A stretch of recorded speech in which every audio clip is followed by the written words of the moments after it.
Feel so safe, feel secure with you. You give me love. You keep right on giving. Fill me up, baby, with a joy. When things get tough, I can always turn to you.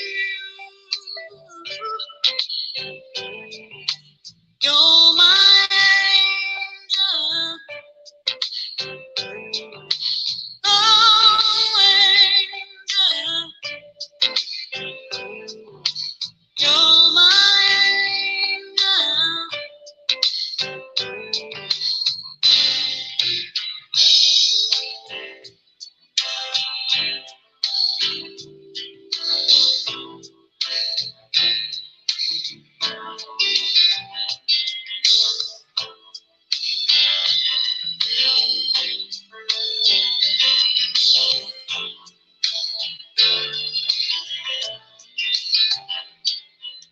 When we touch, I love the way it feels.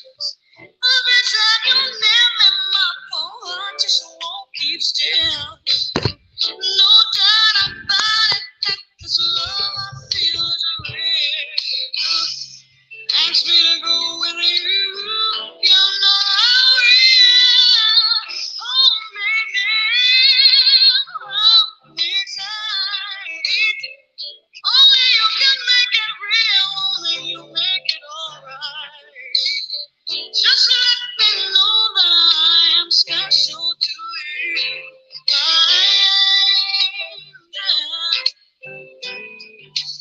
Oh, angel,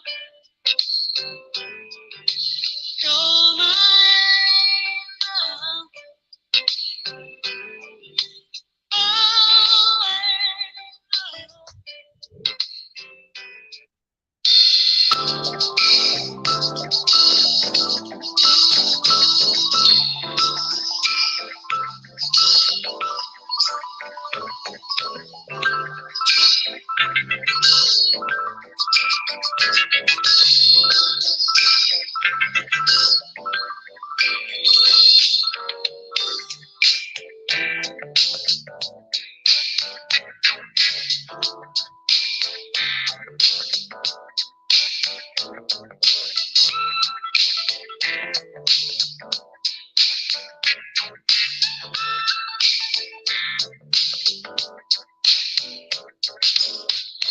can recall a certain magic in your eyes. It's there each time that you appear. So passionate it has been mesmerized. I'm more in love each time that you are near. Whoa. Starlight, starbright, your love shines near or far. It's like the brightest star. Yeah. Things you do set my heart aglow. And I want you to know there is money. I'm looking for, I'm loving you, darling. Be money. Yeah, yeah. I'm looking for, I'm loving you, darling. You hold me close and whisper soft and low. Those words and mean so much to me. You know how to make a feeling show like a song in perfect harmony.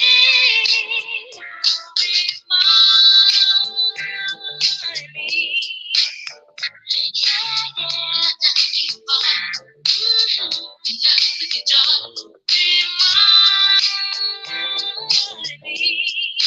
Yeah, yeah.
Guess you wonder where I've been. I searched to find the love within. I came back to let you know. Got a thing for you, and I can't let it go. My friends wonder what is wrong with me. Well, I'm in the daze from your love, you see. I came back to let you know. Got a thing for you, and I can't let it go.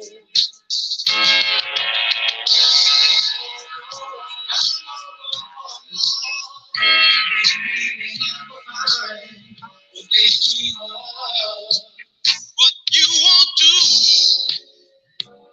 for love. You tried everything, but you don't give up. In my world, only you make me do for love what I would not do. My friends wonder what is wrong with me. Well, I'm in the days from your love, you see.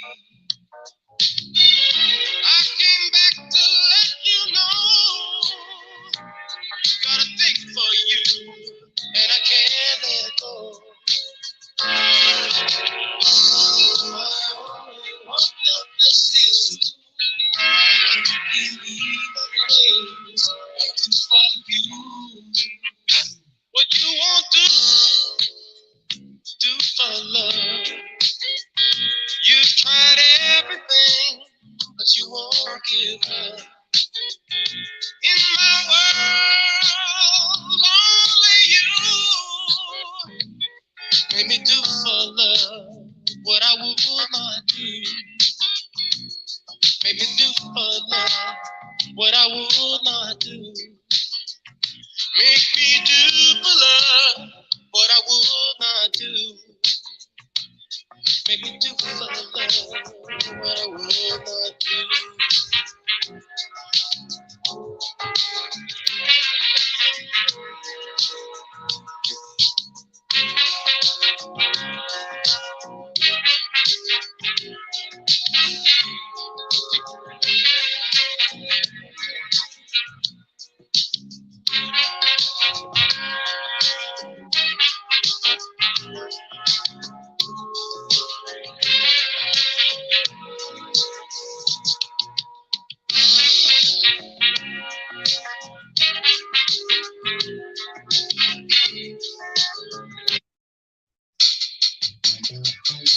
Happy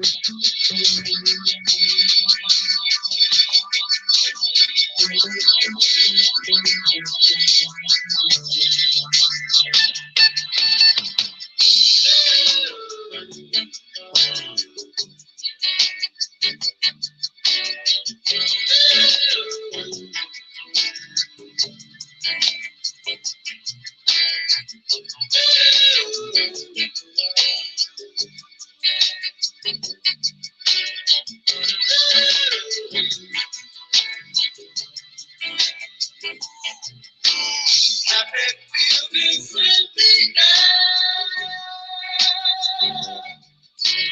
touching people everywhere, ending up and everything. Listen to the people sing.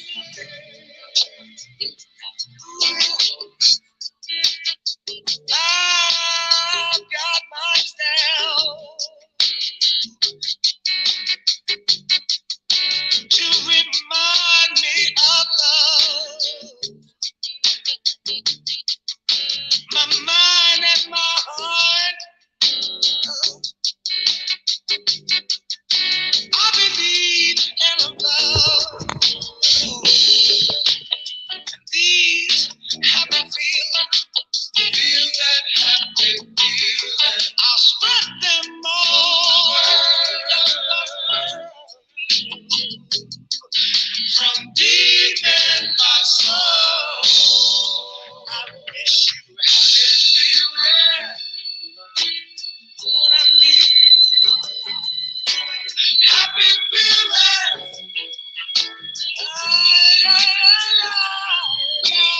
Happy feeling. Happy feeling.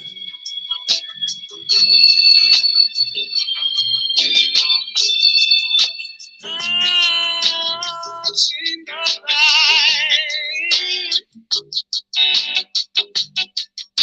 watched it shine down on me. I'm gonna spread my wings, yeah, and I'm gonna tell all I see. These happy feelings, feel that happy feeling. I'll spread them all.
Feel that happy.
Woo! What's up, everybody?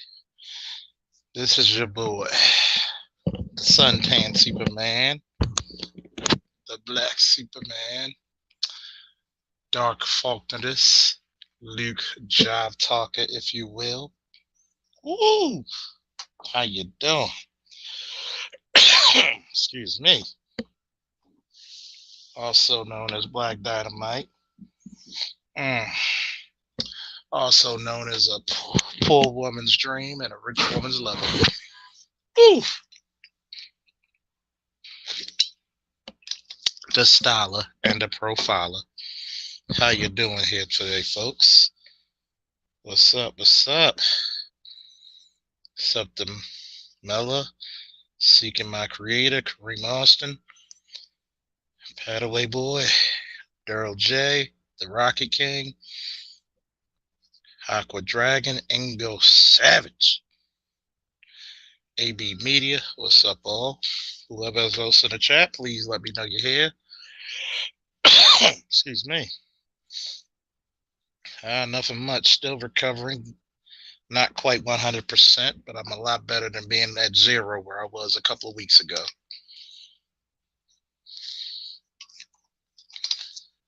I'm a lot better than being below ground because shit, I'm still talking my shit while I'm still around. Now, not gonna lie to you. Saturday, we had a fire program. We were on BGS's for a little bit. I had it earlier, live stream. Appreciated Famous Davis. I'd like to thank Aqua Dragon for the Cash App. If anybody feels inclined to donate, this is the Cash App. You'll see it in my ticker, but for those who are having trouble see it and the ticker, here it is. Always support your interests. I live by it. I go to people's chats and I support. The more you support your interests, the more you have more media, social media speaking up for you and your plight.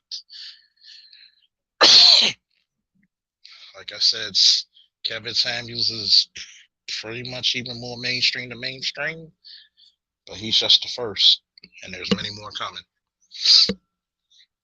I like to get something out the way because, once again, your boy is not afraid to debate anybody.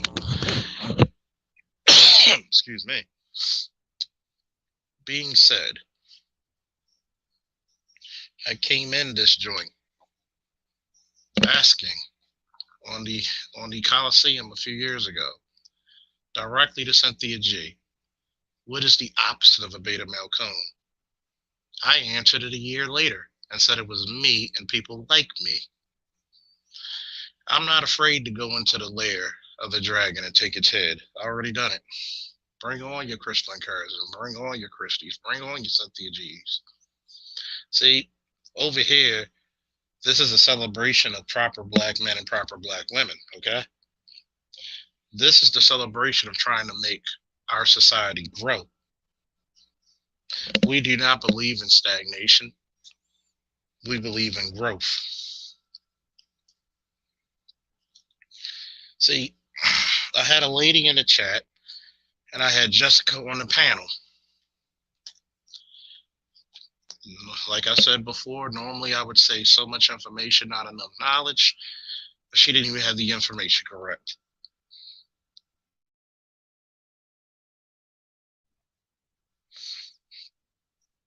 But in true fashion, live and in living color, you notice that even the master teacher himself, BGS, came up. When I told her who were considered the best fathers in the world and in the country by the CVC. So when the report came out that says black men were more involved with their children's lives and or the children live with them or they're fundamentally a part of their child's life strongly,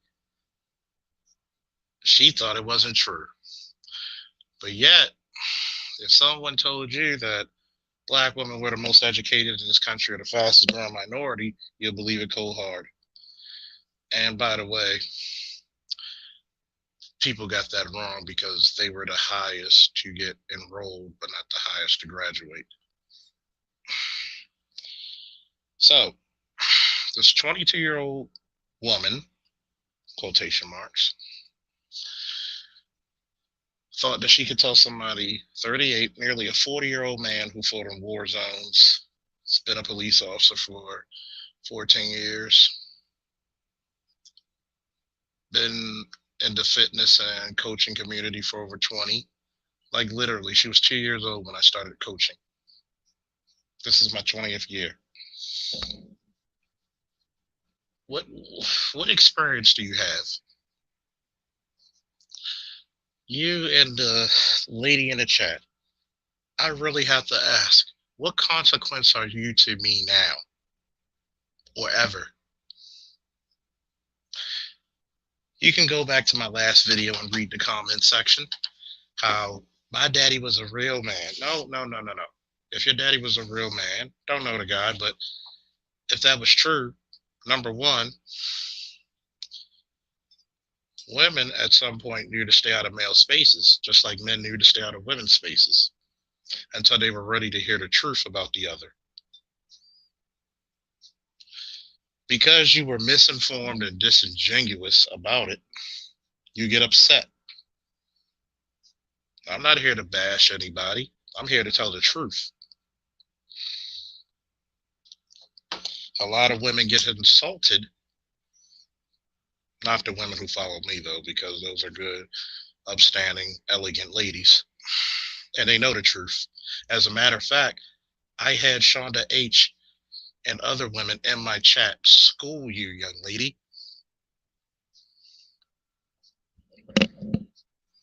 As a matter of fact, the ladies checked you before I got into you, which is the proper thing to do. Have you noticed in the movie called The Black Panther, what my brother and everybody's brother, the king himself, starring the late great Chadwick Boseman, you remember that scene with Sherry was insulting her brother? Who was the person who checked? It was the mother, the queen mother. Even she had to respect her brother as the king. Even the mother had to stand up for her son and tell her daughter, you don't do that to the king. See, we live in a community now where it's total anarchy when it comes to your culture. You hate to hear the truth because guess what? You're going to have to self-reflect. Shows like mine help you self-reflect before you self-destruct. But you want to get mad at me for pointing out the truth. You want to get mad at me for pointing out history. You want to get mad at me for pointing out historical fact.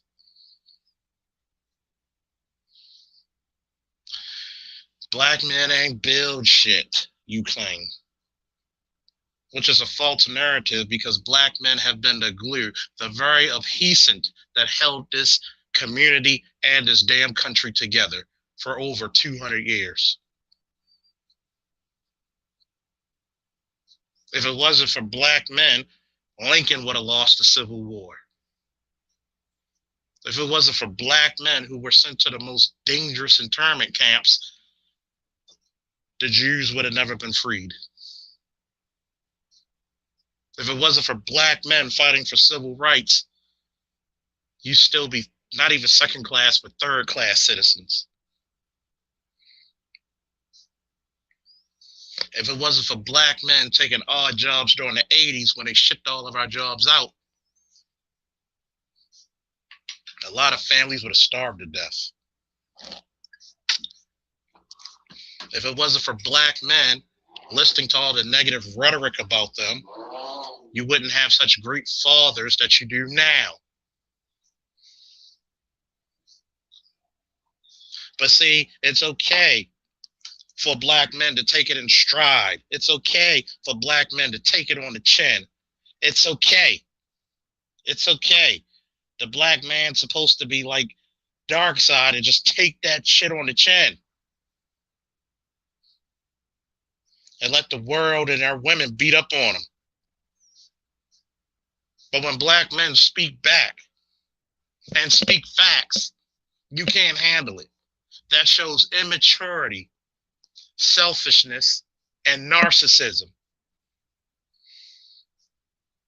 And above else, it shows psychosis, which is defined as detachment from reality. And don't give me that shit about your truth, because there's nothing but the truth. You come over here to these spaces, why? You won't even get for the one check. I can't even think of your goddamn name. And even Shonda H got into your ass and cooked you. Cooked you good. And you deserved it. And those are the ladies I talk about. Those are the ladies I support. And you deserved every goddamn minute she said. See, the craziest part about it is I'm tired. I'm very much tired. Yeah, I found your name. Persuasive Harlot. You know what's funny? Shout out to Shonda H for this one. Oh, I forgot. We don't praise black women over here, right? See, no. I praise the black ladies and the black women. I don't praise bitches. I rebuke thee. See, she pointed out something about your name. And I quote, there's something about a woman who would name themselves after the oldest profession on earth. That says a lot about your character. A harlot? But see, folks, when I talk about that Jezebel spirit and how destructive it was, of how much she destroyed people. She almost destroyed a nation. But yet, when I turn on YouTube, when I turn on Twitter, when I turn on Facebook, Instagram, there's a celebration daily about the Jezebel spirit. There's a celebration daily about misinformation, disinformation, especially when it comes to your men and your boys. If you're the first teacher, then guess what? You're fired. I said it. Shahrazad Ali said your greatest profession and job was supposed to fill us up with nutrients, not just for the body, but also the mind and the soul. Women are supposed to be the mistresses of the unknown and unseen. That's why your brains work in the emotional world first before logic. But yet, excuse me, folks, but yet, you want to go into the masculine men's realm because you think we got more power. See, the reason why we have such authority is because we make such sacrifice. It's like a soldier. It's like the song Harvest for the World by the Isley Brothers. Those who come over, who does the most, always come home with the least. Does that not sound like the plight of the black man in America for the last 3 centuries?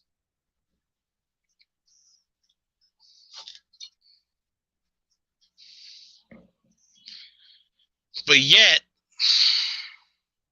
when somebody says you should evaluate before you rate, you get mad because somebody's pointing out your damn reality in front of you. You get upset because a man stands up for what needs to be stood up for.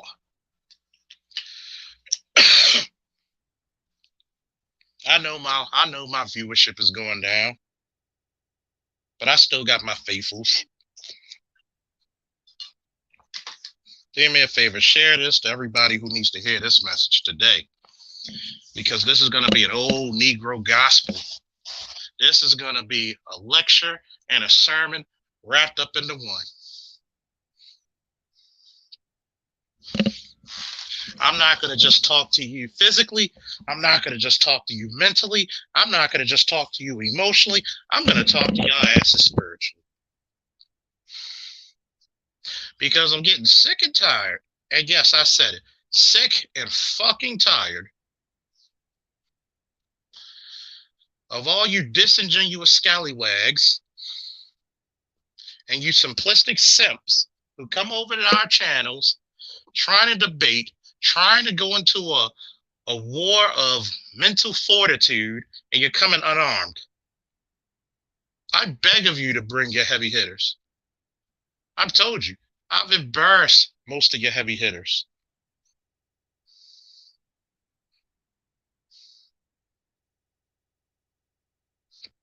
See, this is the ultimate problem. We constantly walk over the issues, and then we wonder why a third of our men have records. A sixth of our men are in jail. To give you a little understanding, there's less than 7,000 women around the world in jails. We have over 700,000 black men in prison in the US alone. Dr. T.S.R. Johnson himself came out on a study that says only 10% of your boys when they reach the 8th grade can read on level. But these motherfuckers want to say we're bashing. No. We're presenting the argument in front of the world court that you failed this society. But what about the father being in his life? Wait a minute, chick. You decide who gets to be the fathers. Your body, your choice, your responsibility. See, what's fucked up, and I'm just going to say the words, what's fucked up. Yeah, y'all see that parental advisory sign? Is this. You play tic-tac-toe with your reproductive system, but yet the man is still ultimately responsible. You don't vet good men to have these children by because you know you're incentivized by the damn government.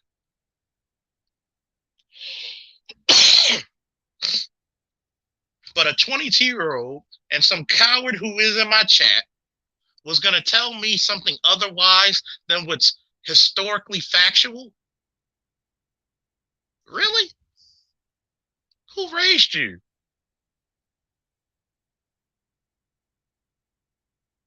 Every Abrahamic religious book would tell you, lean not to your own understanding. And what did this chick say? Well, I'm in LA. When we brought up factual proof, what happened? She ran like this. I mean, she broke the sound barrier. But yet, I've always noticed this, and this is when you know the rate of women overall has went down.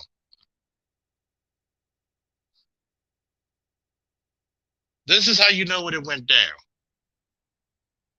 And I'm not saying that to all ladies, because there are some brothers who are married to good women or in long-term relationships with good women. But I'm talking about the majority. The level of the men has went up. The level of the women being wives has went straight to hell. How can we tell? You praise core culture.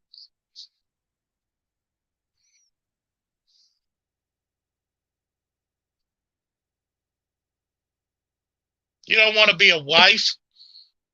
You don't want to be a mother. COVID proved that. You have more mothers complaining about dealing with their children. But yet, what does Kevin Samuels ever ask these women? Do you want to pay major bills? Do you want to stay at home? How much does a man have to make in your city? The average city, you got to make at least $250,000 a year. But yet, when you're talking about black men, 75,000 is the top 15% starting. 6 to 8 is 100,000. And in some situations, guess what? You're the top 2. So the very men that you want are so damn rare that it's like baby Kal-El coming from Krypton and landing here is more likely to happen than the majority of you getting a 6-figure man who's in shape with a dick like a fire hose and has all the swag.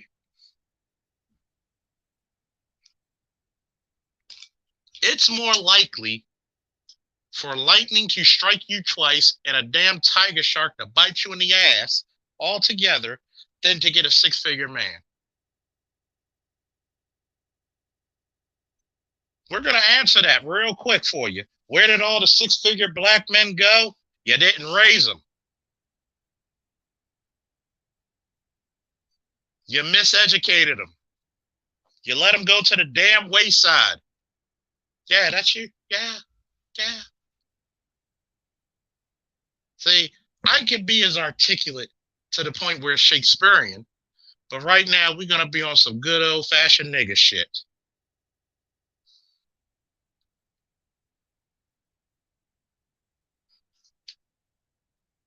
When you walk that aisle, you gotta, woo, style and profile. See, like I said earlier, when you're the dealer, you make all the rules. Okay?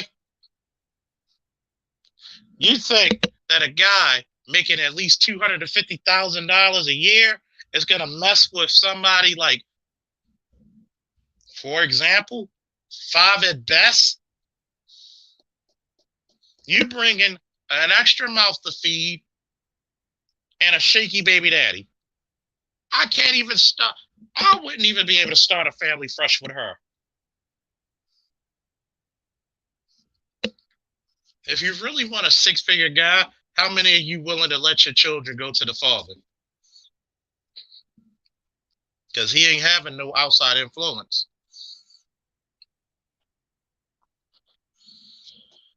Oh, because you didn't you didn't marry before you carry. Shout out to Jap for that one, Minister Jap. because you played dodgeball with your reproductive system,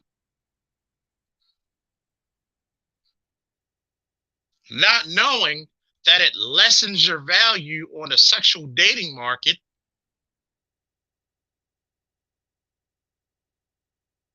Once again, psychosis and disingenuous. That now, when it comes to men of stature approaching you, they're going to just look at you as the damn fun girl. But you get mad with me and people like me for pointing this out. I'm the one trying to help you from being in Heartbreak Hotel.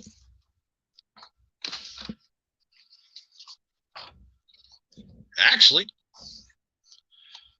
I'm like the genie in Aladdin. You ain't never had a friend like me.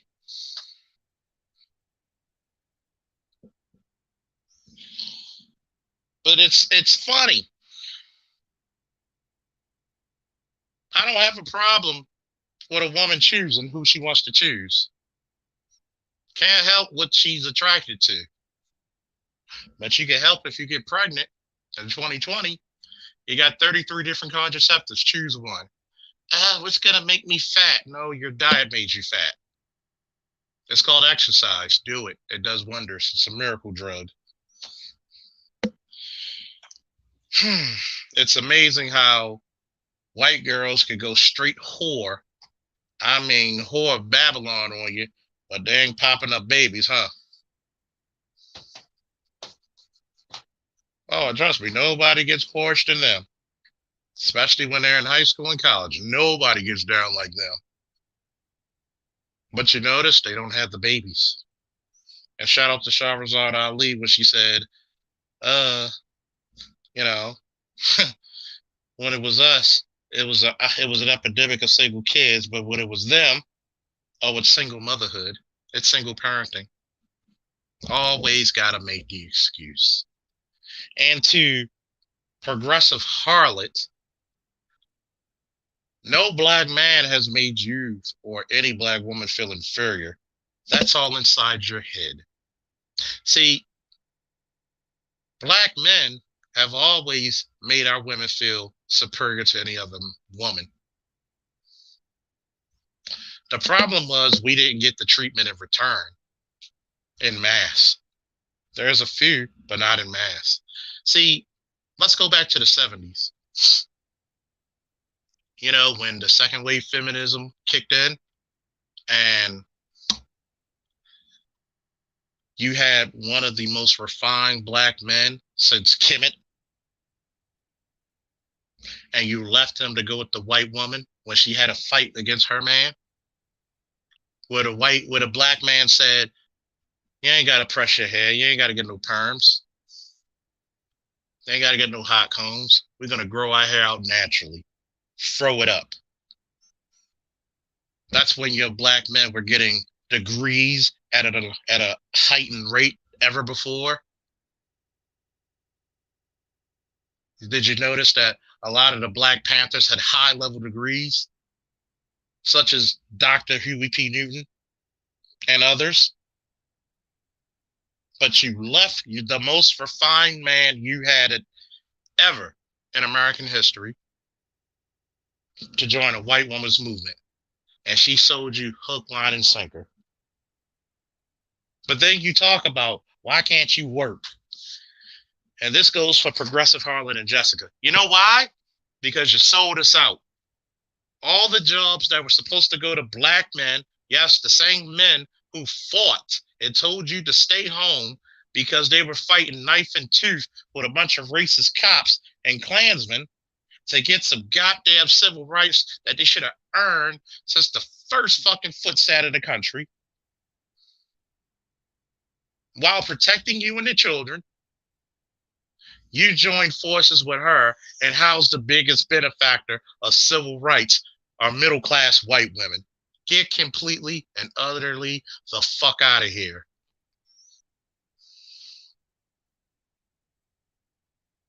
You can't even galvanize your own sons to become better.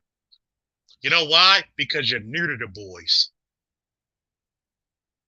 You're new to the boys because you don't want to help, because you don't want to let go of the power you have in the community.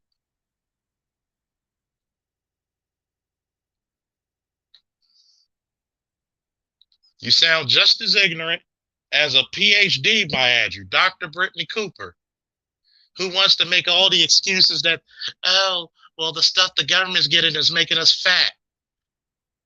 I like to quote the master teacher BGS. You know what makes me fucking sick is highly intelligent people saying some very disingenuous shit. You have all this education and you can't take care of your health. And you're supposed to be the nurturers. You're supposed to be the one cooking the meals for the children and the man.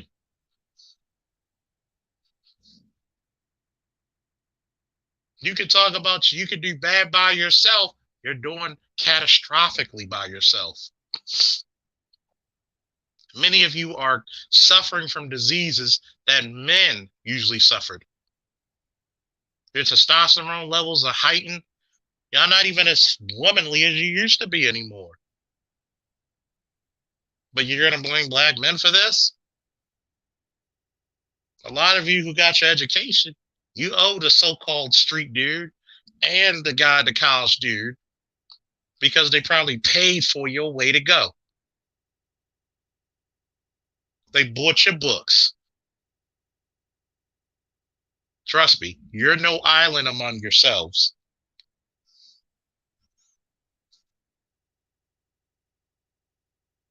I'm getting so sick and tired of people trying to guilt shame me into shit. I've earlier heard from different types of women, well, all of us are not the same size. It's a damn shame. And I was telling people today. Of course, it's no secret I live in Baltimore, Maryland. Home of those angry birds, go Ravens.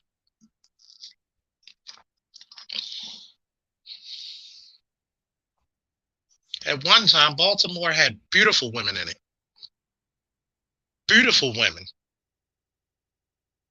You had very few overweight women. Then it was like 2010. It was like an explosion. Not taking care of your bodies anymore. Not taking care of your health. You got chicks 5'8", 260 pounds. In Ray Lewis's prime, he was 6'1", 250. You literally weigh as much as a Hall of Fame linebacker. I'm going to say this, and I don't give a fuck what anybody says. It could be some of my best friends listening right now. Ain't no reason for no goddamn woman to weigh as much as a goddamn grown man. Now, I salute any woman who's on her fitness journey, whether she's at the beginning, the middle, or the end. You getting it in and you putting in work. I salute you. But if you're one of them people who do shit about it, I can't roll with that. No can do. I keep telling you, for the love of God, I don't know how many people are going to listen. A woman shows in her physical form what she think her man deserves. Well, I had 2, 3 kids. That's the reason why I gained weight. Well, you know me, the king of comebacks. My own damn grandmother had 12 fucking kids, and she's slimmer than you. In her 80s, she's still slimmer than most of the chicks out here. What the fuck is up with that? She's almost 90. What the fuck is up with that? If we really want to talk about the issues with that, we're going to talk about the addictions of goddamn food.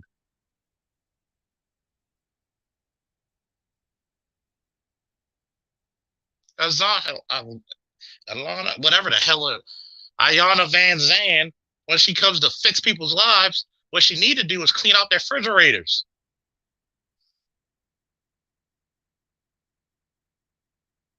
Here it is. They wanted to criticize on her last show a hardworking black man and his wife Well, I don't. You just using them for the money. That's loyalty for you. Picked her up from being nothing with no value. Put her in a $400,000 house, and that's the thanks he got to get criticized and embarrassed on international TV.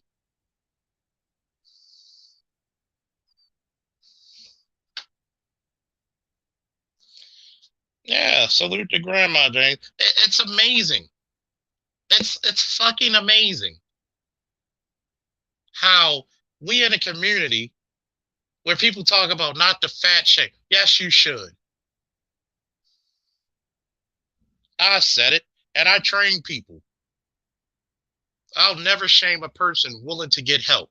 As a matter of fact, I'll be in the gym looking at a 400-pound person, encouraging them to take more steps, shaking their hands and hugging them, and said, "You're on the first track to a better life." But I'm talking about them lazy motherfuckers who the only time they ever run is to the bathroom or the refrigerator. And a lot of y'all, come on, let's tell the truth. A lot of them, the only thing that's working in the damn house are the lights.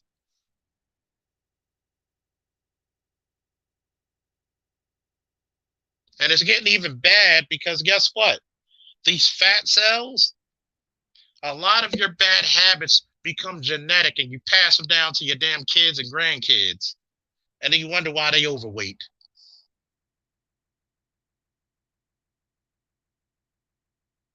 You wonder why they're slothful. Trust me, them habits become your character becomes your DNA. Do you think I enjoyed? I had to bury an aunt, my mother's sister, who played with her weight. You want to hear a horror story of why you need to get your weight together, ladies? She had hypertension, a bad heart. She was severely overweight, about 100 pounds overweight. She started slimming up, but then she backslid into that damn shit again until they had to amputate her damn leg. They amputated the other, and she died of a fucking heart attack in her 50s.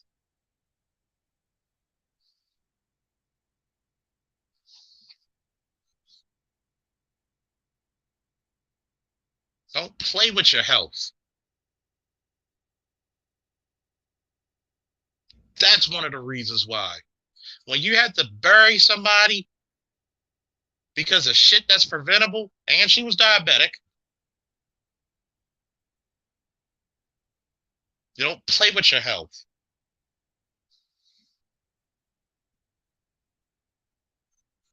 Well, you gotta understand. No, I don't have to fucking understand. The understanding is you either fucking change your life or you're gonna be put in a grave. Pick one.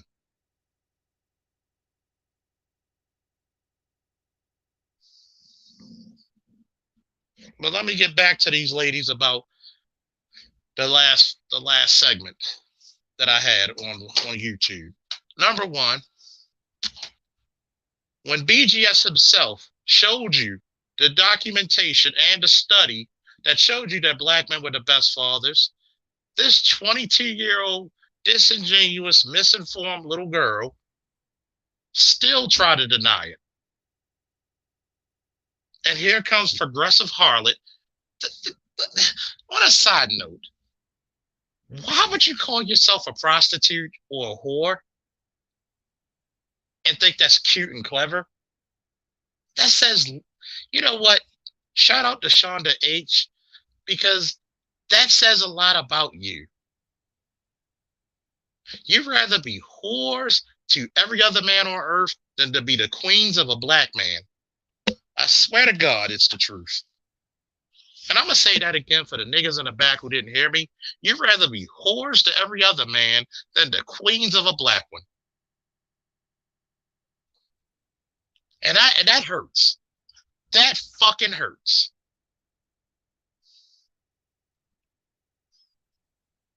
Sick of this shit. You come over here criticizing when, number one, how many times have I've actually had peaceful, funny, introspective conversations with women on my channel? I'm getting better, but Malik still clearing up the symptoms, but getting better. Woo! So now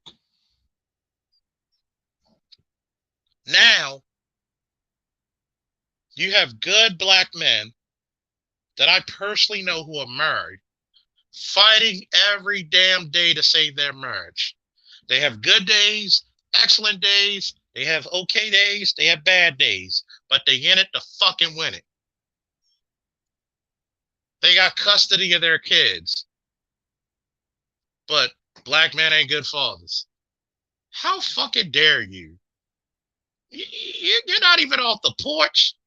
You're barely off the porch. You're disingenuous as hell. You got the Similac still on your lips. How dare you?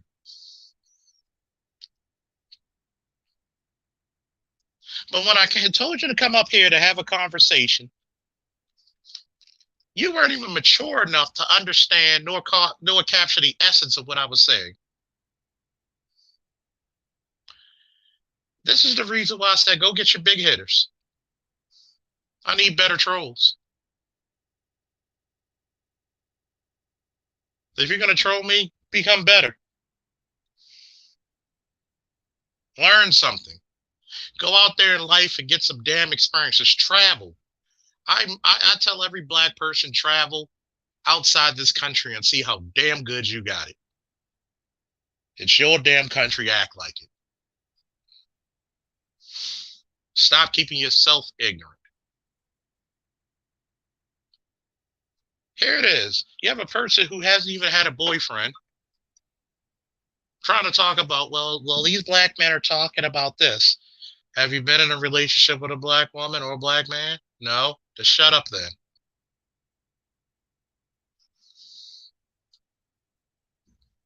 Now, I'm going to say this. I don't give a damn who hears it. I don't give a damn who cares about it, but I'm going to say it. Good damn Crown Royale apple. Good damn. Ooh, can't smoke yet, but hell, ain't say nothing about drinking. Don't mind if I do. I'm going to say this. Women, ladies, even to the bitches, because we have a distinction of the three distinctions of different females. Not all of them, just like men, are created equal. Appreciate the black men that you have. Because if black men truly didn't love you, it will be easy to go out. Latino women are hunting black men down. Asian women are hunting, white women are hunting them down. If you're smart, this is Officer Faulkner, Uncle Charles schooling you. If you're smart, join a gym, get a personal trainer, go to a few culinary classes, go to some etiquette schools, and you better grab the best black man you can grab, because 2021, you think 2020 was something. There's for every ebb, there's a flow. For every cause, there's a reason. For every action, there's an equal and opposite reaction. Okay? You need to actually realize that you're a lot stronger with your black men than without. Just saying. Now that I got that off my chest, we're going to talk about the multifaceted man. The multifaceted man is a strange phenomenon in the black community. Why? Because for the longest time, it was not popular in the black community to be multifaceted. You either had to be the thug, the drug dealer, the street dude, the educated lame, the jock, excuse me, the working man. You had to be all kinds of stuff. You couldn't just have multiple factions around you. I'll give you an example. My boy Darren works for the government, married man, loves Madden just as much as I do. We talk about it all the time.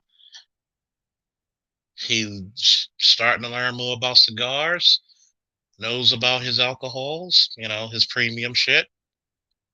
Is a great father, great husband, likes to travel when he can. Chill ass nigga. Why can't he enjoys? If you need something researched on a computer, boom, he got it. See, back in the day, we were not praised for being multifaceted. I was on Dr. Dunbar, shout out to Dr. Dunbar, on his channel. And I was speaking to Black Uber and he said we should be more focused on making more Steve Jobs and more Bill Gates. I said, yeah, that's all cool and all, but realize this. You gotta be multifaceted. Yeah, men need to take care of their bodies. They need to actually get some social skills. You can't be introverted and think that you're gonna be a multi-millionaire company. You gotta be cool with having guests and entertaining them. You gotta be a little charismatic. Father Faulkner, what do you pulpit? Woo! Don't make me pass that collection plate around. We got the 1s through 5s, the 10 to 20s, and the 50s and above. See, I myself pride myself, as my boy Sean would say, you're the intelligent, intellectual jock. You would love to get 80s to 100s in a class and prove on a wrestling match that you're the most dominant person there. Of course.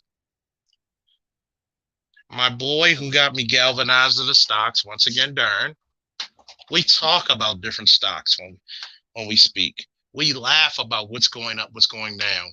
We look a year to 5 years in the future, what to invest in. But we'll also talk about what cards to get on Madden 2021 because we both have Raven theme teams.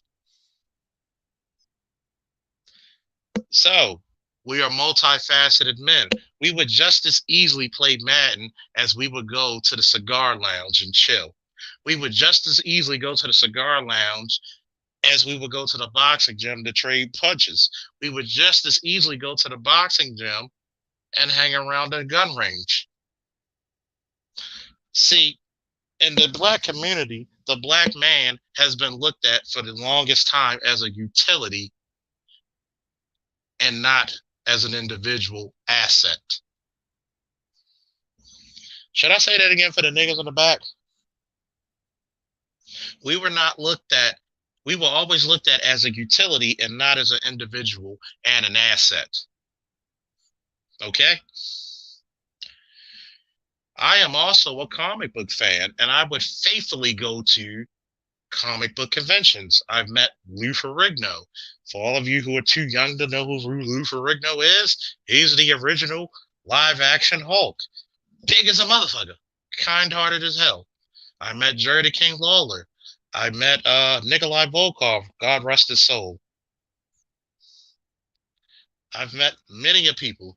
I've met the guy who created the boys. I forget what his name, Guinness, I think. But I've also met Live Redfield. I met Tara Strong. If you don't know who Tara Strong is, name a cartoon, she's probably on it. She's the voice of Harley Quinn on Batman the Animated Series. She's the voice of Timmy Turner. She's the voice of so many characters in cartoons. I've met different comic book distributors and store owners. I've actually solved crimes when people stole out of comic book shops and they're indebted to me. A lot of times I make networking decisions and different things in the comic book industry.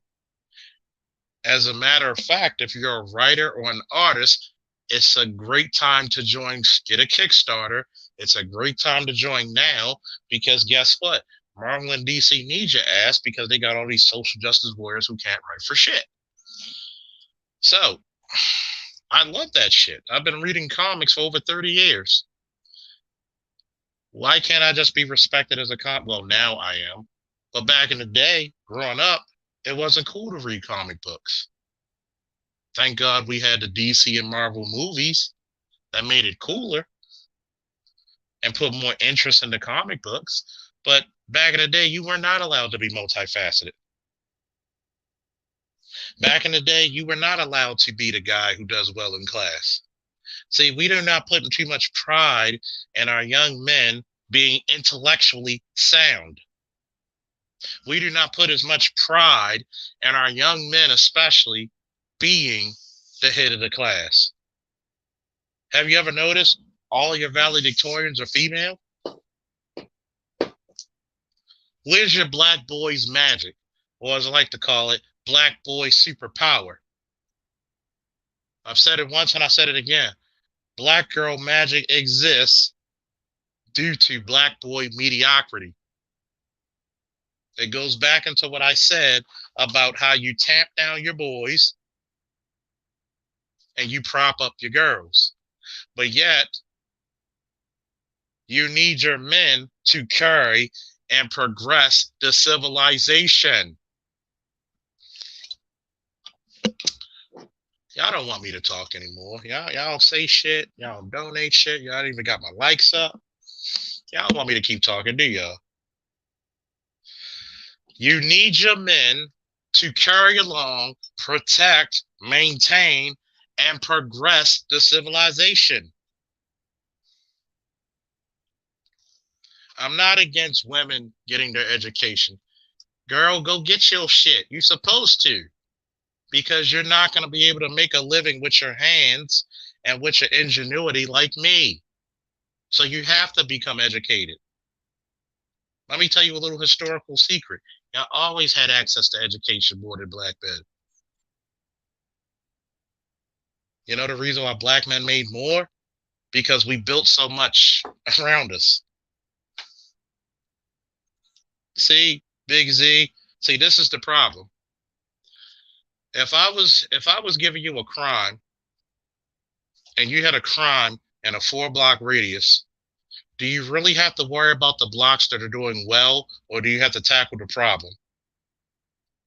You tackle the damn problem. The girls are fine. The girls are getting all the scholarships. The girls are getting all the tutors. The girls are preferred. See, that's the problem. When we have conversations like this and people say, well, you got to do this for all children. When you do that, you allow the criminal to slip between the cracks. I know it's you, Darn.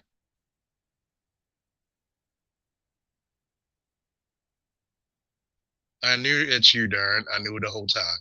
See, the problem is with the education system is this. They'll tell you they're really good at semantics. And this is what and this is the part that, this is the part. He said, hey, hustle fault. I keep wanting to keep you talking, but I got to put money in the plate. Yeah. But no, and that's my boy Darren who I was talking about, the man, by the way. He's a great husband, great father. And he reminds me so much of, he's the Baltimore version of Jay Shine, if anybody wanted to know. He went and got custody of his son from his previous relationship. See, he had to study. He had to be vigilant on getting his child. That's the type of shit I'm talking about. I don't know any bad fathers, my niggas. But anyway, you know, whoa! You know, like I know, that these fucking schools and educational institutions play semantics with words. Well, we're trying to bring all the kids up, but you notice the teacher takes favoritism of the girls. This is the reason why I believe you can have boys and girls go to a school, but separate classes. They can intermingle at lunch, they can intermingle at recess for socialization, but to keep boys focused, you have to give them male dominated studies.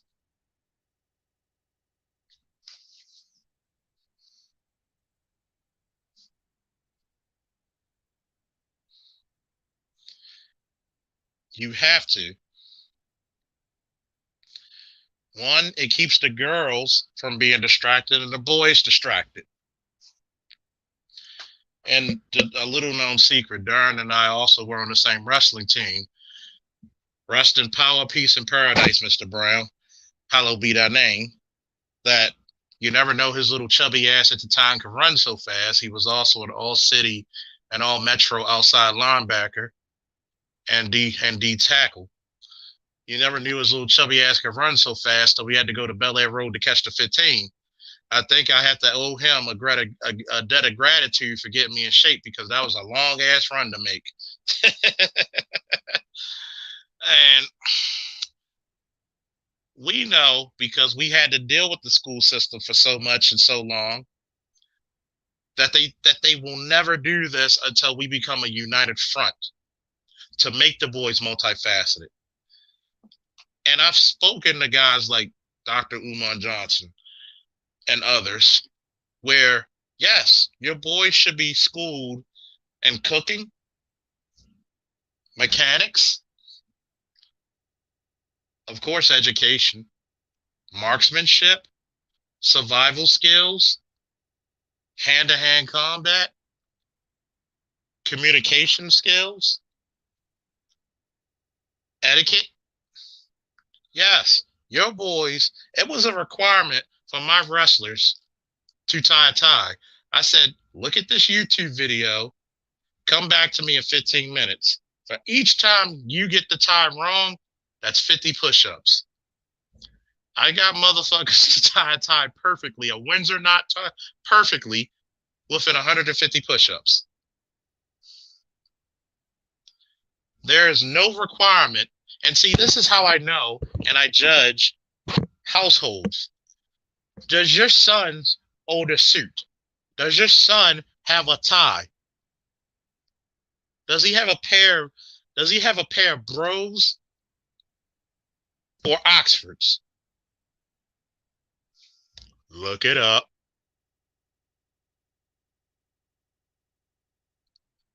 I'm gonna give y'all homework. Look up the difference between Bros and Oxfords and come back. See, there's no requirement of our sons to be great. You don't have too many people telling their sons to go to college and make something of themselves, go to the military and make something of themselves. As a matter of fact, this is what you hear. Go to college, go to college, go to college. Who the hell's going to pay for it?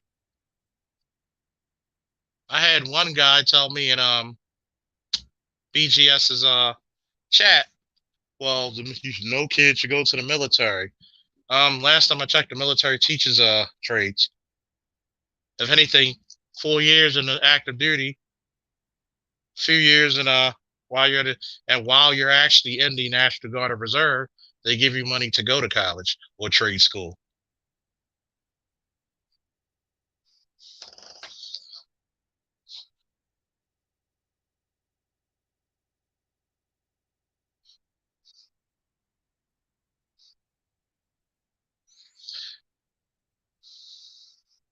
So we sabotage our own damn interests. We sabotage our own damn kids,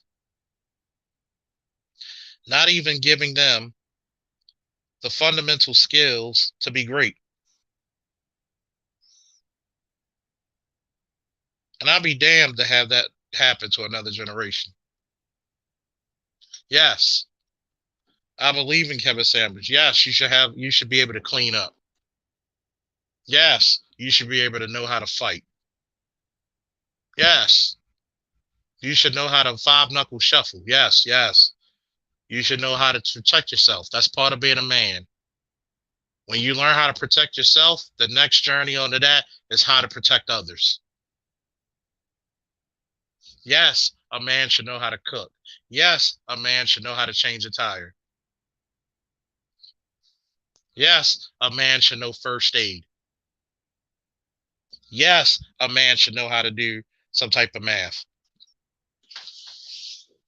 I'm tired of giving us not the ability to be multifunctional and multifaceted instead of being a fucking tool as a carpenter would use. Okay? I can't stand for black people not pushing for an agenda for black men. See, I went to private school before I went to the mighty Lake Clifton, God's country. Woo! It was, you had to wear slacks. You had to wear bros or Oxfords. You had to wear a tie, clip on, of course, for safety reasons. You had to be presentable. I am a big proponent of dress for success. If you can afford a pair of Jordans, a pair of dopes, in Baltimore we call them dopes or dope dealers because the only motherfuckers at the time could afford them were that. But if you can afford highly expensive tennis shoes, you can go to K&G and get you a mean ass suit or a basic functional business suit. And see, this is the problem. There's a difference between going shopping for dress clothes with a woman versus going shopping for dress clothes with a man. Women don't wear that shit. Sometimes, depending on your body shape, like myself, small waist, big upper body, big ass thighs like a running back or a linebacker, you gotta go in there, you gotta try it on, you gotta get it measured. Sometimes you might even have to get it customed.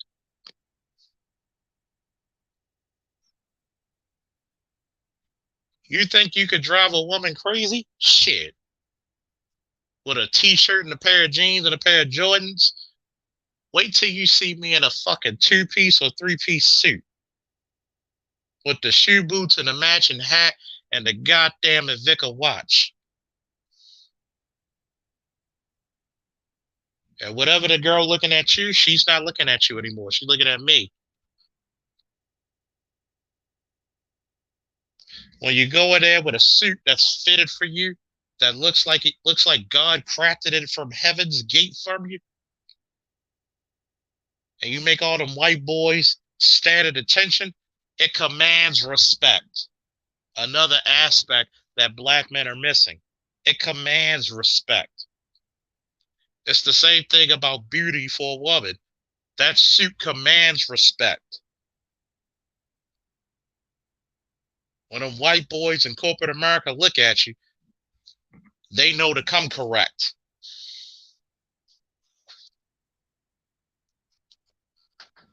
They know that you're not a joke. They know you're serious about your shit. Woo! Thank you, Go Professor, for the cash app. Now, I'm definitely a proponent of showing off your intellectual prowess. That's why I don't like the word humble.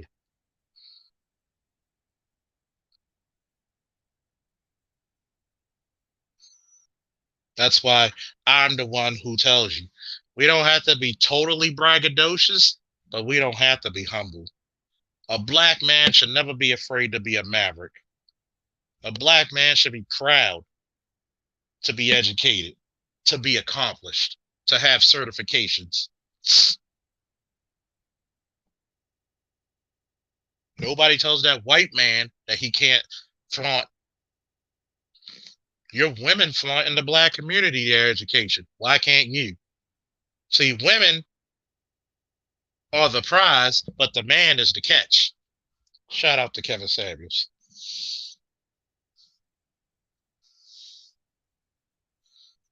See, as the Bible says, a man who findeth a wife findeth a good thing.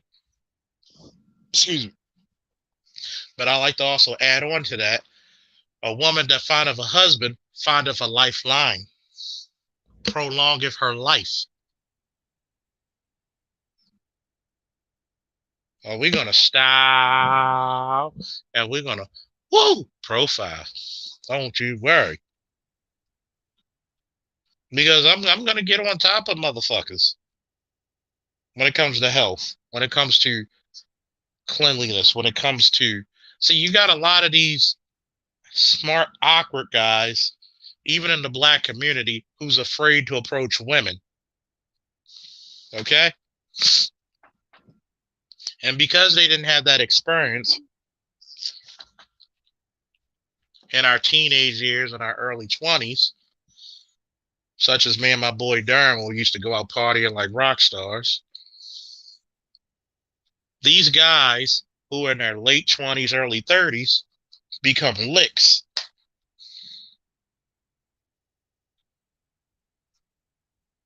What do you want me to say again, Sketch? See, a lot of these guys become licks for women, and then they get bitter when they get taken for all the shit. Oh, I gave her. You don't want to be a Rob Kardashian. You could tell he was introverted. He just a dude who was an introvert with a lot of money, who got a fucking plastic chick, Black China, and he did the worst thing he could do was get her pregnant. Why? Because that's the only hustle she got is her reproductive system. See, when you have guys who are put through what I like to call basic training, when you get a little bit more worldly, see, I might, hell, one day I might dye the sides of my beard, but the front, I'm gonna let those grays show. You know why? It lets you know that I've been places. It lets you know that I'm like a fine steak. I'm seasoned. There's many a women who try to play me as a lick or a trick.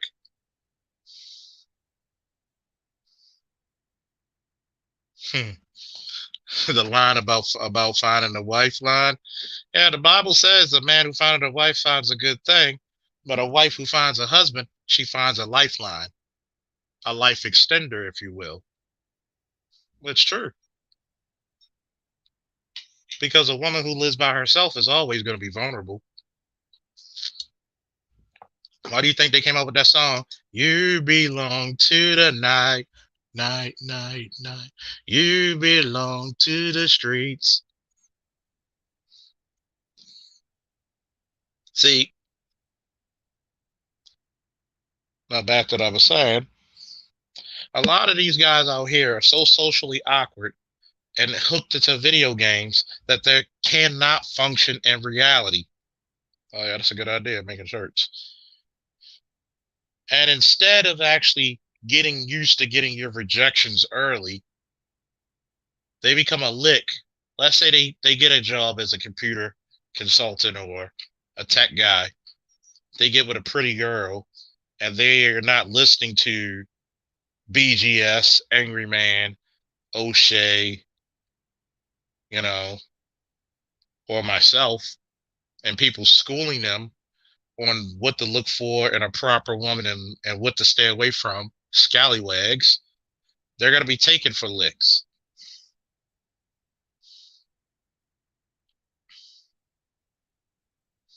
So you're going to have to actually put these boys in boot camp.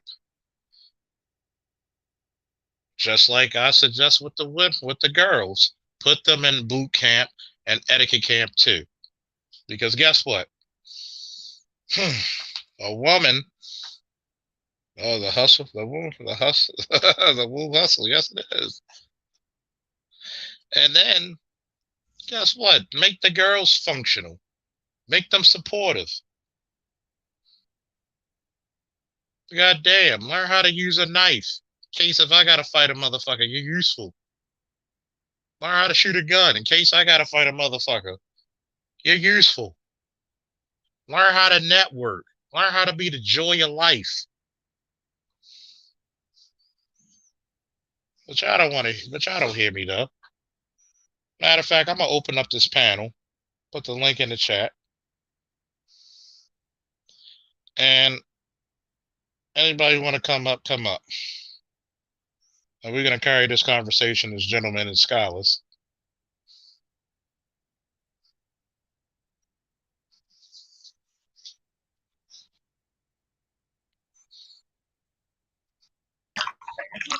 What's up, chaos? Yeah, I was up there. Woo! I dropped back down earlier. I didn't see you. My bad. Yeah, no, if you were on the floor, so you're not gonna look at the. Wait, what? I got echo. Hold on, A little bit. Just got to turn it down a little bit. 1 second. Let me correct this. All right, I'm good. So, what do you think about what I was saying for the past hour? To be honest with you, Charles, I was in and out. I missed 1 hour Uh, and 15 minutes of the whole stream. It's hard to give you legit, but I would say for the title, um, is dangerously misinformed and multi-face. And speak for itself. Right now, I'm listening to another stream with another YouTuber. Don't give names, but you get what I'm saying. Trying to reveal another content creator that's telling young girls or women generally to lie to get that money. See, this is the reason why I fight against shit like this. You're gonna create. See,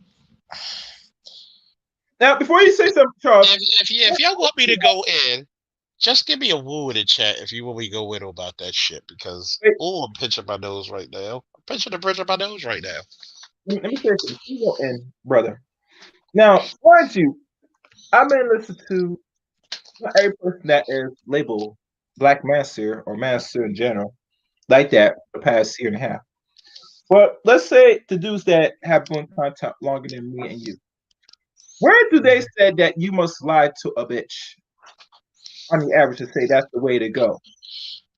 Or the what? average YouTube male, black YouTube male, is gonna tell you to tell the truth. I mean, Alan Roger Carey made a fucking book in Mode One Mm-hmm. for telling, just say tell the truth. Mm-hmm. See, Now, let me address this. Maybe the guy named Ramiro might be one of them, but as we look at, there's so many men that's doing dude, content and have. I'm gonna just fucking say it. That nigga's a clown. Yeah, he's clown. Yeah, oh yeah, oh yeah. He's a Oh, yeah. fucking clown. And I tell him that to his goddamn face. You're a fucking clown. You're a failed pimp. You can't Mm-hmm. even get beard oil for your shit to connect. And you want to tell me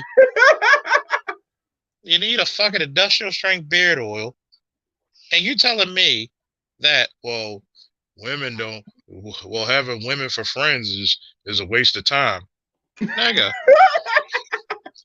do you know how many women came over and brought me food who I'm not even sleeping with, or made sure I ate during the whole time I was going through the worst parts of COVID? See, a lot of motherfuckers say this shit, but they have no receipts. Mm-hmm. See, I got receipts. I can bring majority of my female friends now. When I didn't have the money to pay my cell phone bill, one of my female friends was like, here's the money. I was like, no, baby, I'll wait till tomorrow till I get paid. And I appreciate the gesture. I had one of my female friends, once again, not sleeping with her. She gave me 24 boxes of gourmet food from her cousin for lunch and dinner. You got these niggas who got their so-called girlfriends and wives not cooking them a damn thing when they come in the house. They got to go to fucking McDonald's, but she cooked for her and the kids. I got fucking receipts. See, if you're not normal, if you're not If you're not familiar with Baltimore lingo, we're quick to call a motherfucker a clown. And I'm tired of this clown shit that people talk about women. Look, I will tell you, not all women are bad that are black. I'm the one who shows and protects the women. It's good to have a Nicole Ali in our circle, a Kendra, a Miss Gigi. The problem is a lot of these motherfuckers don't even know how to speak to fucking women. A lot of these motherfuckers are women repellent. See, I don't have no soul story about shit. I have my ups and downs with women, sure. But I diddy bop on that shit and get better. See, if I decide to get married, I'm going to make sure I'm going to have a hell of a wife. See, I'm not going to settle for less. I'm not going to settle at all.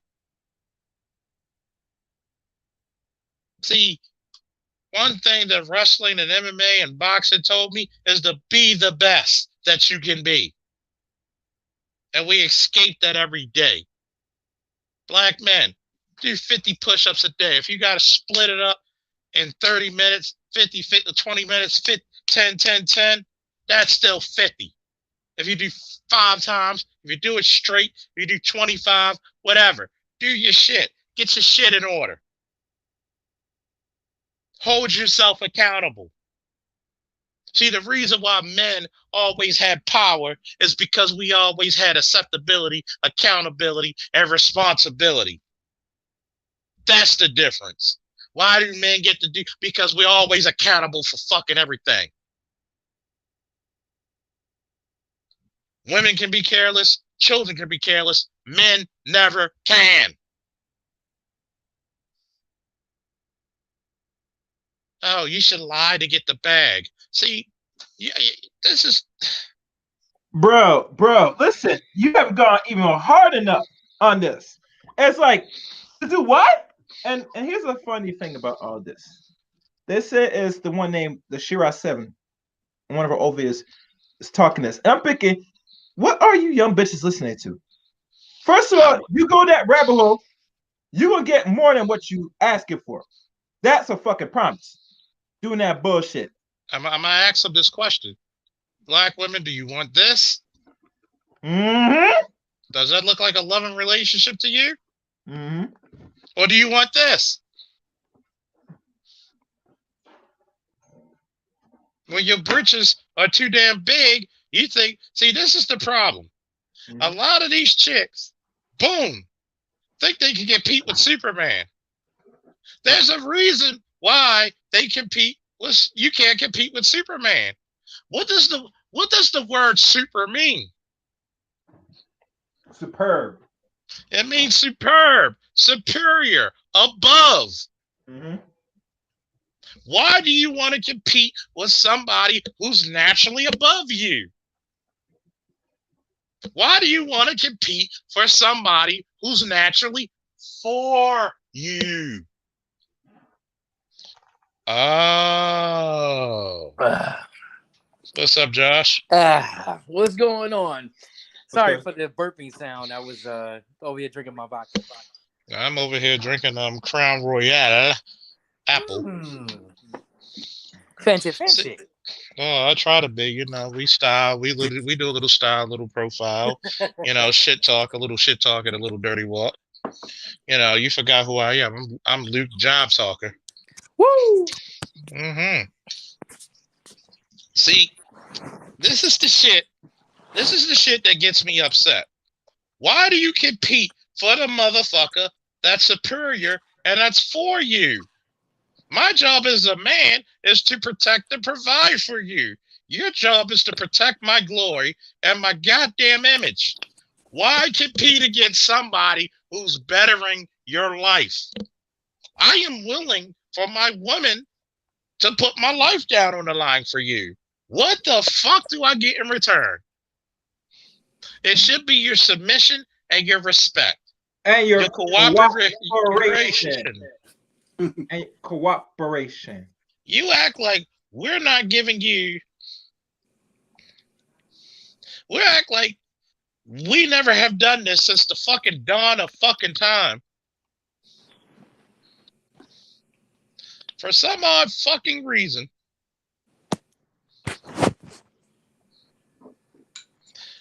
For some odd fucking reason. You act like this wasn't the fucking social contract that wasn't put in place 2 million years ago.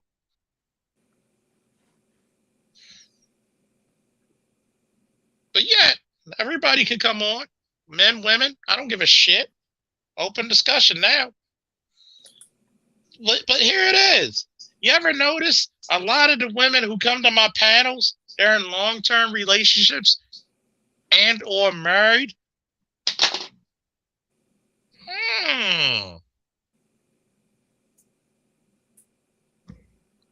Anybody noticed that?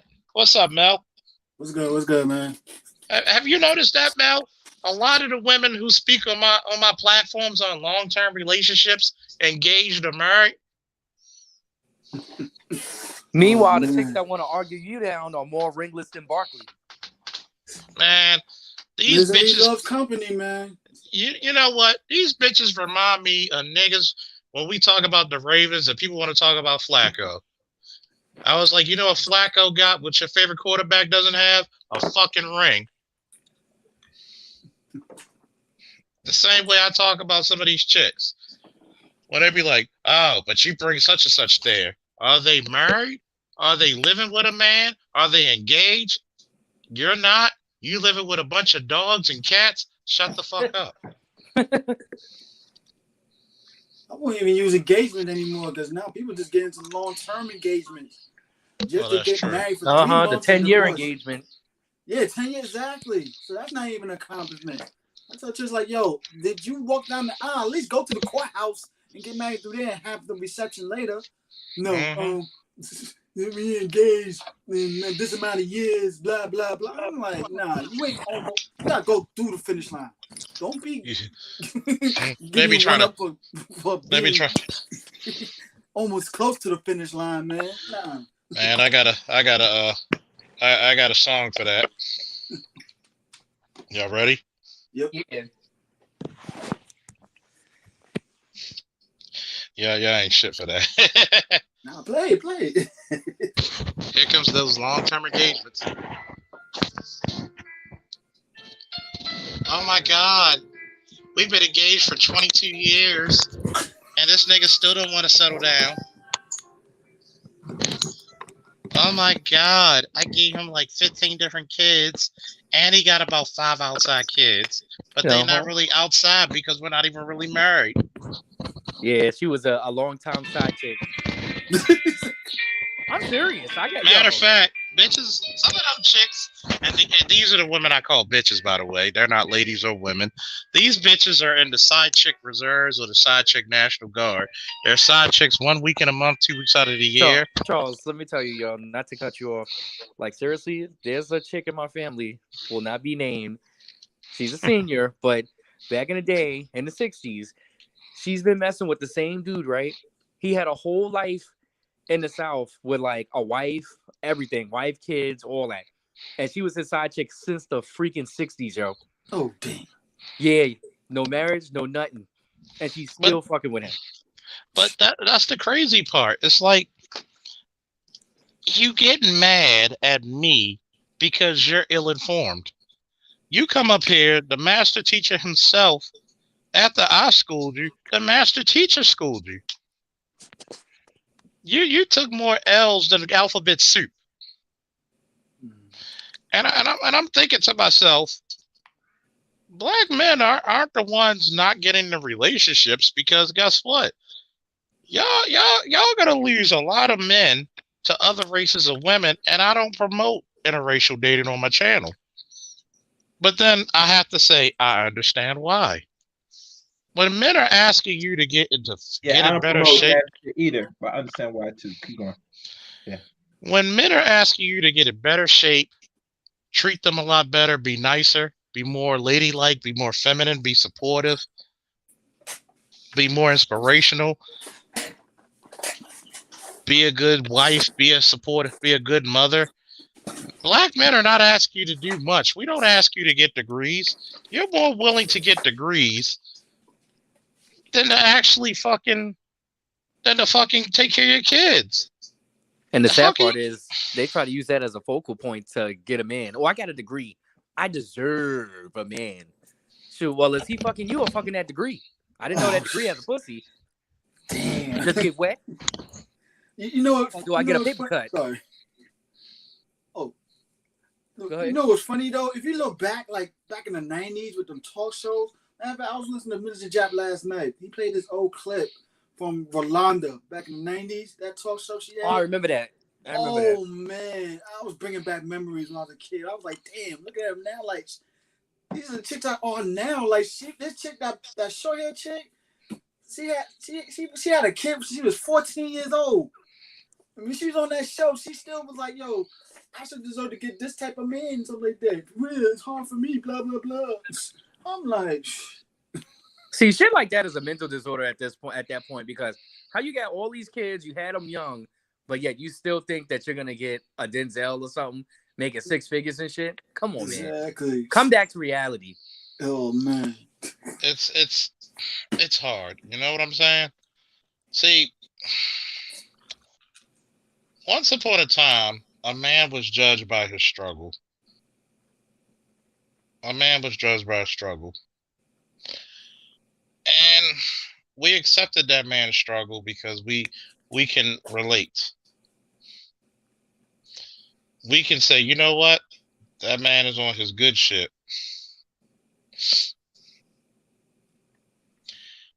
And we respected it. We didn't demean him. We didn't look at him any differently. We just respected him because we knew whatever struggle he was going through, he was going to do it.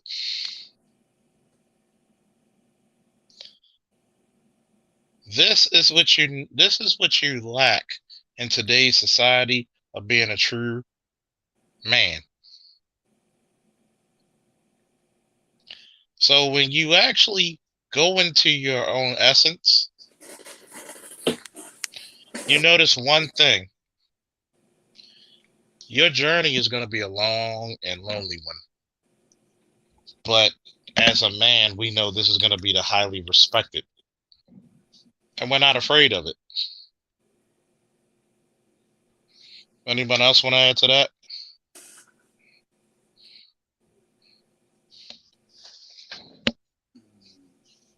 Hello?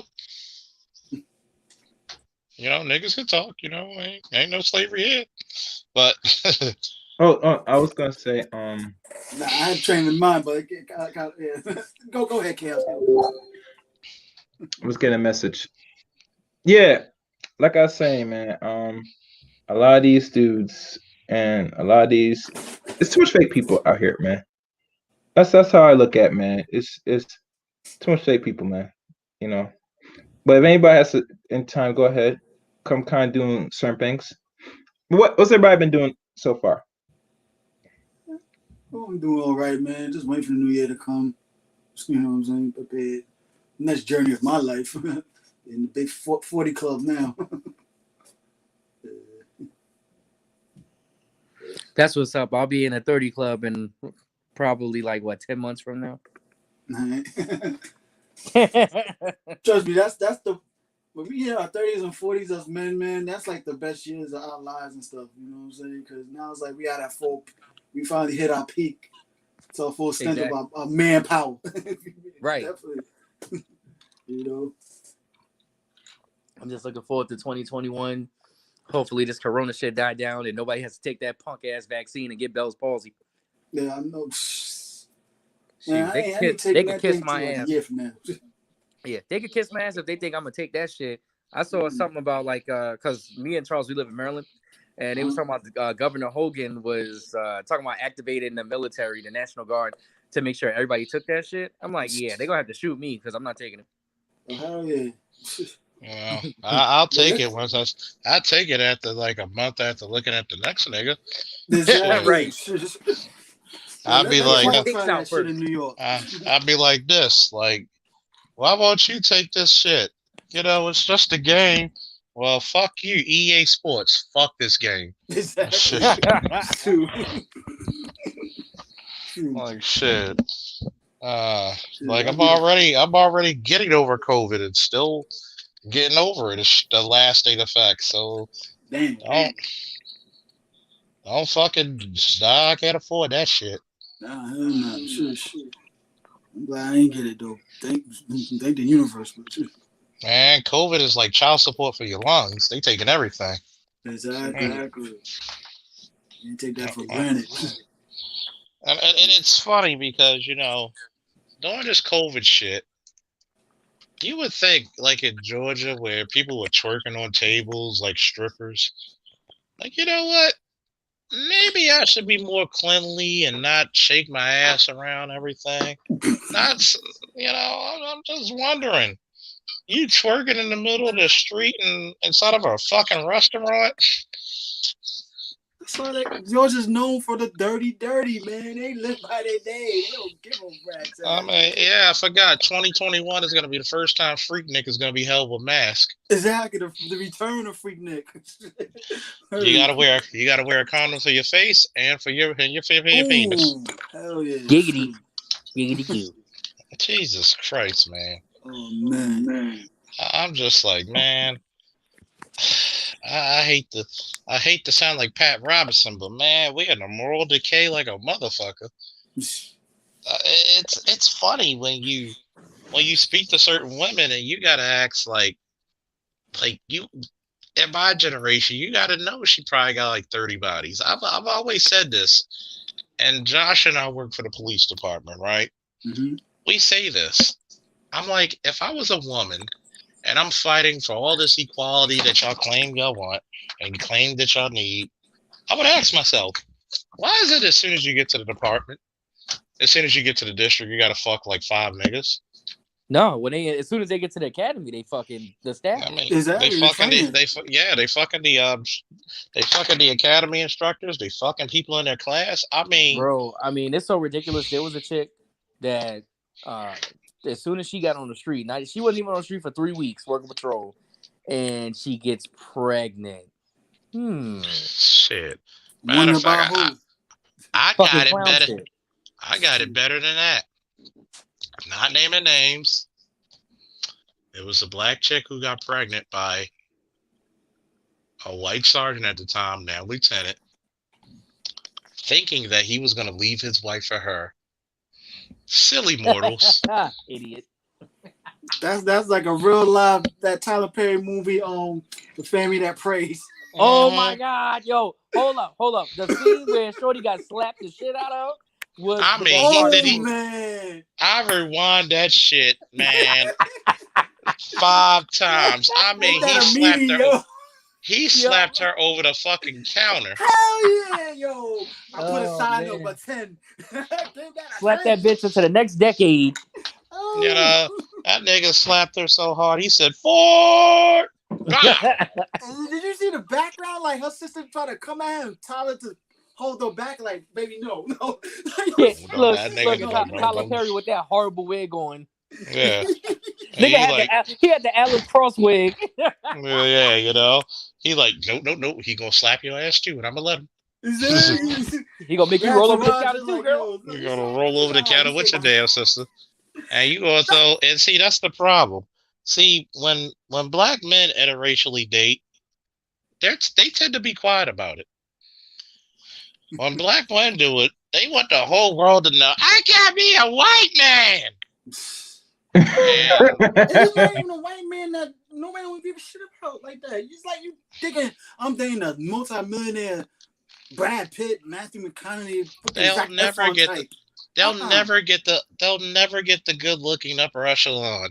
Nope. Like I want to see a black chick that could get a Henry Cavill looking motherfucker. Nope. Like bitch, I will go outside and freezing temperature barefoot on my grass in the lawn and slow clap for you if you could pull a Henry Cavill looking motherfucker.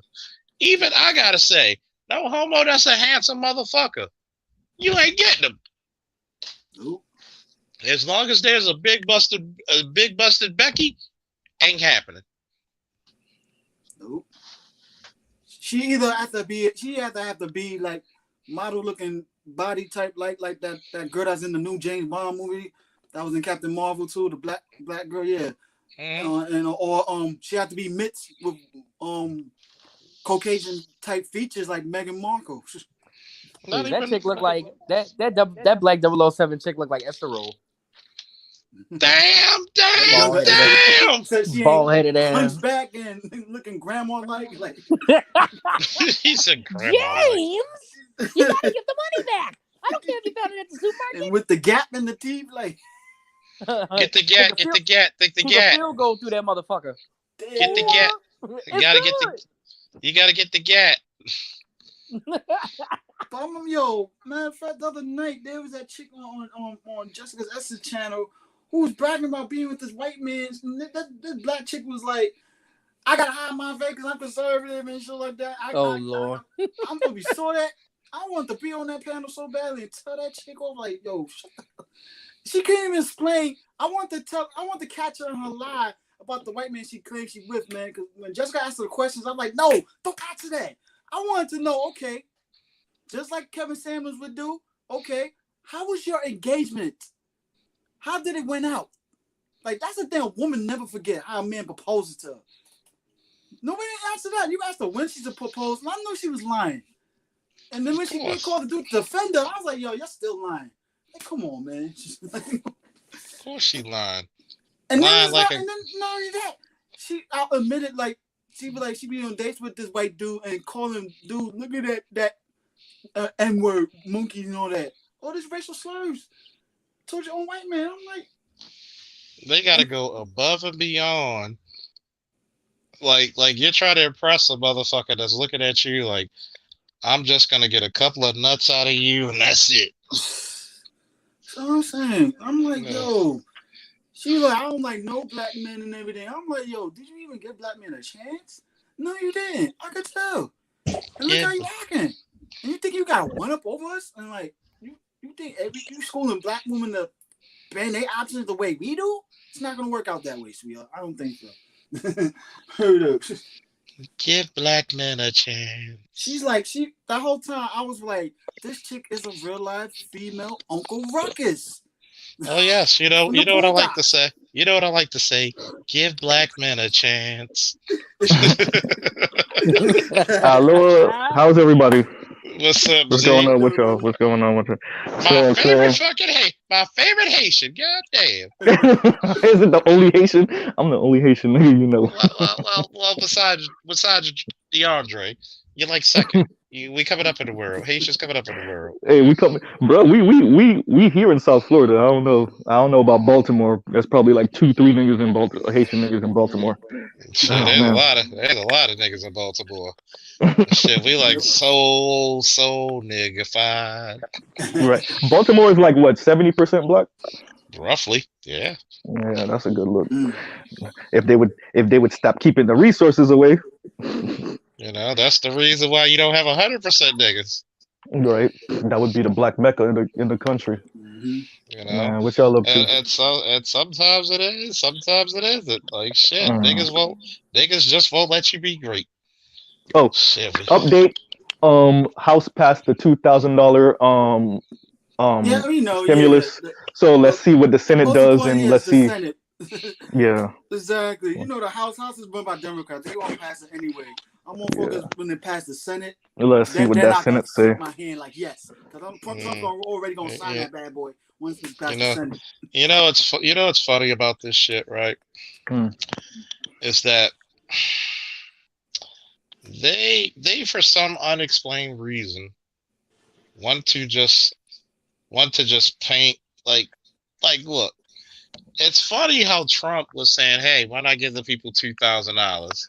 And all these black chicks who were like, "Oh my God, what's up, Shonda, the hero of last night? Woo!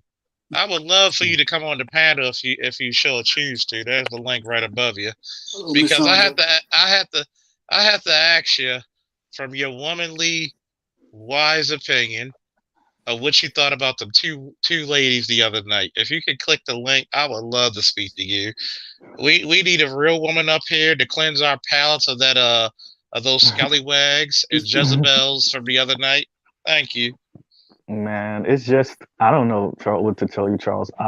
I am genuinely social media has made me genuinely scared for black people. And it's Mm. less white supremacy. I can't believe I'm actually saying this shit. But more how we have internalized it and the anger, resentment, and rage we feel towards each other. That shit is when you read some of these comments, yo, it's like border. Like I was talking to my girl's mom the other day, and we were like telling her some of the shit that's going on social media, and she was like, "What?" Like I'm like, "Yeah, these young people sound like neo Nazis about each other. Like they get Yeah, their heart broken one time in middle school, and they just swear off the opposite sex of black people forever. Like yeah, it's the worst shit yeah. in the world." See, it's bad because this is what happens when you do not have pride in yourselves. And Hmm. this is what I said. This is the reason why black women are very important into that. Because you're the first teacher. When children sense that you don't even have pride in your own people, they're gonna be like, wait a minute, you're wearing weave and you're trying to look like a white woman. Why don't I just get the reason instead of the reasonable facsimile, I just get the real thing. Hmm. And it's crazy because you want to talk about black men are running around with white women. No, we're not. No, we're not. No. Shit, running around with white women is still dangerous to this day for us. But and you know what, Charles? It's not the actual facts. I got into a back and forth with a young lady maybe a week ago in the comments on one of these videos. And when I just gave her the stats, bah, bah, bah, bah, bah, like like actually um black men in America, when you parse out men of color, marry more in their race than any other race for men of color. Asians marry out more, Asian men marry out more, Native American men marry out more, Latino men marry out more, and white men have the highest interracial marriage between them and another group with Asian women, but it's not in percentages because they're like 30% of the country, so their like interracial marriage rate is something like 11 to like 13%. But you Mhm. know, she Be mostly essentially said, Latinas. say that again. Would it be like mostly Latinas or No, it's Asian. Oh hell no! White men are wifing up every Asian they could touch, every Asian Because Yeah, woman they could touch. my one yeah. That's white what I thought man, would be white. Asians and I've learned Latinas. I've learned Okay. this in the army with white men. Mhm. White men are weird when they look up people when they look up mates. They Mhm. want women that are built like pubescent boys. I hate to say it. Mm. Prepubescent mass boy, It's true. but It's true. yeah, and not only that. If you want to come up, Shonda, you're free to come up because I would love to ask you some questions about the other night. But go ahead, Z. No, but the homegirl, she just was like, she essentially told me fuck your facts, which I get a lot from women on these comment sections and like online. Like they don't want to hear no data. It's like for them, it's like it's what I see. And it's really weird that it for them it's like if I don't experience it or I don't see it in my daily life, then it doesn't exist. So you could give me all the stats you want, but in my daily life, all I see is white black men with white women or black men with Asian women. And it's like, first of all, Asians ain't really with black dudes like that. Even in California, they're not with. Do you understand how racist these goddamn Asian parents are? If they'll be okay with their child coming home with a white dude. As a matter of fact, they want their child to come home with a white dude for many of them. But black Mm-hmm. dude, hell no. And Mm. so it just don't make no sense. Like I don't know. It's mostly awkward black dudes that begin with Asians and shit, The closest thing Yeah. an Asian like woman I computer mostly geeks and see stuff like that. black yes, but black dudes body get with is Filipinas and stuff. Yeah. Usually come from their country. And it's to me it's just really sad to see where we are when it comes to this really because what it really is, all this anger and resentment towards each other is really about middle school, high school, and early college rejection and feeling unwanted and undesired by the opposite sex. And it turns Yeah, us into fucking Nazis. I'm telling y'all. You ain't lying. I got it for you, Josh, right here. Damn, damn, Damn, damn. got it like, damn, wait a minute. That black guy who I ignored during high school, and he married with a white woman, and he making 250,000 to 300,000 a year. Damn. Yo, it's crazy. It's I don't know. It's crazy. It's crazy. And I'm not gonna lie. I do hear brothers saying some outlandish shit sometimes, but I've what I've come to realize is that the reason why we need a Roger, the reason why we need a Kevin Samuels, the reason why we need a BGS, a Charles, right, is because our language is still stuck in like 1955 when we talk about male female relations. So everybody's acting like black men are these big monsters, and we just come through and just destroy black women's lives. That's like black women are these dainty little daisies, and we come Right. and we just stomp them out with our little elephant, like elephant foot, right? And in reality, a lot has changed in the past 60 years. And when you talk to a lot of old heads, a lot of older black people, they still act like this is like 1955. And every black man is a rolling stone and every black woman is trying to hold it down. That is not what's going on in the black community right now. But You the telling narrative me? is still stuck. Wait a minute. You telling me I can't just have a black? Damn! I can't get James back. Like, wait a minute. I can't get my stimulus because I owe tax money. Uh-oh.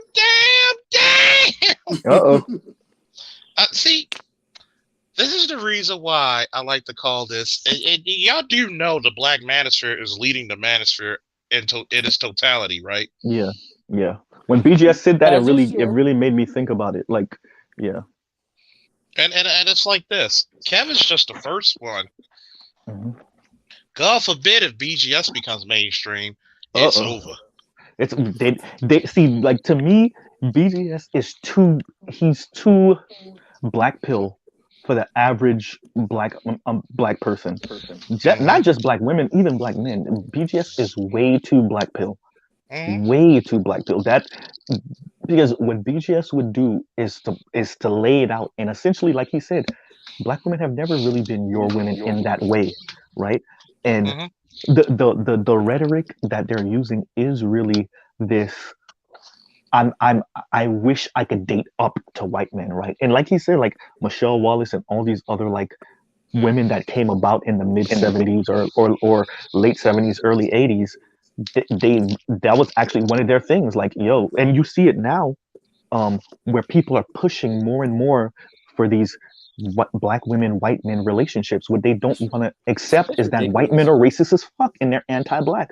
So the Yeah, black but woman could be down to fuck with white men all she wants, but the white men are not down to fuck with her. But yo, and they Why is then so that so hard for people to believe? they so dumb that they think that they'll make it seem like they dating a white dude and he automatically makes six figures because he's white. Please no, don't let a these lot of chicks fool you. They'll be But it's the skin prestige, though. that's, they think they're dating Leonardo DiCaprio, but in reality they got Cheddar Bob. but this is what they get in their relationships. What Mm. they really want is this. Okay? They really want is this. See how loving and caring? What they Mhm. really getting is this. And with single black men looking, and you know what the black man who's watching that going on? He's dancing in Well, the streets like this.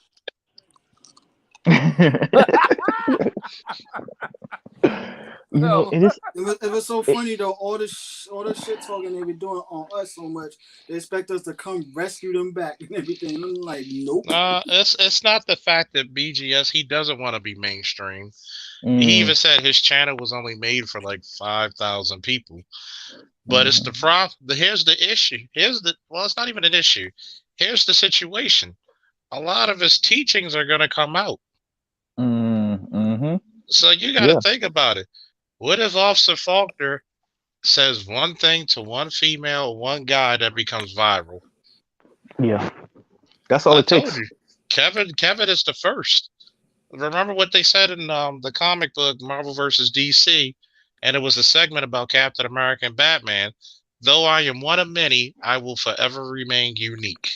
See, you got to realize how many times do you get an actual factual police officer, or usually I'm the only really YouTuber in the black manosphere, probably in the entire manosphere, that had a black law enforcement and correction summit. Yeah. We think about it. Everybody had all these goddamn issues with police. It should have been my entire fucking 1,200 people subscribed asking these fucking questions. What should we do? What should we do about police brutality? What should we do about employment? What should we do about this? See, this is the problem. Speaking of which, we about to get intellectual in this motherfucker. We got woo. Hey man, I'm We just up for a minute. we got the doctor of style and profile up in here, Dr. Dunbar, PhD. What's going on, Dr. Dumper? And we got another military brother, the GS 23,000 himself, Jay Shine from the New Yorker. Wu-Tang, motherfucker. What's up, brother? Wu-Tang forever. Forever, bro. Forever, motherfucker. Well, hey Charles, like I said on my stream yesterday, this joint is like V is for Vendetta. You know what I mean? They're gonna look up and there's gonna be a whole army of folks, you know, all stem for one person. Oh yeah. And you got to think about it. See, guys like yourself, Dr. Dunbar, and Nicole Ali's, the Dr. T.S.L. Johnson's. I'm pretty sure Nicole got a doctorate somewhere. She doesn't like to brag, but she's so humble and cute. But and Green Gorilla with a PhD and Dr. Neil, you're giving us validity. And then you go into the next level, which are the professional levels, like myself being an officer, hopefully a sergeant soon. But and Josh as an officer for several years. Josh's brother Terrell, who was a lieutenant, which means he's in middle to almost high level management of a police department. And others like Jay Shine, who's, he's up there as well. And I got a PhD. I got a PhD in niggotry. Yes. I have my PhD in bullshittery. Exactly. And fuckery. And it's funny because you're dealing with the street dude who's refined, and that's what's scary. Oh yeah, they're not ready for that. You're dealing with a Dr. Dunbar before he was Dr. Dunbar, had to come from somewhere. And guess what? I have 16 and 17 and 18-year-olds listen to my shows and my playbacks and ask me questions. And I only got 1,200 subscribers. Imagine with people like Kevin Savage with 200,000. I think it's past that. It's somewhere in the 260s now, I think, or something like that. I mean, his shit growing like the Smurfs. For real, it really is. I actually have a question for Dr. Dunbar. Dr. Dunbar, if I'm not mistaken, you're in DC, right? In the DC area? Yes, I am. So my question is, with all the educated sisters that are around you, do they see any of this? Do they ever lament, or do they ever make a comment from what you see about the plight of Black men or their relationship with Black men and understanding where Black men are coming from? Do you ever hear that? Well, I haven't sat down and had an in-depth conversation like the ones we have here. Many of them will let you know that they let engagements get away. So many of them, I don't want to say many, but some of them had engagements. They let those go. Some of them have just been really into their careers. Some of them have really, really high standards. So they kind of can't get out of their own way. But it comes out in bits and pieces when you're talking to them one-on-one about why they're still on the dating market. That's scary.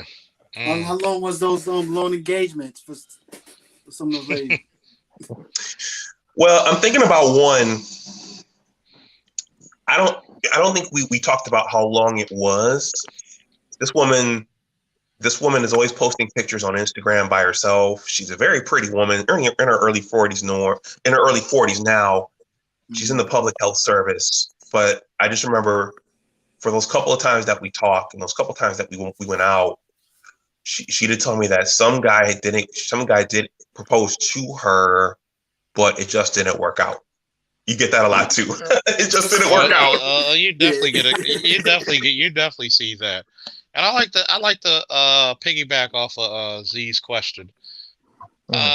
Dr. Dunbar and Jay Shine, because you both work in very high fields, definitely. What do you see as the percentage of black women there who are single in your fields? I'll let you go first, Doc.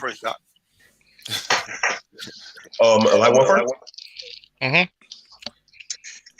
In my field, I see a lot of them going off and on. Many of them are baby mamas, and they're going off and on. None of them, only a small percentage are married, but the other ones are perpetually single. They're baby mamas, and they're going off and on with somebody. It's not me, but hold up. Damn. I believe you, Doc. You made me download that. But go ahead.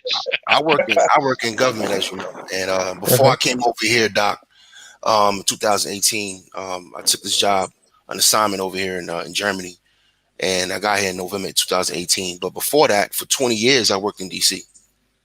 So various organizations and various installations, and so I've been around professional women.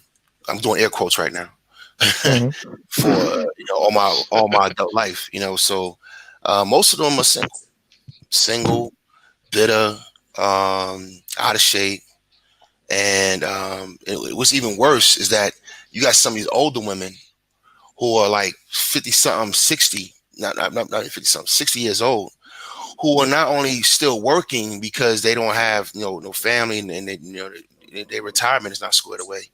They have single mother daughters that they're helping to take care of. Jesus Christ. I see this a lot. You know what I mean? And I was sitting and talk to the sister, and I get along with them. I'm gonna tell you something about me. I love older sisters, man, because I miss my grandmother so much. You know what I mean? So I know how to talk to older sisters, and they take a liking to me. So when I talk to them, it's all love. There's no disrespect, no nothing between me and them. Matter of fact, I get along with most sisters I work with. But I talk to the older sisters though, the ones that should have retired like 10 years ago.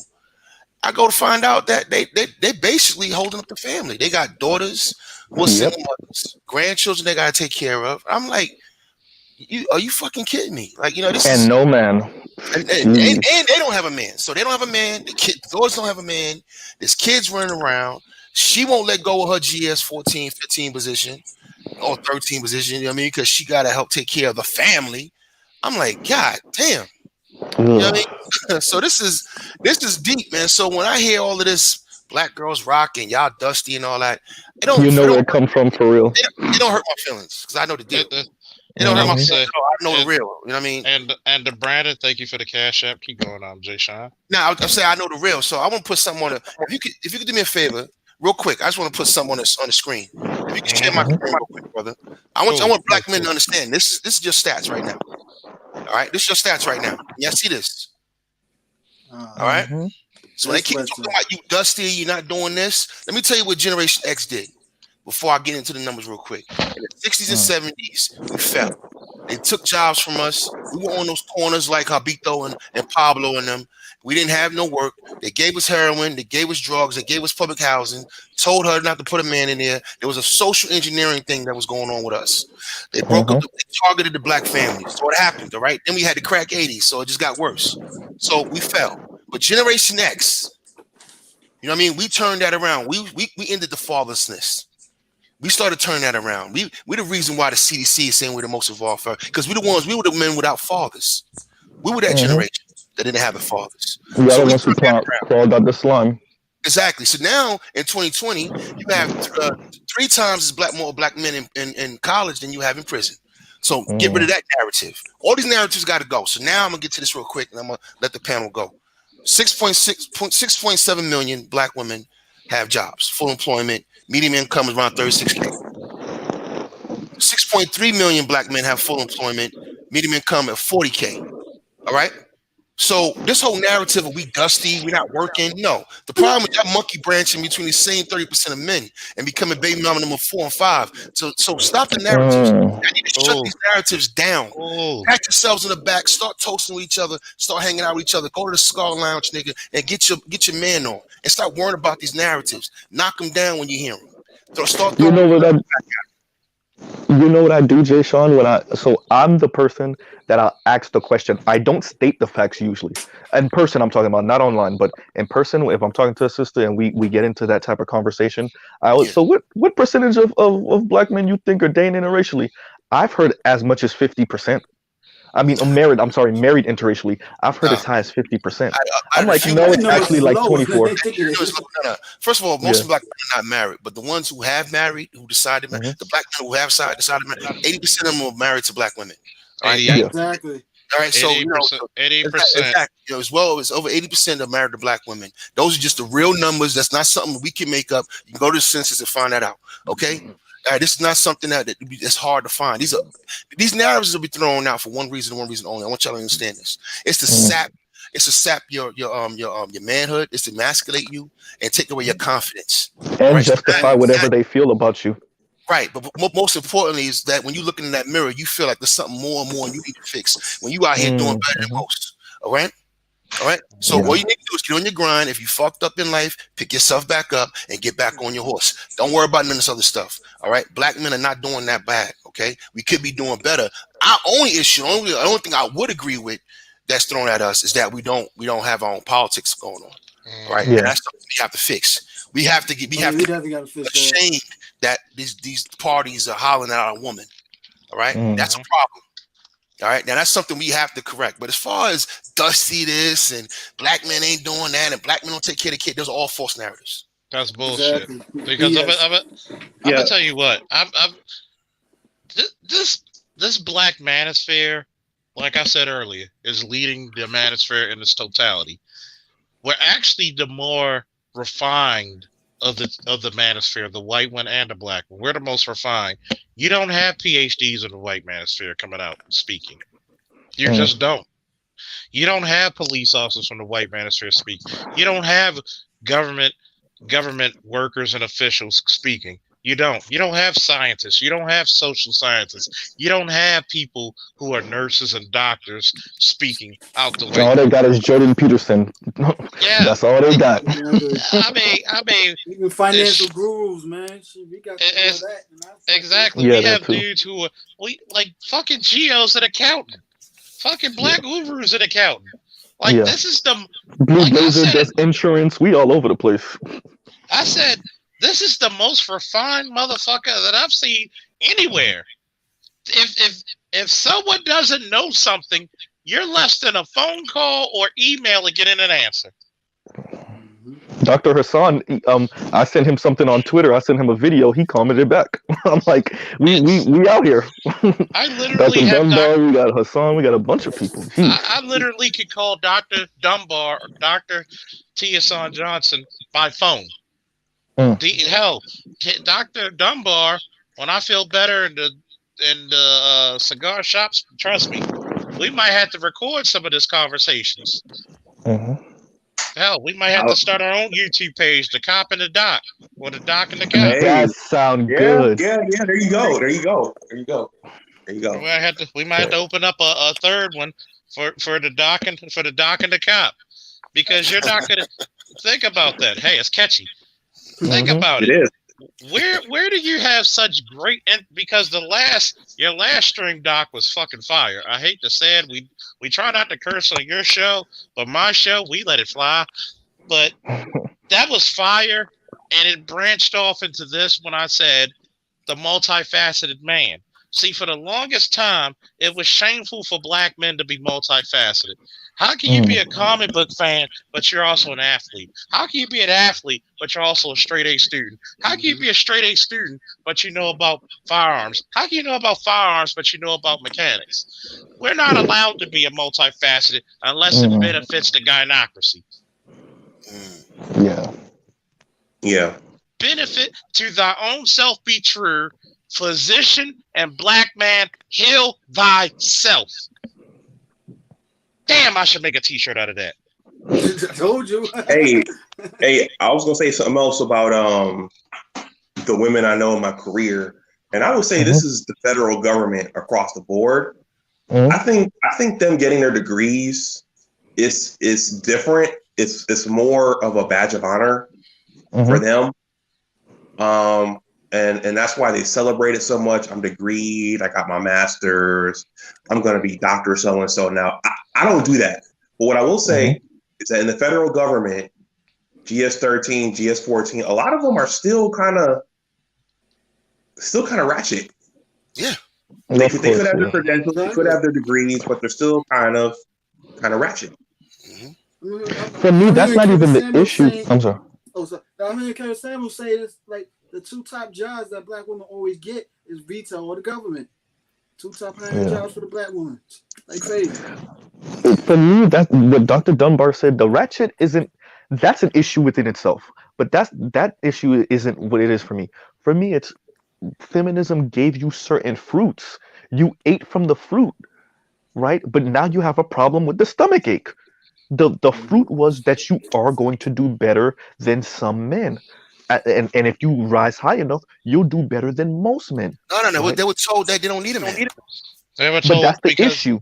You don't need a man, girl. I'll quote after this. See, I'll tell you a little story about Charles Faulkner. I went to Lake Clifton. You know, that was supposed to be the hood school. I even joke about it my 9th grade year when I came up there from out of private school. It looked like fucking lean on me. Motherfuckers smoking weed and always getting their hair done in cornrows. Hysterical. But it was cool. But it was fucking cool because that's where your boy won 4 championships in a sport that black men aren't supposed to compete, which is wrestling. You know, I've actually, because of Lake Clifton, I was invited to go over in Germany, and I was only 2 of 1 out of 120 wrestlers who were black and still got a bronze medal wrestling freestyle in Germany. I'm a bad motherfucker, and I show it. I don't believe in being humble. I don't have to be braggadocious. Yeah, you're right. You're right. That's why you gotta get shot because you're thick neck ass. I ain't fighting you. I already told Charles we get into it. It's shovels and rakes and hammers getting thrown his way. You know I hear it. You know I hear that a lot. I told you before, Charles. I'm shooting you and fighting your partner. You know it's fucked up. It's fucked up. My doctor, even when I was sick during COVID, and my doctor was making me laugh. He was like, "God damn!" He was checking my neck. He was like, "God damn! How big is your neck and your arms? The arms 20 inches, the neck 22." Yeah. Remember next Friday when Lil Red was like, "You better go get your chain back." He saw Debo like, "We need to go." and it's so funny because here's the question, right? Not actually the question, but the statement. Look, black men never had trouble getting women. Black men were all, as a matter of fact, black men had to actually focus themselves up from women. Here's the craziness about it. There's 3 things in life you realize. You lead, follow, or get the fuck out of the way. Black men don't want to be subservient anymore. We're taking our rightful place back. And now you have such refined people. Shara made it. Thank you, love. Trying to wait till she loads up. And you got to understand this. See, black men want women like a Chandra who's about to come up. Trying to get her through, but hopefully she could come up once she gets the computer to load up.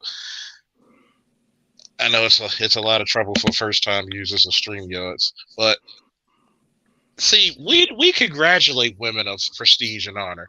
Think about it. I told the dude from off of Rogers Report, Jojo, come to my shit. Let me talk to you, bro.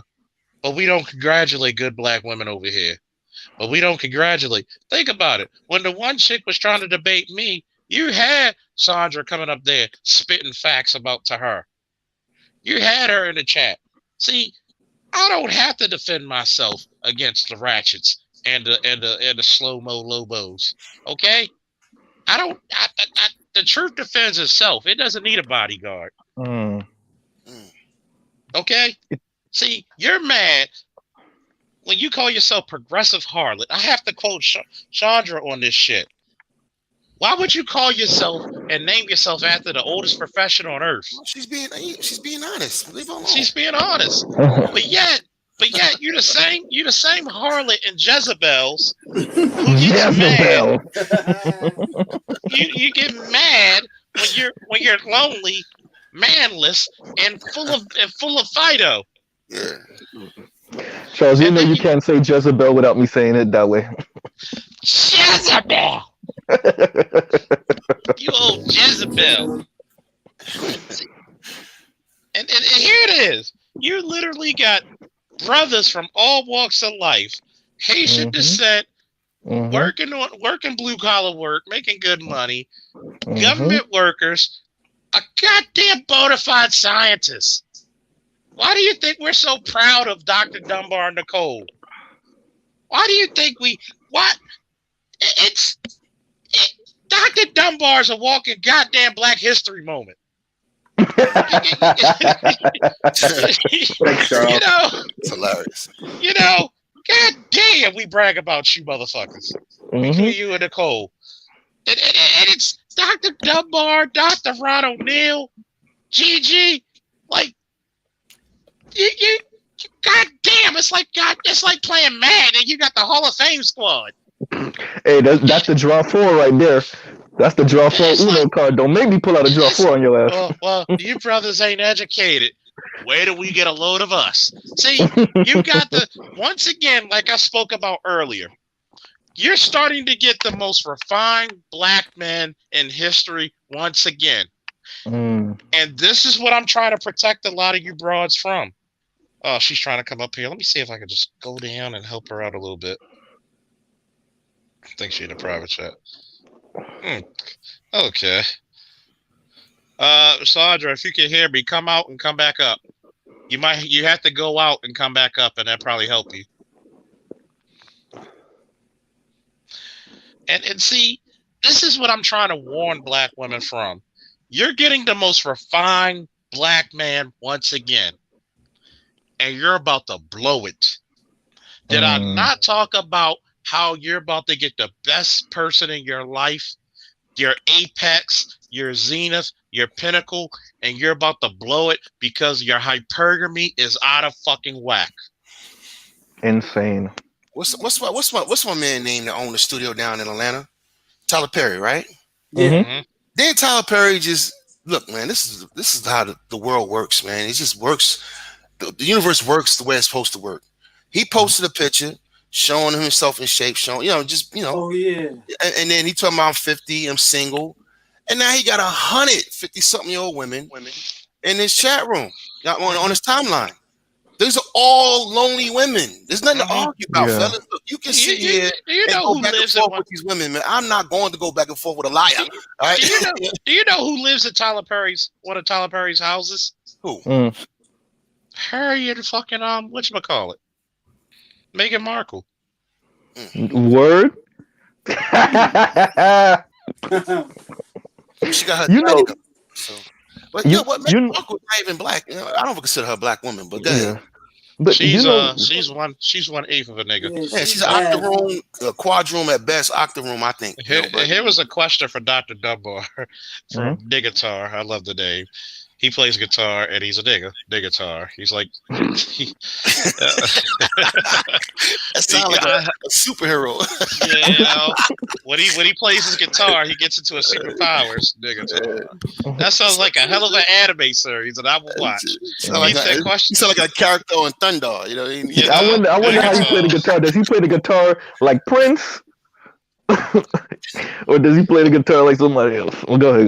He plays the guitar like Thundercat, bass only. That's what's He said, question for Dr. Dunbar. Does a Black male doctor in his early 30s want a 19-year-old Megan Good with no kids, but from the projects, or does he want Claire Huxtable, honestly? Okay. Wow, he just gave two extremes there. Well, hold on. Does Claire Huxtable have kids? Does Claire Huxtable have kids, niggas are? Niggas are, yeah. You gotta. I feel like I'm summoning like a Megazord or something when I say that. I know, right? Power Rangers. Megatar, I choose you.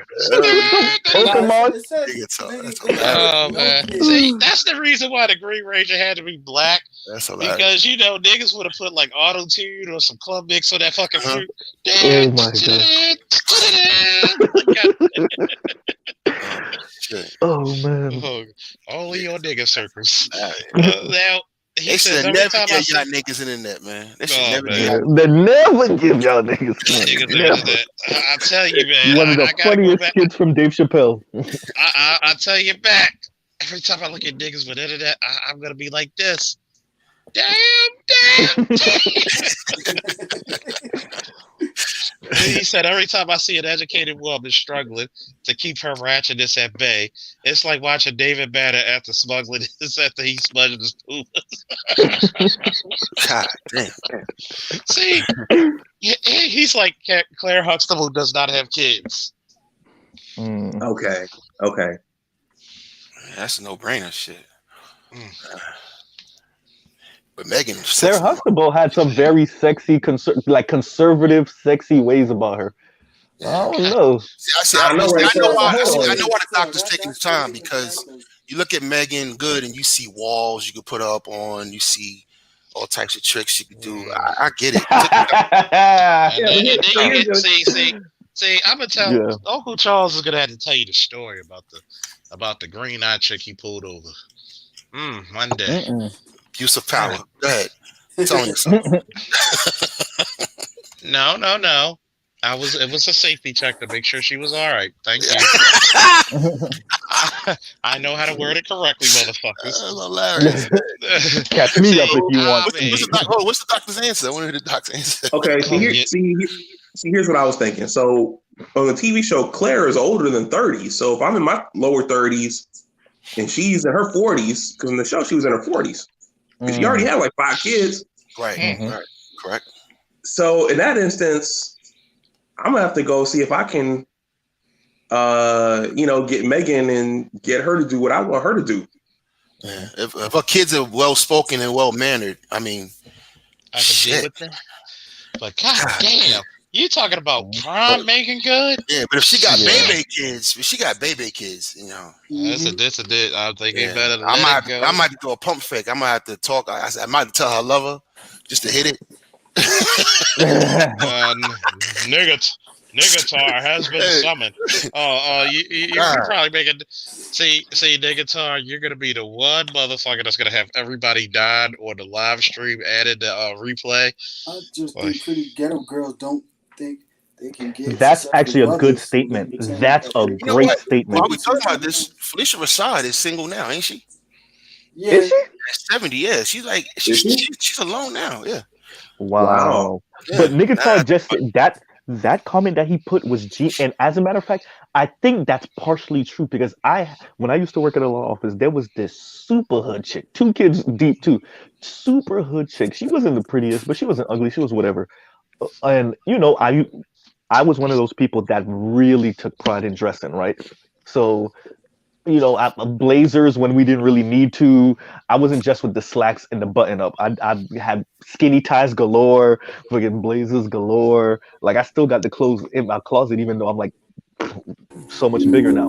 But she did used to flirt with me, right? Hey, On Sandra. some, like, if I thought I had a chance, I would, And I think that's actually Sandra, a really can you hear good us? statement. Yes, can you hear me? Oh yeah, got a little background noise in the back. Hey, everybody, Sandra H. Hello, Sandra. How you doing? She sound like she had the Hello.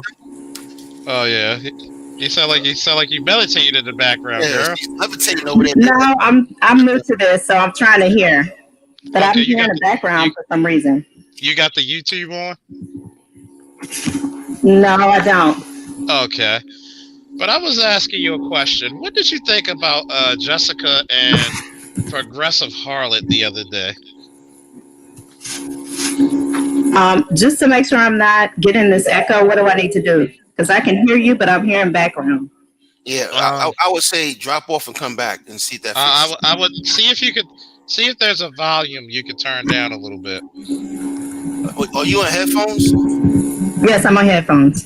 See if there's some. If you could turn down the volume a little bit, that No, might help. disconnect, unplug your headphones, plug them back in, and then come back.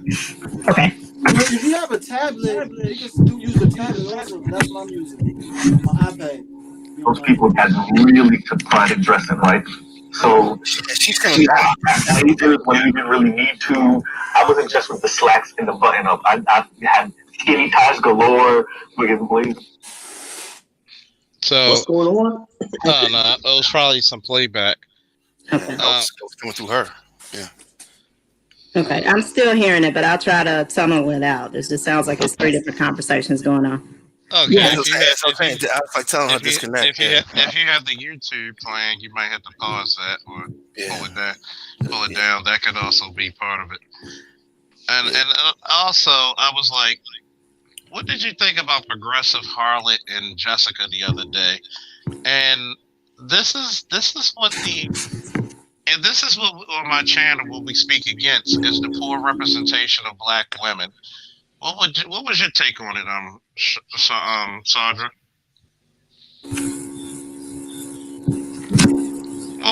We'll work with it. So you can just, if you can hear me, just talk. We'll work with it. I don't think she can hear you though, Charles. That's what I'm saying. She needs to disconnect. Hey, Sandra, can you hear me? I can hear you, but I'm Hey, Sandra, try what I asked you to do. Just go ahead. let me just log out and I'll try coming back again. Unplug your headphones, plug them back in, then reconnect. Okay. Your headphones, plug them back in, and then come back. Okay. Can you all hear me this way?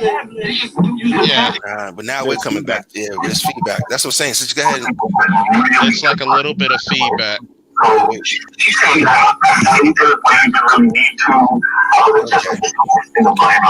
Yeah, it's like the YouTube playing in the background.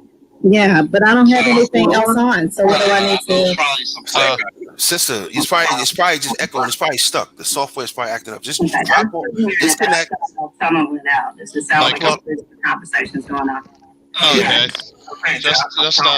Just go down and come back up, and I'll bring you back up. Okay. Because that might be the best way. See, the craziness about it is that, like, you got to think about it. Right now in the black manosphere, you're getting a lot of good representation of everyday black men. And see, this is the benefit of being a man. Men will hang around doctors, government officials and workers, military men, firefighters, police officers, sanitation. We'll hang around all walks of life of men as long as you cool and you on the right shit. Women tend not to. So there's a benefit because you had Kristen Curzon with her pink pill. And think about it. You had the panda bear, Derek Jackson, complaining about him and then throwing shots at him. I'm like, and he asked him, tell me how many people did you hook up? Where the receipts? Yeah. I'm a member of his mixed group. Kevin's one of my Facebook friends. Jay Sean, Dr. Dunbar, go to the mixed group. Well, anybody, make sure you go to the mixed group. I'll ruin it because I'll just go to the mixed group. And I'll tell you, the ugliest woman. I won't even say ugly. The lowest caliber of woman when it comes to physical beauty is about a 7. I understand that, but I'm not trying to get married right now, so I'll just ruin it. He said just married right now. I'm not trying to get married right. I'll be honest with you. I like that with any chick I talk to. I'm not marrying right now. You know what I mean, I'm on the grind right now. Man. Enjoy your bachelorhood. Yeah, no, I don't know. Yeah. Maybe one day, but again, I might be a hypocrite. I'm a year from now, I just might meet the right chick. You never know. And then I'll be out here talking about, hey man, I was getting married now, panel. I was getting married now. I was married now. See, that's what's supposed to happen, man. You made the woman work for it and make her change her Yeah, but mind. I got some economic plans right now. I gotta carry out. I'm focused on that. So Yeah. I ain't worried about none of that right now. So I'll just go in there and just be ruining chicks. I'll be ruining the whole group. And it's funny, because I just look at this like you're getting like I'm just saying like I see y'all didn't meet Charles in his 20s and his 30s. I'm about to be 40 in about a year and a half. Well, about a year, 2 years, about a year and a half, because they say April is like what, roughly 4 months away, and then another year from that, I'm 40. I'm like, dude, I was running in and like, Jesus. Don't incriminate yourself. Oh, that ain't incrimination. Shit. It's like Aretha Franklin. It's pride and deep in love. Pride and deep in love. Whoa, whoa, whoa, whoa, whoa, whoa. Shit, it is what it is. I was telling you, boy, I came from the Shy dude. Man, when they told me I wrestled and I won a championship my first year, there was no turning back, boy. I was like, God damn. So I just be looking at it like, oh, let me see. Hey, let me see what Trinity. What's up, Trinity? Uh-oh. What's up, Trinity? Look, she got the one where she arcs back, ass down, face down, ass up. Wow. Hello, Trinity. Trinity. Okay, I'll bring you back down until you're ready. Yeah, she's not ready now. She be having that picture with a bunch of men. But see, this is the She's not ready for the video lights yet. Come back if you're coming up. Try coming back. Come down and come back up. One more time, Sandra, because I really want to get her take on yesterday, because I think she was the unsung hero, because I didn't really pay attention to Progressive Harlot's name, but she brought it up. I was like, you know what? You on some good shit there, sister. Yeah, man. I don't know. I mean, it's just the world. I wanted to actually say this to Jay Sean, because he was talking about the women that when he was working in DC. So Morgan Stanley put out a memo, and you can actually look it up yourself. If you put Morgan Stanley she economy, you can find this. And it's just oh, okay. Oh no, but yeah, the she economy, Morgan Stanley. So what they're projecting is that in the next decade, 40% of women will be single, mainly with no children, and they're actually trying to find ways to get money out of them, right? Because single women spend more money than married women, so they're actually trying to be like, hey, for all you businesses out there, single women are gonna be single in the next decade, so start getting your product up, start getting ready so that you could capitalize on these single women. So if it's going to be single women in America in general, single women 40% in general, that number, I think Kevin Samuels quoted something like 75% of black women never being married coming up I think in the next decade. So that's what we're dealing with. And if that number for Morgan Stanley is 40%, in reality, I think that number might actually go a little bit higher because of COVID. And because I'm sorry, go ahead. Let me put it to you this way, right? Mhm. From 1890 to 1980, Mhm. black couples were married at what? Roughly 80%? 85 at its lowest, 90 at its highest. Like all of us that are black men would have been married at that time. Yeah, that was the culture. Yeah. That's crazy. Oh man. That's real. Oh, you up here, Sean? Oh, Shonda, you were good. You were good. Oh my God, we had you up here. Do what you did just last time. Oh, one more time. I think you almost had it, Shonda. And think about it. That was the culture. You needed each other. And see, this is what I talk about on my show. Instead of saying you don't need a man, you need to tell the culture and tell the truth. You need a man. You can't protect yourselves. Guess what? You may be able to get a career, but who's going to protect you? You do well and you live longer with a man. You're secured. If we die earlier, we're like a goddamn insurance policy. So, out of that saying, to prevent a lot of things. Hello, Trinity. Hi, can you hear me now? Al, Oh, Yeah, oh, ah, what up, Trinity? what's up? wonderful. What's up? Hey, Hello. what's Um, up, panel and chat, everybody? How y'all doing? what's I up? had to switch phones. I'm sorry about that, So, y'all. Trinity, what's keeping a lot of these ladies out here single? Oh, just throw me up in. Okay. Hey, that's the type of shit we on. Mm-hmm. Honestly, Lord have mercy. Let your nuts Uh, hang. Okay. I'm a just mute you, Shonda. When you're ready to speak, just unmute yourself. Right. Right. But So go in ahead. my opinion, what's keeping women single? That's what you want to know. Uh-huh. I think the inability to listen to men. Goddamn. The Me personal. Mm-hmm. Goddamn. If I said that, I'd be sexist. But go ahead, continue, please. Well, I mean, I mean that everybody knows. Well, most. Oh shit. Class. Anyway, people mostly who know me know that I'm a polygamist, and not only do I not have a problem getting any man, but I have multiple men. And the reason that I have multiple men and they're all okay with each other is because I listen to them. I know what they want, mainly because I listen.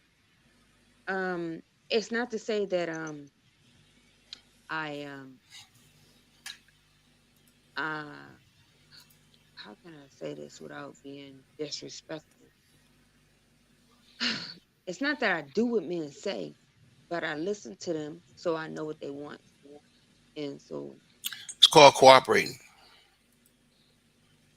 I'm not gonna say I corroborate more or so, but it's that I know what the men in my life want, and so I know exactly what to do. You know, um, Which is cooperating. I mean, there's not okay, there's no shame of saying that. I mean, that's exactly what it is. You cooperate, you listen, and you cooperate. And okay, and it's like if you think of the black community, for a lot of black women, they think that's a cardinal sin when that is actually your superpower. Like, think about it.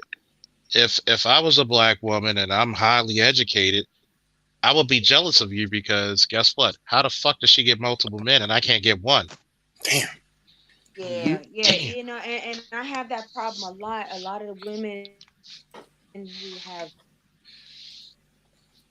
And by the way, want Aqua me to Dragon be said she hit the nail on the coffin with that statement. 100. yeah. But So but go ahead. they. Oh, can you hear me or you can't hear me? Oh, you good? Keep going. Okay, so I have a lot of women who like I guess they look down on me because they say, "Oh, you're not educated. You're a little low. You're You got to snappy, speak into the mic. You're a little low. yet." Yeah, get closer to the mic. So, Okay, Renee, are you using headphones because the volume is pretty too low? And I am you No, okay, I hear you better. I am you're you better now. You okay sound better now. I am I am using headphones. The thing is, my headphones have no mic on, so that's probably the problem. Yeah, you got to just make sure the mic is close. So okay. So let me talk into Yeah, that's great let me right there. okay. Let me talk Yeah, into the speaking to the mic and mic. let me be. Yeah. Let that's funny, right? There's so many Let me innuendos. yeah, I No, know. we just couldn't hear. It's okay. Uh-huh. Yeah, let me be a useful idiot for a second. So anyway, Ah, Oh, we know silly you can take a man. joke. We know you can take a joke. That's why. no, I know I can't. No, I can't. I'm tough. Yeah. So like I say, a lot of women, they clown me because they say, "Oh, you don't do your hair like that. You don't wear weave. You don't wear makeup. You're a snagger too fast, nappy headed ass. Uneducated ass female. Okay, and I don't enunciate my words the way that bitches want me to. Okay, fine, but I still can keep a nigga though. You know what I'm saying? So I don't understand how it's like how some of these women they try to clown me, about my deposition or who I am, but like like you say, you can't even get one nigga, but I have multiple men. Just point blank, period, on my team. That will do anything for me. They protect and they provide for me. I don't work. I don't have. I don't. When I wake up in the morning, I don't have to hit no goddamn time clock. You know what I'm saying? I don't suck dick and have to Don't go to say work that. in the morning. Don't say that because you're gonna Just piss off a lot of women. No, no, say, I'm not say, trying to piss say, say. nobody. No, I'm not trying to piss nobody off. But you talk about how snag a tooth I am and how nappy headed I am, but at the same time, and how uneducated I am, and how I ain't got no money and I'm broke and shit.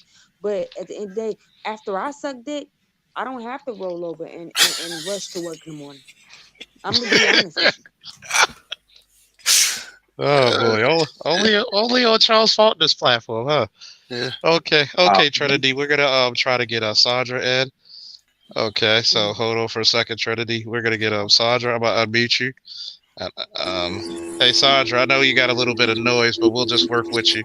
Can you hear me? I can hear it. Good evening, everyone. Good evening, love. How Are you you doing? all able to hear me? And does it sound like it's a background foolishness? A little bit, but we'll It work sounds with. better now. We'll work It with it. sounds better. We'll work with it. Okay. We'll Okay. work with it. I was asking you earlier. Um, when it comes to the ladies of last night, what was your opinion of the? Because you're the one who brought to my attention of her name and Jessica. What was your opinion of last night? Of the Saturday night. As a black female, I really hate to see the way that we're represented. Mm. And I felt that way for a long time because as an individual, I don't like generalizations. I hate generalizations in general. But as a professional black woman, educated, I hate to be lumped into a group with women that are not like me. And I'm not downing my sisters, but there's always room for improvement. But I have encountered just, throughout my life that people will look at me a certain way and just assume, which I don't subscribe to assumptions that I'm a certain way without even getting to know me, which for me at the basis is a problem. When I saw that last night, I was just like, okay, am I seeing this right? Did I read what was on the screen? That's your name? Okay. Everybody has their own, is entitled to name themselves whatever they want, but how can you expect somebody to really take you seriously if that's how you portray yourself? And if it's a joke, it's a joke. I mean, she'll have to answer that for herself, but I was just like, okay, maybe I need to get my eyes checked because I'm not seeing that right. And then she kept commenting. I'm like, no, I'm not losing my mind. It is what it is, which is why I commented the way that I commented. Just listening to the Manosphere over the last couple of months, and I followed BGS for years. I commend you all for what you all are trying to do. I hate to see the state of Black male and Black female relationships, but I know it's not by accident. Of course. But I think more people need to wake up, and that's on both sides, women as well as men. And I just really, people are entitled to their opinion. I'm the type of person to where I don't have any right, nor does anyone else have the right to tell me how to feel. But if you're going to make a statement, particularly in regards to these are facts, this is what it is, then you need to be able to validate that with substantial data. And that's what I see in the spaces. And just as society as general does not occur. Which is a problem because, we can feel whatever way we want, have whatever opinions, but nothing tops experience with validated information. Because three people can look at the same picture and take three totally different conclusions from it. That was the issue as a Black female that I had with some of the women that commented last night, as well as some of the things that I've seen and witnessed just from listening to various YouTubers in the manosphere over the last couple of months or year or so. But I definitely think we as a people can do better, but we have to want to do better. The main issue I find that bothers me with some sisters is when you try to correct them, they look at you like, who the hell are you? And excuse me for cussing on your camera. Trust me, you see the sign up there, parental discretion is advised. We encourage it. But, well, I don't know who's going to see this, and I use profanity, but I'm going to try to keep it professional. I understand. But that's the issue is feel whatever way you want, but I don't like the double standard that we as a people have. You can't expect to treat a man like he's trash and then expect him to work the ground that you walk on. That just does not fly in anybody's, reality. And I think a lot of sisters are delusional when it comes to that. I've heard those conversations. I don't participate in those conversations. I will say, in my years of adulthood, my views have not always been the way that they are now, but that's through hard lessons, that's through life experience, and that's through knowing what I want and not being able to always get that. So that's the phrase say you can't keep tackling things the same way and expecting a different result. That's the definition of insanity. But people have to recognize their own issues and they want better for themselves. Okay. And you don't mind me if I ask you what's your level of education? I am a master's prepared advanced practice nurse. Wow. So you're pretty educated. You educated, huh? Mm-hmm. Yes, sir.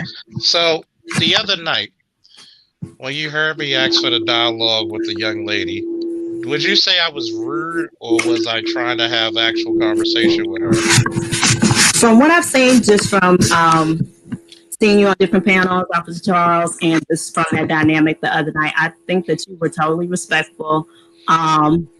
You were encouraging her to participate, but you gave her the right not to participate as well as the other young lady that was in collaborations with her. But what was baffling was, one, she was very young, so there wasn't a lot of life experience there. Two, just the vibe I got from what she was saying, she already had a formulated conclusion before even listening. She wasn't trying to learn, right? And this is what I'm 38 years old. I'm actually. It's sad to say, I'm old enough to be her father, which is sad to say that now. I'm almost a 40-year-old man. I fought in war zones. I've been a police officer for 14 years. I've literally coached longer than she's been using the bathroom by herself. Okay?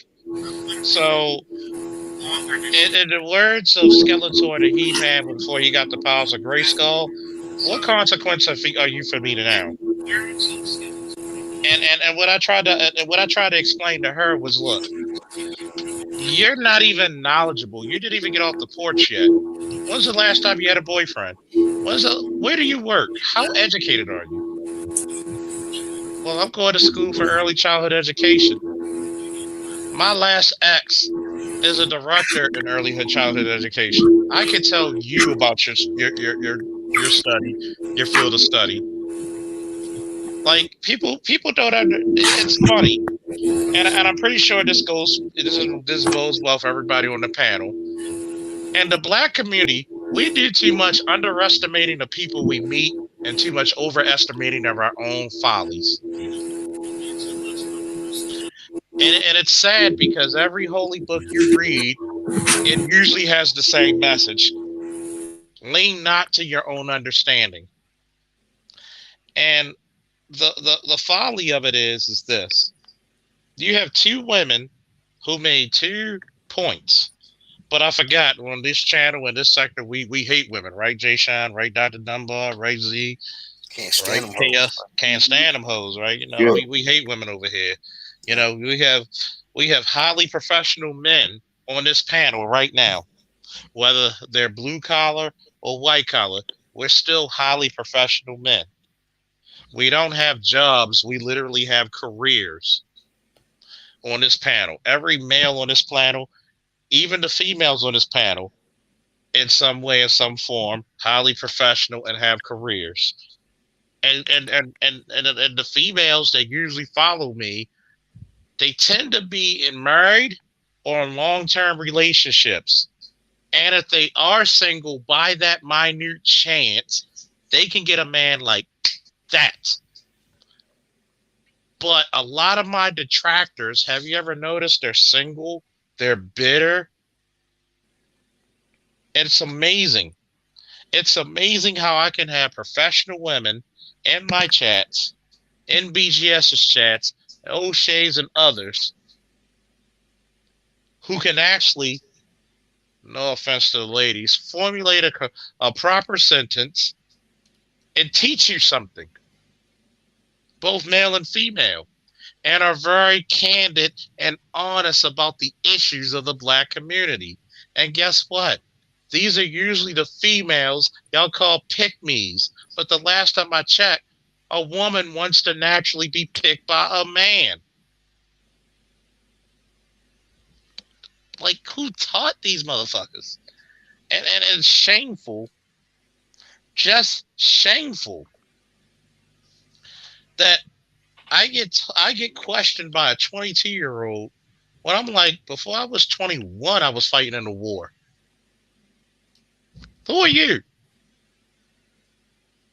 Like, that's like going to Dr. Dunbar, man, you don't know how to put these proteins in a jar.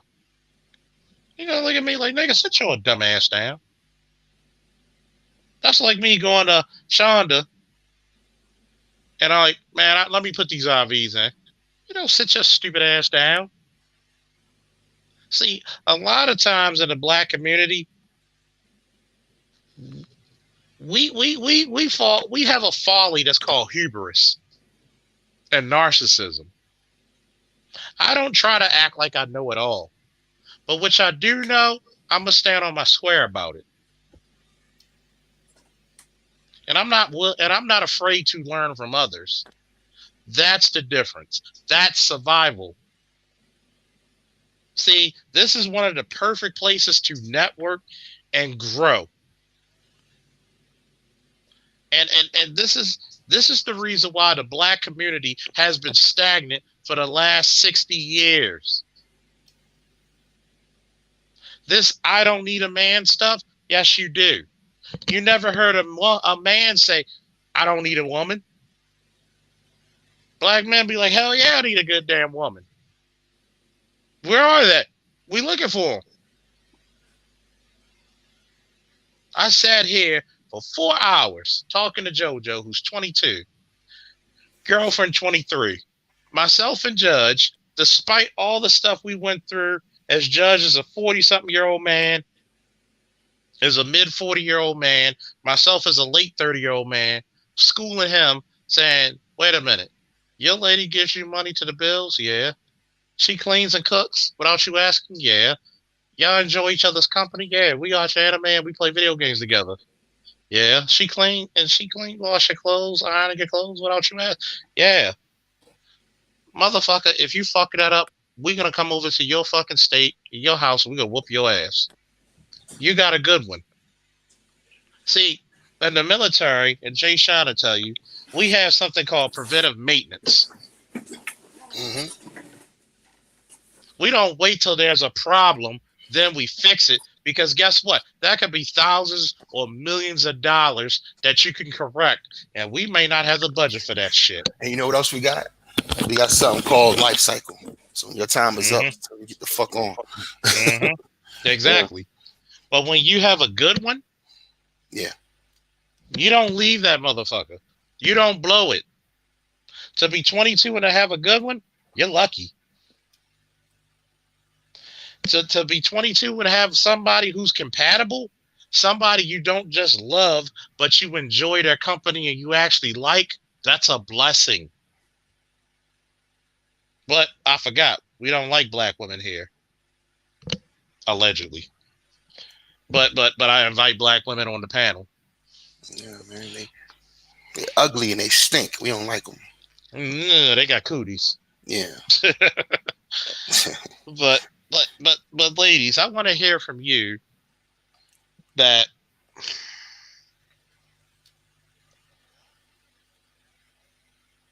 what do you think is the number one thing that keeps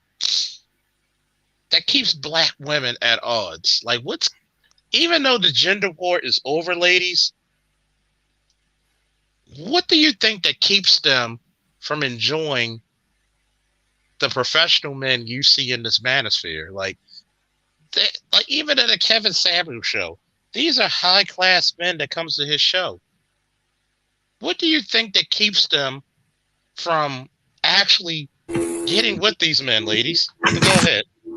I think it's unrealistic expectations. I think it's not. I think it's not owning your own stuff.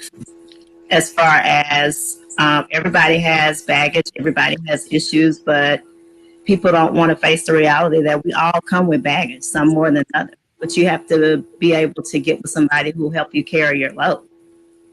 Can you say that one more time for the Negroes in the back that didn't hear you, what you just said? Because that was very fundamental. Everybody has issues. Everybody has baggage. But I think it was a Max Lucado book. He's a Christian author, for those that are believers. For those that are not, that's to each his own. You have to get with somebody who will help you carry your stuff. And you have to recognize nobody's perfect. We all come with our own ish.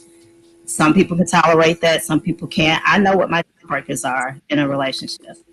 And there's certain things I'm not going to put up with. That's based off how I was raised. I come from a two-parent household.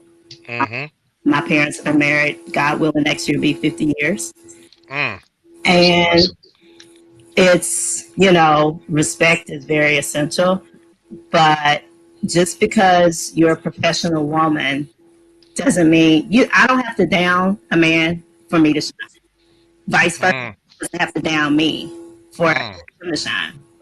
We can both excel, supporting each other, doing our own thing, and go out in the world and be great. But I think as far as black women, a lot of black women don't have realistic standards when it comes to men. It's that Cinderella, idealism, or a lot of the foolishness that's on reality TV. That's not reality for most people. You got a lot of good men out here, whether they are educated or not, that are, great men, have the potential to be great fathers, or great fathers can be great men in relationships, but they're not given opportunity. I got a question for you. I already know this is going to get misconstrued, so if I get labeled as a pick-me, so be it. I'm in a long-term. There's no such thing as that. That's bullshit. I got a quick question for you, sister. That's what it is. Sister, I got a quick question for you. Are you married? I'm not. Oh, okay. Have you been proposed to before? I have not been proposed to, but I'm in a long-term relationship. There you go. You got kids? No kids. Oh, okay. See, Jay, what did I tell you? Have you noticed the women in my channel are long-term relationships, engaged, or married? Oh my God, she was preaching so much. I got to get a praise break in this. I got one more question. That long-term relationship, is that a black man, or is it a Zaddy or Pedro? It's a black man. Okay. I'm very happy in my relationship. There you go. It's the longest relationship that I've had. If it's God's plan that it leads to marriage, great. If not, I'm enjoying it while it lasts. There you go. All right. There you go. Come on. Hold up for a minute. There you go. Shonda, I see fireworks right now. You gotta give me a praise break real quick. She gave you her stats. I heard her. She gave me the stats. Gotta get a praise break off of that one. And I'm gonna say this one last thing, because fundamentally, I know I'm gonna get bashed for this, but it is what it is. We'll protect you. We as a society have gotten too lax when it comes to standards. And I'm not saying that we don't have any, but I'm 40. I'll put my age out there. And she No puts her kids. age out there.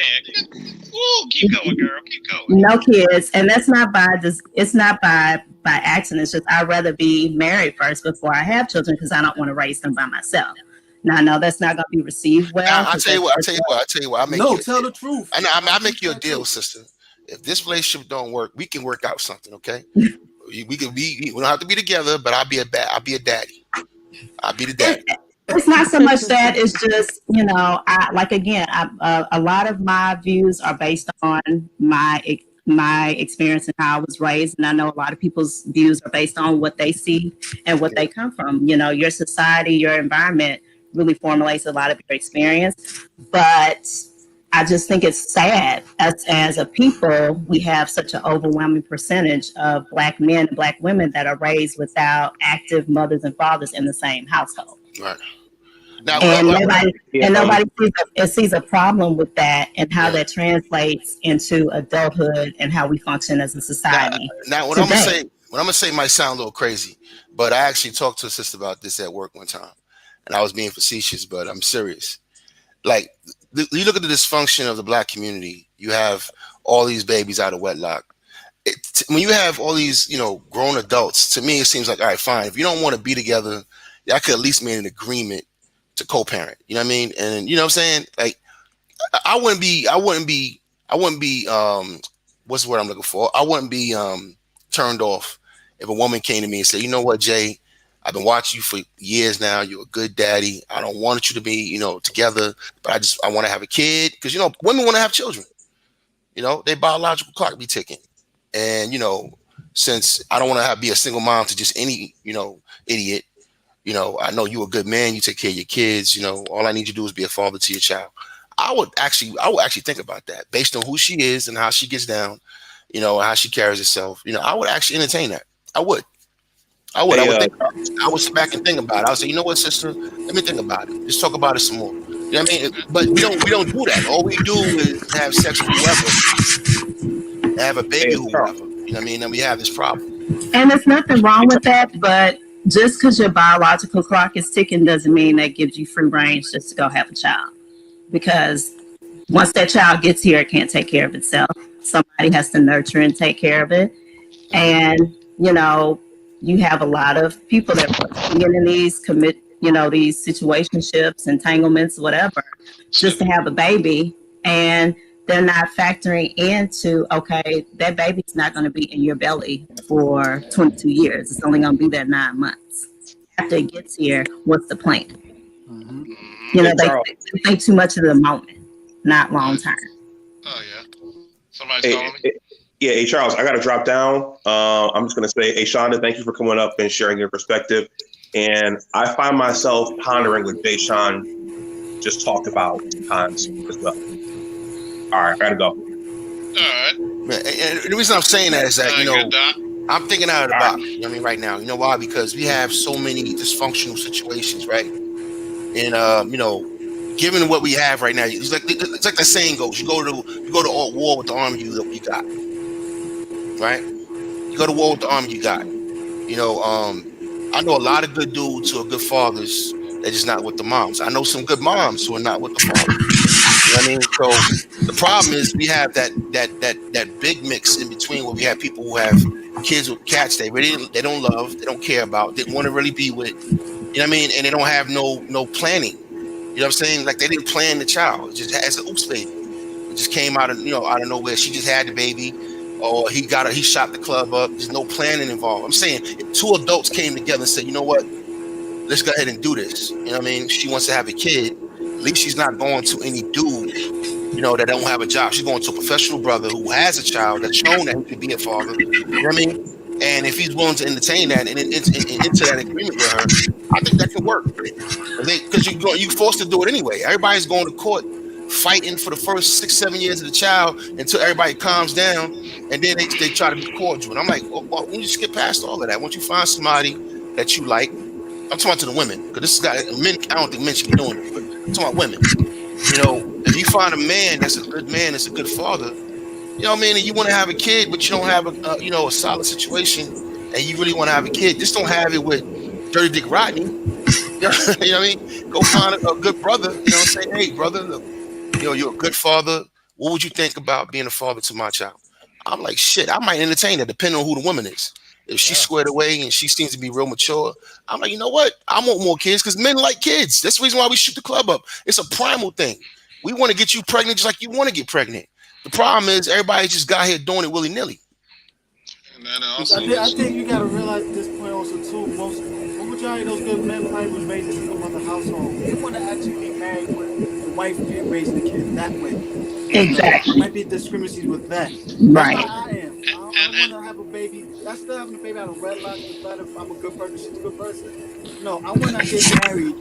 I want to raise my kid in a marriage household. There's a big difference between a marriage household and a separate household. I'll also say this. I'll also say this. A lot of people don't understand this.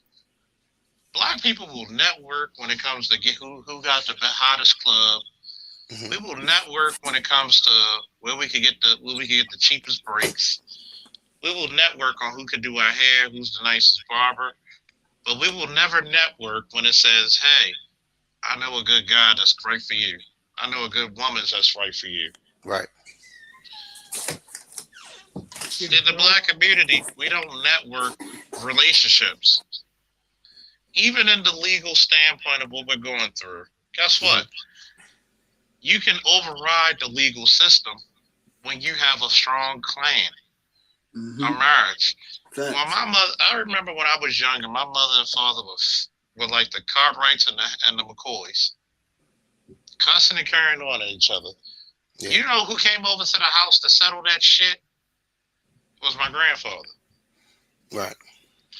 You know when my niece and her man was like going through it and arguing and shit. You know who settled that shit? Me. And I had to tell my niece, I said, look, you got 3 kids. 2 by this man, and he accepted your other one by another guy.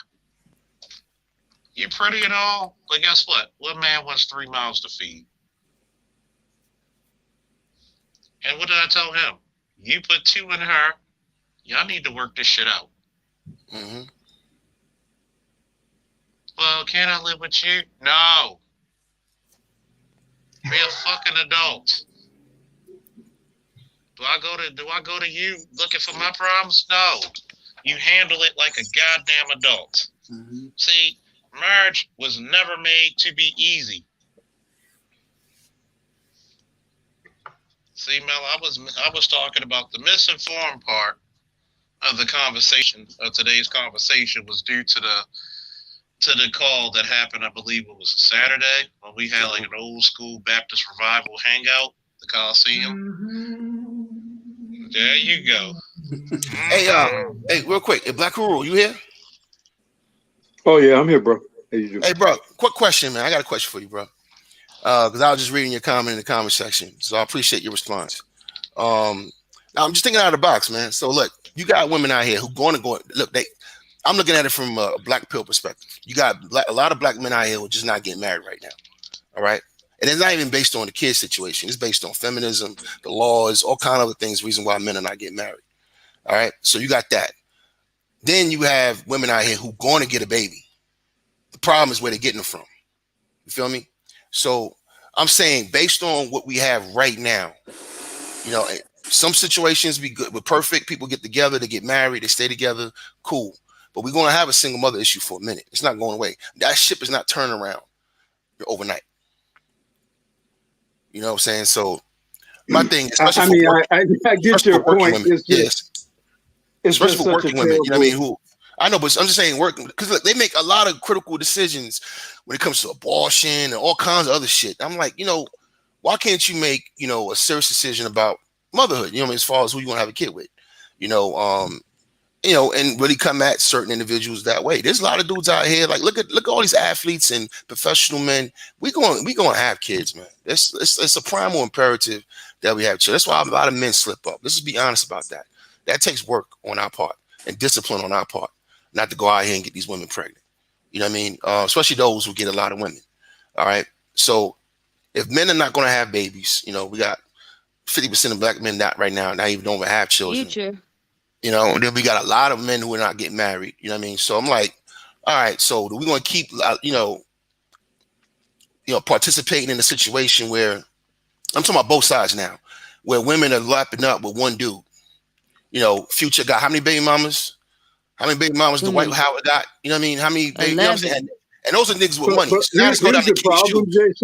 Jay Shine. Here's the problem, and let's use Future because he provides a very glaring example of what my rebuttal would include to you, and that is. Oh, by the way, thanks, Charles, for having me on your panel. It's always a pleasure to talk with you. Here's the problem. I'm going to assume most of those women that Future lay with, many if not most of them, were probably young women, attractive women, certainly relative to the environments in which they derived. How many eligible men did they haughtily walk by to get to Future? See, the problem with what you're presenting is the irrational reproductive nature of the women. Now, the reason why I think what you propose is very much a hapless move for men is the current legal environment. Right. There is nothing in the current legal environment that makes right a man making that decision for a woman for whom he has no commitment, he has no right, he has no legal influence over what she's going to do, how she's going to raise that child, what course of action she's going to take against you in any sort of child support so issues. She breaks back. You saying she breaks back? It's just, and the thing is, there's nothing to enforce any standard upon her that you can hold her to. So while we might want to think the better of a particular woman in a particular situation, and of course there are women who are, well, presumably would be trustworthy. Yeah, I think there are so few that it would seem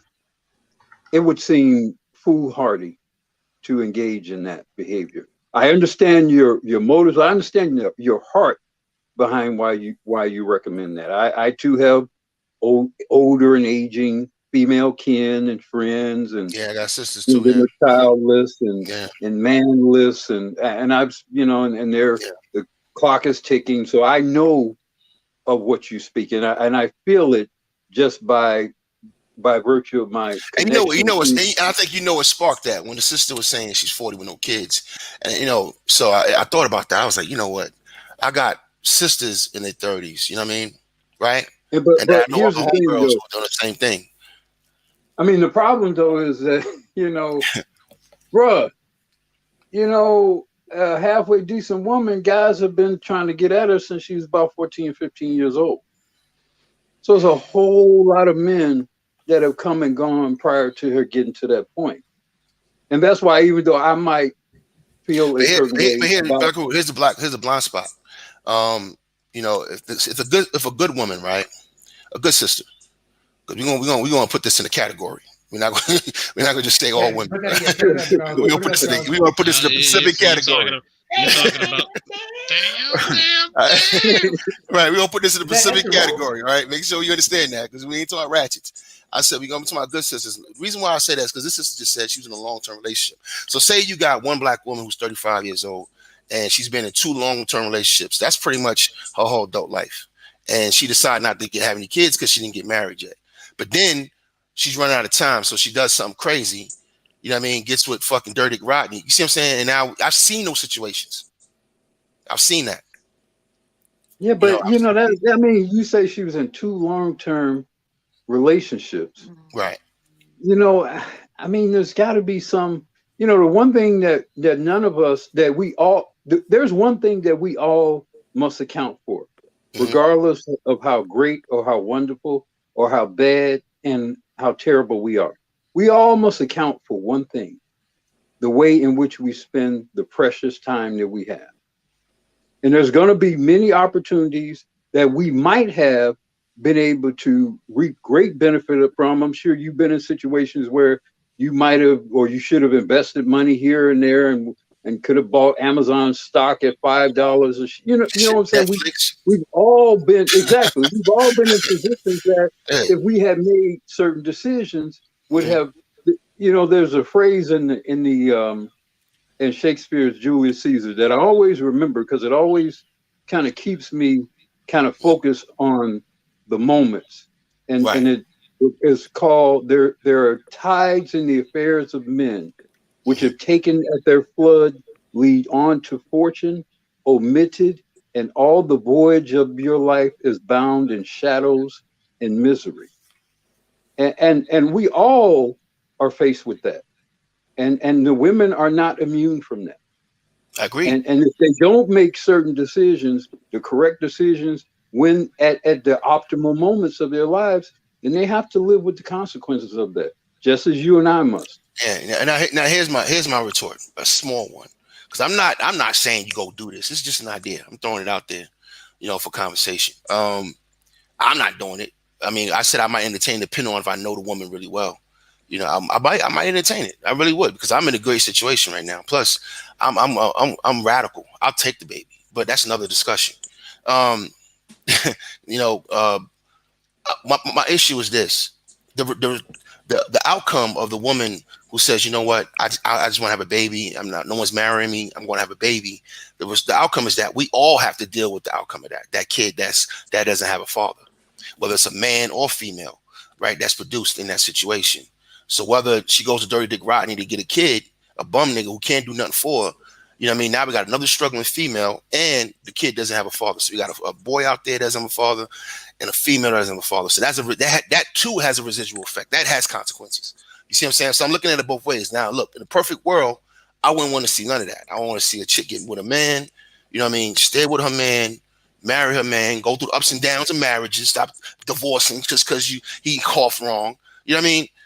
And y'all keep your family together, and y'all give those kids both their parents. I would love to see that. But like I said, you got to go to war with the army you have. Right now, we have a fractured situation where motherfuckers don't like each other. They're not getting along with each other. They don't want to be with each other. Excuse me. Can anybody hear me? Yes, sir. Okay, good. First of all, to back up what Black Guru said about women being interacting with so many men in their lifetimes. So Chris Rock, women get off a dick every day. Yeah. Okay. Okay. But anyway. Even from the as I was saying. Hold on, Mel, I'm asking you a quick question, Mel. I'm asking you a quick question though. Yeah. But if the girl's 35, 36 years old and she's big getting off her dick every day, she still looks good, and she's coming at you saying, "Look, I was going to answer that actually. I was going to get. I was going to. Oh, I'm sorry. Go ahead. I thought you were finished. Go ahead. No, because I said first of all before everything, I wanted to get with I would want to back up Black Guru's statement. The thing is one thing you need to consider is like Black Guru has mentioned, and Charles, I'm sure you might remember our own master teachers mentioned this a few times, that oftentimes in the in the African American community, people are not taught how to be responsible with their own sexuality. Secondly, people just have not been taught, and most people who have been usually taught through fear. Like a lot, I'm sure Shonda might mention this in her time when she was growing up. She was told, "Don't get pregnant, don't do this, don't do that." It was through fear and guilt. Charles might remember we had the discussion previously about such matters. And on top of that, just people aren't even taking consideration. Like you said, you would entertain in the fact that you would get with somebody who's in their mid-30s, but you forget to mention, first of all, you don't know what this person's family and medical history is. You haven't gone through genetic screening with this person, first of all. Right. But also, let's not forget, this woman is 35. You know what that means? High-risk pregnancies means you have a greater chance miscarriage. We're talking possible children with certain birth defects, because a woman's egg, the quality of it start to decline by the time she enters her mid-30s. no, her early 30s, and then they plummet significantly by the time she's 34, 35. There is a thing called high risk pregnancy. That is one thing you have to consider. Also, some women, they just want to have children for the sake of having children, and they don't need to have a father. I mean, some women do go to sperm banks and whatnot, and women in their mid-30s, they will have to go spend exorbitant amounts of money to undergo fertility treatments. I mean, how many women black women in particular, often see their OBGYNs, the obstetrician gynecologists? Yeah, you're right. I mean, yeah. And let me tell you something. First of all, I'm not in the States. I'm across the Atlantic. I'm in Scandinavia. And okay, I'm out here in Germany. What's up? What part of Germany? I'm out here in Tunnestein by Wiesbaden. Sorry? By Wiesbaden. I'm in Hessen. Okay. Yeah. Okay. Oh man! I have family in Bavaria. Congratulations, y'all two are the first, like the only Negroes in this part of fucking, what is it, upper fucking Europe. Oh, congratulations! I'm in Italy. What part of Italy? Where in Italy? Well, Milan. Ah, okay. You're in Milano. You say Trinity. Niggas that can't afford Milano. Trinity. I wonder, have you ever met any East Africans there? Of course, Eritrean, Ethiopian. I'm Eritrean myself. There you go. Okay. Because Italy was our colonial masters at one time. Well, yeah, I mean, it's not so far away. You know what I'm saying? It's like a boat ride, not that far. Well, what happened was some of us did get on the boat ride. We had a free boat ride. We just didn't see freedom since. Well. I mean, when it's not disrespect. It's like literally a boat ride. Like, there's ferries that go there every day from either Morocco, Eritrean, or Tangier, Tunisia. Morocco goes to Spain directly. Yeah, directly. So it's from back and forth every day. So when I say boat ride, it's not like nothing torturous.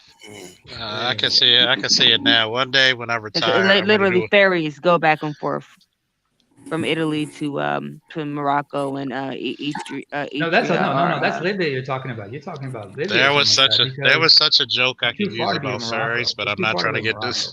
I'm not trying to get my channels. Well, hold up. But speaking of ferries, though, just to push back against it just a little bit, because I'm not hard body with this idea, but I'm just throwing it out there for conversation. Mel, yeah, how far and Black Guru, you jumping in too? How far off is this scenario that I'm proposing when you have the fairies adopting children, people adopting children who are heterosexual, and they don't know none of the history of the parents? You see what I'm saying? So how far-fetched is what I'm saying when you look at all these other unconventional unions and ways of people adopting kids or having kids, whether through in vitro or through what's the word I'm looking for? What's that chick's when you have another woman that carried a baby? I'm losing the word. Surrogate mothers. You know what I mean? So we have all these different ways people are putting families together or reproducing and all becoming parents, right? Because usually it's a woman not would do that. It's not far-fetched at all. No, So I'm talking about I'm not saying that putting together a family that way in and of itself is a bad idea. As I said before, to me the biggest issue is the legal environment. Now you made a compelling point that that I think somewhat informs your perspective here, and that is you said you would take the child. Oh, I got cuts to my daughter now. That's what I was getting ready to say. I recall that you have taken the child. Yeah. So if you were in that situation, I would probably be more supportive of you. Yeah, exactly. I'm different. I'm an extreme version. I know. I'm extreme because I figure if things go left, if she go left, you're gonna get the kid. Oh yeah, my personality is different, Haru. Yeah, you can't cross me. I don't care who you are. You know what I mean? I'll go to court. You know what I mean? I don't care if you man, woman, child. I'll take a child to court. You fuck with me, I'll go to court. You know what I mean? I'm different. You know what I mean? See, I'm a little bit different from him. I'm like fucking gangbusters. Give me my goddamn kid. Yeah, you know what I mean? Yeah, I'm way different. Fuck, You know, and see, this is where he has more etiquette than I do, and I'm like on some protect your neck shit. Give me my goddamn kid and cough up them goddamn diamonds too. Because Protocol 27. Let's go. Protocol 27 activated. Like I tell a motherfucker quick, like I will raid your house like fucking like I'm after Bin Laden's ass. Okay, give me my goddamn kid. Like, do you really want me to activate my old skills? Don't do that. Like, no. But you know what though, Charles? I wanted to have. I'm glad Huru jumped up here because I love when this brother talk because he always having an informed, retort. He's just not, emotional and shit. He thinks, you know what I mean. So. I just want to throw that out there to see what brothers think about it because it's something I was thinking about. You know why? Because I had a conversation with a sister about this once. You know what I mean? She was a professional sister. My question to her is your motive to birth a child or to raise a child? Well, she works in the State Department. Yeah, and she wants to have a baby. She wants to be a mother, but she doesn't want to get one of these knuckleheads out here. She feels like the men that she meets are dogs or, they just not fit, or they have, baby mamas. You know what I mean? So I'm like, look, there's a bunch of men out here who are single, and her issue is this: a lot of the dudes that don't have kids are younger than her, so they're not checking for her. You see what I'm saying? I wouldn't be. And I told her that. I said, you know what? I wouldn't be if I was 20-something years old. I wouldn't be checking for you. But you know what I mean? So I see her problem. I think a lot of times that, like I said the last time BGS was on, I think a lot of things are going to become the clan. Where you're going to have a clan aspect of raising children. Because what happened was America did a damn good job of destroying a lot of shit, and it was the social contract. Yeah. And COVID, mighty COVID, CV-19, like, fuck that, I'm going to kick your ass one way or another, motherfucker. I ain't going back to no hospital. I ain't getting no goddamn respirator. I'm going to kick your ass, COVID. And thanks to COVID, we're seeing how much we need each other still in this community. Are we going to have to come up with contracts? Maybe. Are we going to have to come up and sit down and like, look, this is what it is. This is what it's going to be. This is what it's not. Most likely. This is the shit that we have to say. We're going to have to figure out what we do with the clan, not just the nuclear family, because our numbers are fucked. There is no fucking way Hispanics or anybody should out fucking number us, and we're the motherfuckers that built it. That shit that happened over Kamala's seat in the Senate was a slap in the face to every black person living. Mm-hmm. Okay? Ain't no goddamn way. No goddamn way. I want everybody to the sound of my fucking voice, and y'all share this to your goddamn people. This is what the fuck you need to do. We need to figure out ways. Ooh, somebody got some Jiffy Pop in the background. We need to figure out ways to reinstate the family. This ain't no simp shit. This is your numbers. You really think it's gonna be poor now? We need more black accountants, black financial advisors, more black police, military, fire, more black lawyers to fix a lot of this shit that we get. We need to fucking produce more black politicians to fix these fucked up laws so that we can actually have successful families like we did a century ago. Mm-hmm. I think we need more black men in most of those roles also too. And of course we're going to need black men because guess what? We're going to hold black men and black women feet to the goddamn fire to raise your fucking family properly. Mm-hmm. Let me say this real quick. I just want to add one more thing to what I was saying. I forgot this other scenario real quick. Another reason why I would entertain it based on who the female is. If she's together, she got her shit together, and I like her personally, I know she's a responsible woman. There's a lot of us who are playing stepdaddy to kids that are not ours. You see what I'm saying?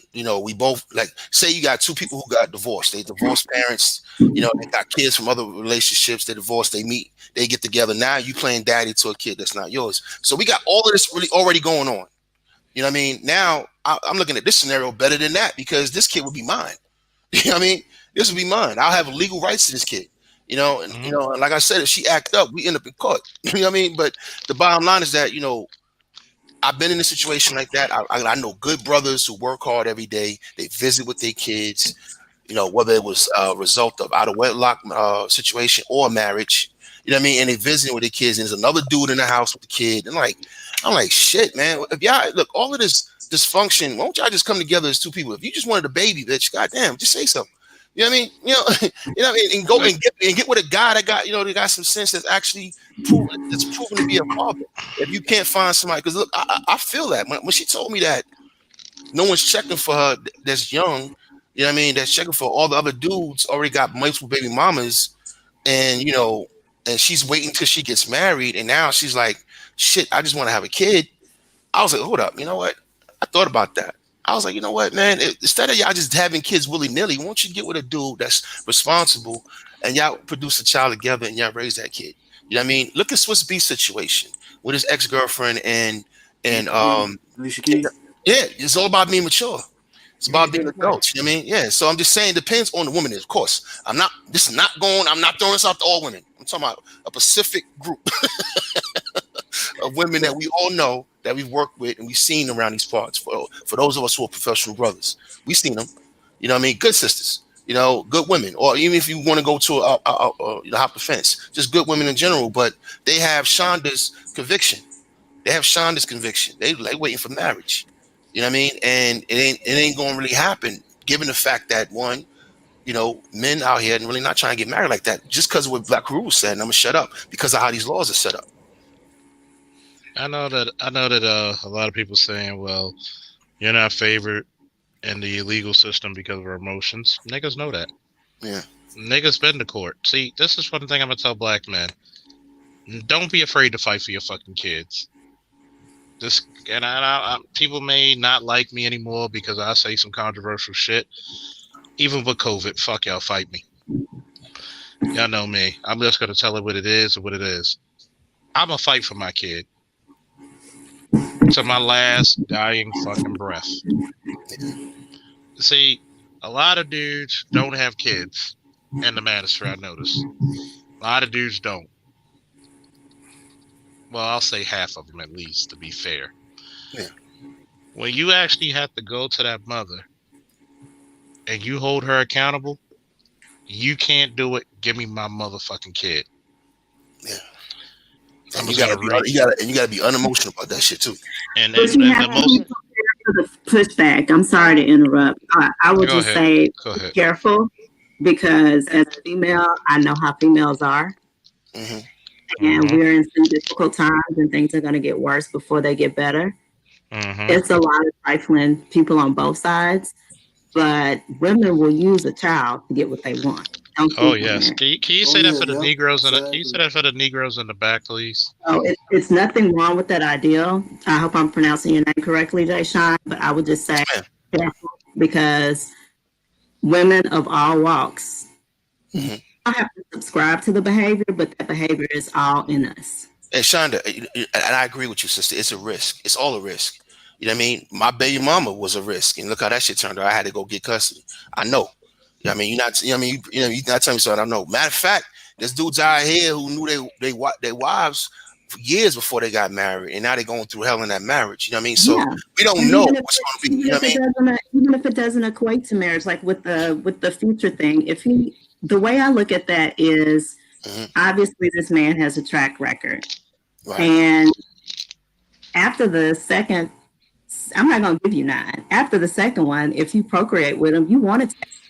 Hell yeah. I mean, guess what? Right there. I'm glad. I'm just going to address the elephant in the room, because I noticed that nobody's really addressing it. Now, me personally, I'm not a Christian. Okay, I don't particularly like I'm not Christians. a Christian either. I'm not okay. Come with it, Trini. Come with it. But I'm gonna be honest, everybody's beating around the bush. Look, bitches, just keep your legs closed unless a nigga want to marry you. I mean, come on. I mean, it's that goddamn simple. Trinity, I want to buy Man, you I'm a not drink. trying to be Let funny. me buy Hey, you a drink, Trinity. Trinity, for that. Hey, Trinity, can you say that again for the Say that Negroes? again. I'm just Can you say saying, that again for the bitches, Negroes that are back that didn't hear you? bitches, you know these niggas not trying to be responsible for your womb, okay? So just keep your legs closed unless a nigga buy your house, cushion you up, or marry you. I mean, what the fuck? I mean, do a nigga gotta motherfucking just what the fuck a nigga gotta do it? Do he gotta spell it out for you? I mean, these niggas obviously is not. Get the fuck out of here. I'm not trying to be funny, but just lock your knees up, bitch. Cause I mean, at the end of the day, these niggas are just being like blatant about the shit. She's I mean, speaking fuck all facts. But this court here's shit, the fuck Hold all up. here's this the bullshit. problem. Here's If the you ain't got problem, listen, if sister. you ain't Here's the got no problem, marriage sister. certificate Here's or the no problem. money in your pocket or no house, no deed, what the fuck is you opening your legs for? This is what's pissing me off. But here's the problem. I'm Y'all want to yeah. fuck as much as we do. That's the problem. Okay, you see this shit? You see this shit See, right here? hold Some of y'all let want me it. say this. Some of y'all See, want there's to See a this fuck shit? more. responsible way to do it, though. So the Well, see, problem is this is everybody doing irresponsibly. That's the this is the problem. point. Everybody This is wants the to point. manipulate too This is the much. point. This is the point that I would have if Emperor Faulkner was in control. I would fucking make sure, and I would invoke a law that said if you knock it up, it's yours. You break, you Thank buy. God. Mm-hmm. You better hope that's a pretty But motherfucker. Charles, that is what we did. The women broke that contract. See, I'm gonna Men tell you were, what men broke. were on that contract. I knew. I'm gonna tell I you. knew. I'm gonna tell you what. I'm gonna Look, tell you no. what broke the Let contract. me It say wasn't this. the I men. It wasn't personally. the women. It was the government. Yep. Because once the Well, government stuck their but it was fucking nose. empowered by the desires of the women. But you got to remember, are women biologically survivors? Nope. Yes. Yeah. To Yes. the Yes. Yes. Okay, I yeah, think. yeah, yeah. Why do Sorry. let's break down science 101 and biology Yeah, you're right. 101. Yeah. Okay? Because this goes into the part where I might have to explain the misinformation part again because I spent an hour talking about that with those two broads from the other day that even Shonda had to give them the work of God. So, number one, why do women want to be with the biggest, strongest, fastest guy? Survival. They want their children to get those genetic benefits. Mm-hmm. Yeah. So, in other words, with a bigger, stronger, faster, smarter child, would that benefit them in the survival of the world? Not if Yes it's or not no? properly cultivated. Yeah. Sure. No, it was just their physical. Put it to you this way: if we went to fucking, because even though I believe anyway, just any moment now, this fucking shit collapse, we're gonna be on Mad Max, and I'm ready. Sawed off shotgun on. I'm ready, motherfuckers. Don't forget to pump I'm the ready. blood while you're at it. I'm ready. But Motorcycle. guess what? Motorcycle. I'm gonna have my. I'm gonna look like. I'm gonna look like Hashiro from fucking Fist of the North Star in this motherfucker. You all, motherfucker, you already dead. Speaking of him, all you motherfuckers throw hands. But anyway, if LeBron James was born in the primitive primal times, would he survive more? Would he have a better chance of survival than Muggsy Bogues? Of course. Let me explain There's this. a lot of variables you have to add into that, man. Look. Bigger is better when survival. unless you moving into a goddamn hole so the fucking animals can't fight you. Hey, if you're strong enough to fight back, your survival just goes up that But big. if we were in the Congolese forest, man, I think Muggsy would survive because he is pygmy size. That's a pygmy. That's because he would mix in with the manubos and shit. That's why. That's the only reason why. Because he's the same goddamn height. He from Baltimore too. He from Baltimore too. But hey, give him love. You gotta give him love. So I like him. You had to be a talented motherfucker to be his height and make it to the NBA. You're a talented motherfucker. Everybody. Remember how I got his name. You remember how I got his name, right? Yeah. And you gotta realize this. See, a lot of brothers. And shout out to Ron Wills, because he actually shouted me out in his comment section in the video. And he talks about why do women go for the guys in the prison. Number one, look at their bodies. How many times do I be like, yo, brothers, I don't give a fuck what position, what profession you in, hit the gym. Let's talk about this one subject. A lot of dudes, and I know people are gonna hate me for saying this. A lot of dudes never had a woman lust after them. Facts. When that woman looks at you like she will fuck you in front of her boss on the fucking table, not give a fuck, and put up her middle fingers like this shit feels good, fuck you, I want to raise. That type of look. When your woman, you cannot get true respect from a woman till she lusts after you. And something you do, and I'm not saying it's all sexual, it's just the manliness about you. You ever seen a woman? It's just that primal instinct that just kicks the fuck in. You ever seen the look a woman gets when you change her tire? You ever seen the look a woman gets when you fight in front of her? When you have to defend yourself and her? You ever get the look when when your woman is spaced out, stressed out, and you calm and you handle it? It's all right. It's gonna be handled. One of my ex-girlfriends was sitting in the car with her father, and there's 2 times you don't call me when there's a good-ass UFC fight and when my motherfucking Ravens play. And guess what? My motherfucking Ravens were playing, and she drove her car when I told her black ass not to. Oh, there's something wrong with the starter. Can you help? I'm like, nigga, this is your father right beside you in the car? But, thank God for technology because I took my tablet, watching the game, driving safely, of course. Took that hammer because, God damn it, the way I was swinging that bitch, I was worthy to be Thor. Got the car started. You know what happened that night? She shows up in my fucking house with a fucking pair of heels and a trench coat, looking like she's about to be like she's an off-duty superhero. Dripping. Man, Arthur Curry couldn't swim those currents. She was gushing like a gunshot wound. And that's the part about being the multifaceted man.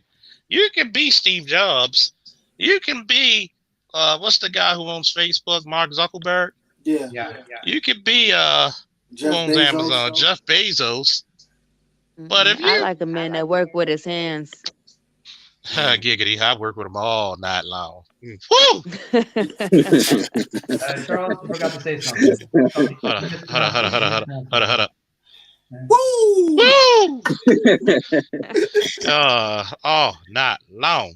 And see, the point is when you're a capable man, notice when I said the efficient and the effective man should be with the quality woman. Can everybody be agree? We're great. Agree. Should I say that for the niggas in the back who didn't hear me? Operative word is should. Oh yeah. The effective and efficient man should be with the loyal, caring, supportive, inspirational, quality woman. See, I'm not gonna steal Kevin Samuel's stick. I love it, and I will use this. I will tag his name to get more views. Yes, I will. I ain't got no shame in my shit. Thank you, Kevin Samuels. You're one of many that is coming. See, I like to talk about the effective and the efficient man. This is the channel for the effective and the efficient man. I've officially said it. See, you can live in multiple worlds. And guess what? If you're able to fucking do taxes and be the CFO for a fucking company, but if you and your woman are out late and somebody trying to fuck with you and you got the hands of a goddamn UFC fighter, guess what? She will fuck you in the car. Fuck it. Y'all not even gonna make the car. You might as well go find a clean park bench. You laughing because you know. And see, that's the problem, is that a lot of these guys who are incels, they forgot you got to work on your physicality as well because you're a man. See, a woman just has to maintain. A man always has to be the strongest, fastest creature that he can be, because you never know when you need to call upon that God-given strength for survival. This is why I say A lot of you dudes need to pick up some MMA and some self-defense classes, get a personal trainer, learn how to tie a tie. I love video games, but guess what? I got so many goddamn suits that it's a goddamn shame I got big ass arms and a big ass chest that sometimes I can't even fit, and I gotta wait and I gotta cut 10 to 20 pounds just to fit back in the motherfucker from lifting. But guess what? The day before I got sick with COVID, I was lifting 400 pounds for reps. And how many times have you heard me, Jay Shine and Black Uru, speak on panels with guys with PhDs and guys as intellectually sharp as BGS and just as much as yourselves? How long have I kept up with the conversation I can hold my own with each one of you? Yeah, you hold your own. No doubt. And that's the part that I talk about being multifaceted. Black men, stop being ashamed of being a geek, an athlete, a college boy, a street nigga. Mesh that shit and amalgamate it. Because this is your survival. This is your survival. One, you got to go back to the clan. A lot of you who alienated yourself from your family and your grandmother and your grandfather, guess what? That's a lot of knowledge that you're losing. I felt proud and honored, and I felt almost ashamed that when my great uncles and my grandmother and my great aunt said, "It's your turn to lead the family." Yeah, I remember they had that conversation. That was a good conversation. And it's funny because a true man should never be afraid of leadership. No, not at all. A true man should seek the harder road. I've told you many times on a live stream and other people's streams. Even BGS quoted me. What I always tell people: you don't go to God Almighty praying for a lighter load. You go to God Almighty praying for a stronger back for a difficult one. That's what the men I hang around do. Guess what? When the tough gets going, we just get even tougher. What don't kill me makes me goddamn stronger.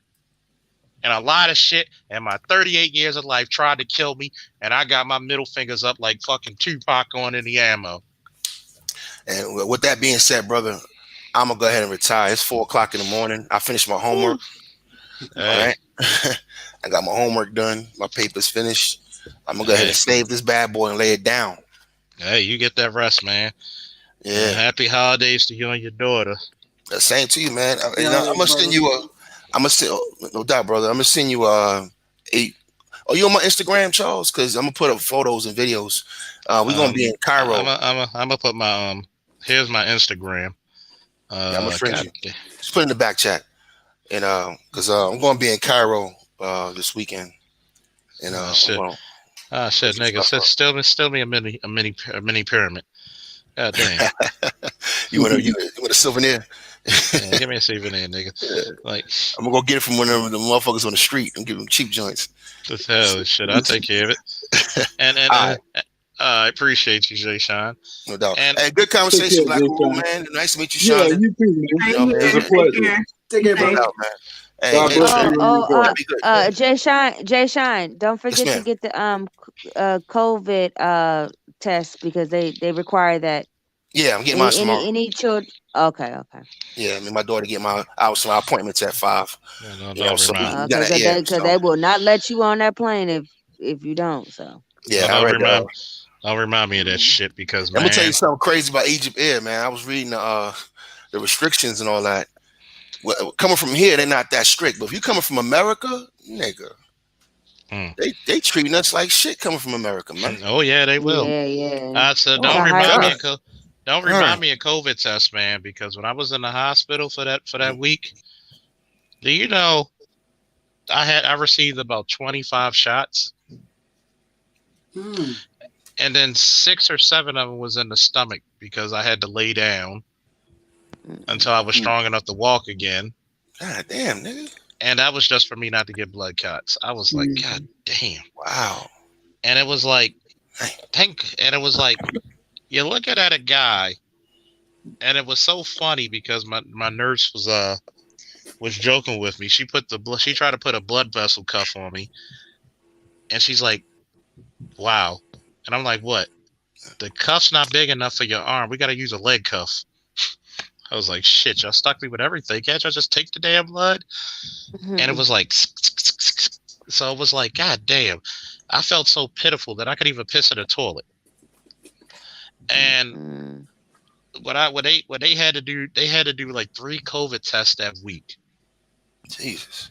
Oh my God. And it was like the one nurse was cool with it. She was soft with it. The other two, that motherfuckers were scratching my brain. They were going for the frontal lobe or some shit. I was like, oh God. I Well, tell look, you. man, I just sent you a request. Let me get up off of here, man. I hope you feel better, Charles, man. God damn. Oh yeah, I'm getting stronger. I don't want no part of that shit, man. But I'm out your brothers later, man. Good conversation as usual, man. Y'all take care of yourselves, and I don't talk to none of y'all. I wish y'all all a happy fucking new year, man. 2021 is gonna be the one. All right, definitely, bro. Take care. Peace. I tell you what. When it comes to relationships, I have to say we gotta have to go back to the clan. I was gonna read my boy Ball. What he said the problem is that stepdads had stepdads, and the cycle will keep going until the person in that role mans up, and all they teach the children how to break the cycle, and which I do totally agree with. We shouldn't make babies with nobody. We're not going to deal with them because step parents do just that: step in and step out. And here's the problem.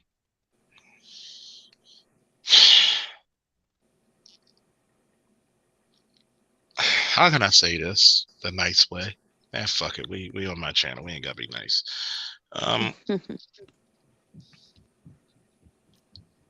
A lot of people out there, and I'm not picking on the women, but this is predominantly what women think in the modern era. We know it's not all women, but we know it's too damn many.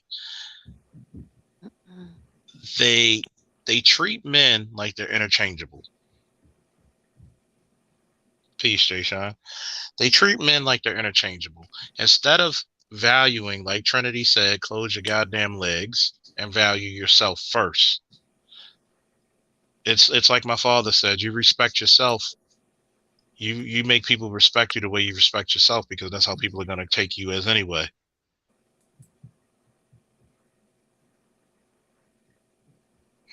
And the problem is this: when you look at men interchangeable, you think that you get these chicks out there like an Average at Best on a Kevin Samuels channel or other channels thinking that I should get a 6-figure guy and I got 3 kids.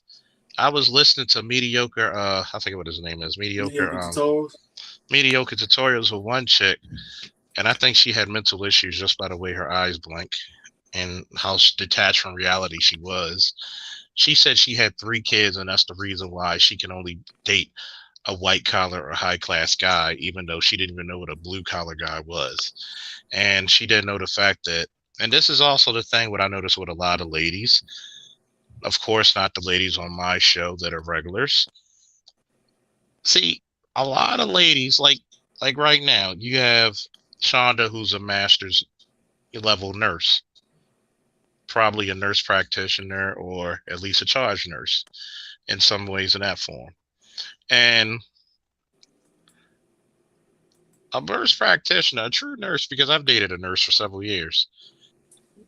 I didn't finish my degree. She had hers, obviously, because she was a bachelor's in nursing. You think she looked down upon me? No. Guess who made more? Me. So a person who's smart and really wants to maximize the black community and the clan is not going to underlook somebody because they have a degree. If somebody, let's say and you're married, right, Trinity? Yeah, I'm my first husband. You're married. Let's say she was single and she wasn't dealing with anybody. You think she's gonna overlook a guy who's a goddamn welder or a goddamn truck driver or a police officer, firefighter? No. She's gonna be like, how you gonna treat me? Same thing with Shonda. How you gonna treat me? Are you gonna treat me? Because guess what? You can make your money. That's cool. Men don't care about it. How you gonna treat us? Then on top of that, we as men really need to do this one thing. that women have mastered. We need our network to be strong. I mean, strong, strong. I mean, your network need to be like this nigga here. Just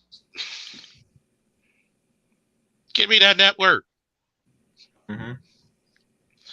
Because the reason why the laws are in favor of them is because women will pay to get those laws in their favor for at least what, quarter of a century or three-fifths of it. They've been paying into the pockets of politicians. When brothers need a coalition of lawyers, because I know we got a few black lawyers, I know we got a few black accountants or financial experts, I know we got a couple of black law enforcement experts.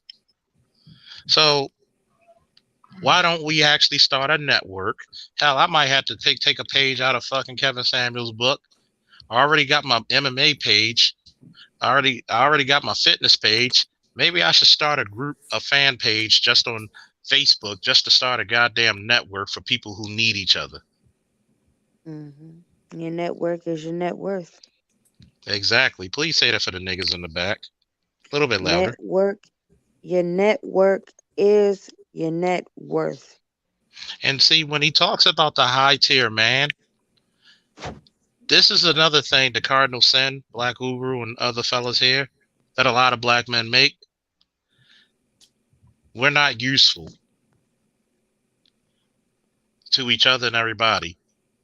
I should be, if it was 1980s, I should have a Rolodex of people.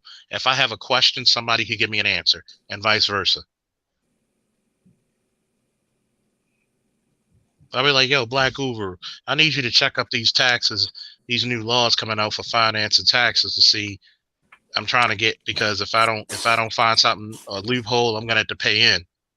You know what Black Uber gonna tell me? What you gonna tell me, Black Uber? I got you. I should be able to go to Chaos and be like, yo, I'm having trouble building this computer. I need this computer to do my work and start my channel. He should be like, you know what? I got you. Same thing with the ladies. I should have a few of the ladies in there. Like, yo, Shonda, I'm not feeling so well. These are my symptoms.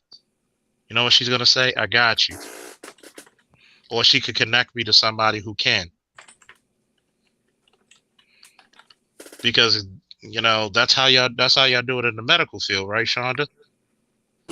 Absolutely. Y'all have a mean connection. And see, and somebody asked her, he said, is the connection more U.S. domestic or does it have a global extension? The hell yeah, it's going to be global. I mean, it's going to start wherever your nation is because you're going to be more connected to the people closest, but eventually that network has to be global. See, this is the reason why back in the day, they wanted to limit black people in America's grasp on international relations. Think about that. If you took black people and we were our own country in America, we'd be the 9th richest country in the world. Think about that. We would have more money than to do with it. You know, it's interesting about the connections. And I feel with the resource now that black people do have in disposal, they should try to connect with other black people. I mean, vetting process would be a number one priority, but they should, because think about it, this country is well known to keep relationships with other working with other black people. You get me? Because they know said they have to keep exploiting black people because the amount of money we put into this economy is ridiculous. Yeah, and not just guaranteed money, but now imagine how you are separate from man and woman. Look how much money. Think about this, and ladies could vouch for this. Just this year alone, how much money women, and we could say men, but let's say for ladies, spent online purchasing this year alone. I want them to sit back and think on this, contemplate this. I'm like, think about this. What if we would have had a black Amazon? Mm-hmm. Jeff Bezos tripled his money in 6 months. Yep. And this is after a fucking divorce. Mm-hmm. Cool, we ain't got that That money these dudes mindset. talking That, you know what about. I'm saying? You can always double what you make or triple. Someone said, He knows how to take a loss and triple that after his loss. You know? but you see, that's the problem with a lot of men don't understand the marriage aspect of things. That if you're a man of any value and you know how to make your money, right? That is nothing, really, if you got your shit in order. But then again, when you hear people complain and scare about the most, like really, I could look say, it's bad, but brother, still your shit should be in order anyway.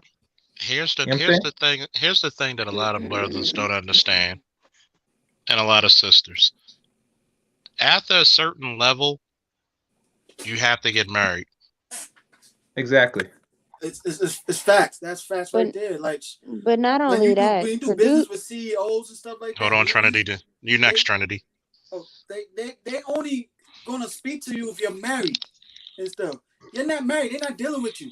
They see you a single bachelor as a irresponsible person to their point, and they built their wealth and their empire through family units, generational wealth.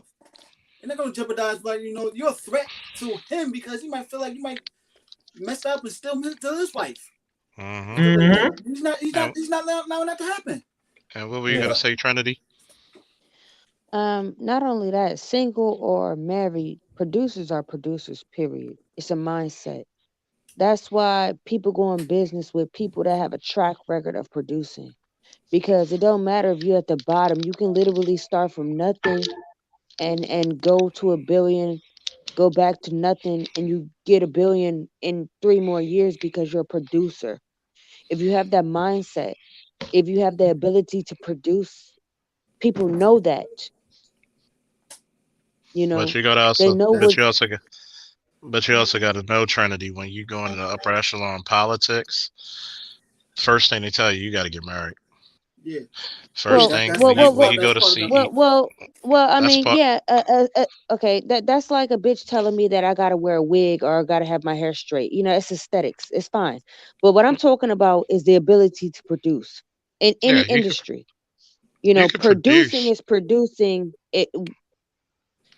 Producing is producing no matter what industry you're in. If you have a track record of producing, it's not because you got lucky. It's because you have the mindset to produce. I'm a producer. I don't disagree with you, Trinity, but this is how.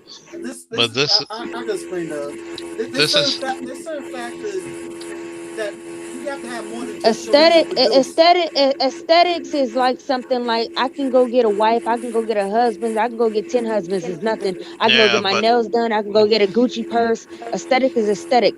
Producing is producing. I do agree with you on both aspects, but in order to get that upper echelon, you got to get those aesthetics. Yeah, there's different levels of money making also too. Rise up, and but it's not just aesthetics that's important. Why a wife is important. In certain fields, a wife operates very much like a partner to a business. An advisor. A wife operates as a hostess for business gatherings. How graceful she appears to be, how gracious, how fluent she is in certain social matters, and usually she's the network, communicating, and her having favor amongst the wives of other important people. One great wife can position you in a business meeting with the husband of another wife. Wives can make ends around of all the buffers of the secretaries and the underlings and whatever, if your wife get friendly with the right woman, with the right female wife of a certain politician, or the wife of a leader of a corporation, or the leader of a foundation, or some major person in government, she can position you. She can help to maneuver you in ways that it might be otherwise very difficult for you to do so, because women have the ability to ask for things and to be supple and to be vulnerable and to be open in ways that are more difficult for men to be. And very that's all often that true. is a way, and very often that is a way in which you can circumvent a lot of other roadblocks that exist towards you advancing. So a good And that's wife, all true, but but really that's still just the cherry on top. I'm talking about the no, base no, bottom no, line. it's not. It's, See, this is Nah, here's that's the not. problem. That's Here's the yeah. problem, Trinity. The problem with when you say produce, there are many ways in which production occurs.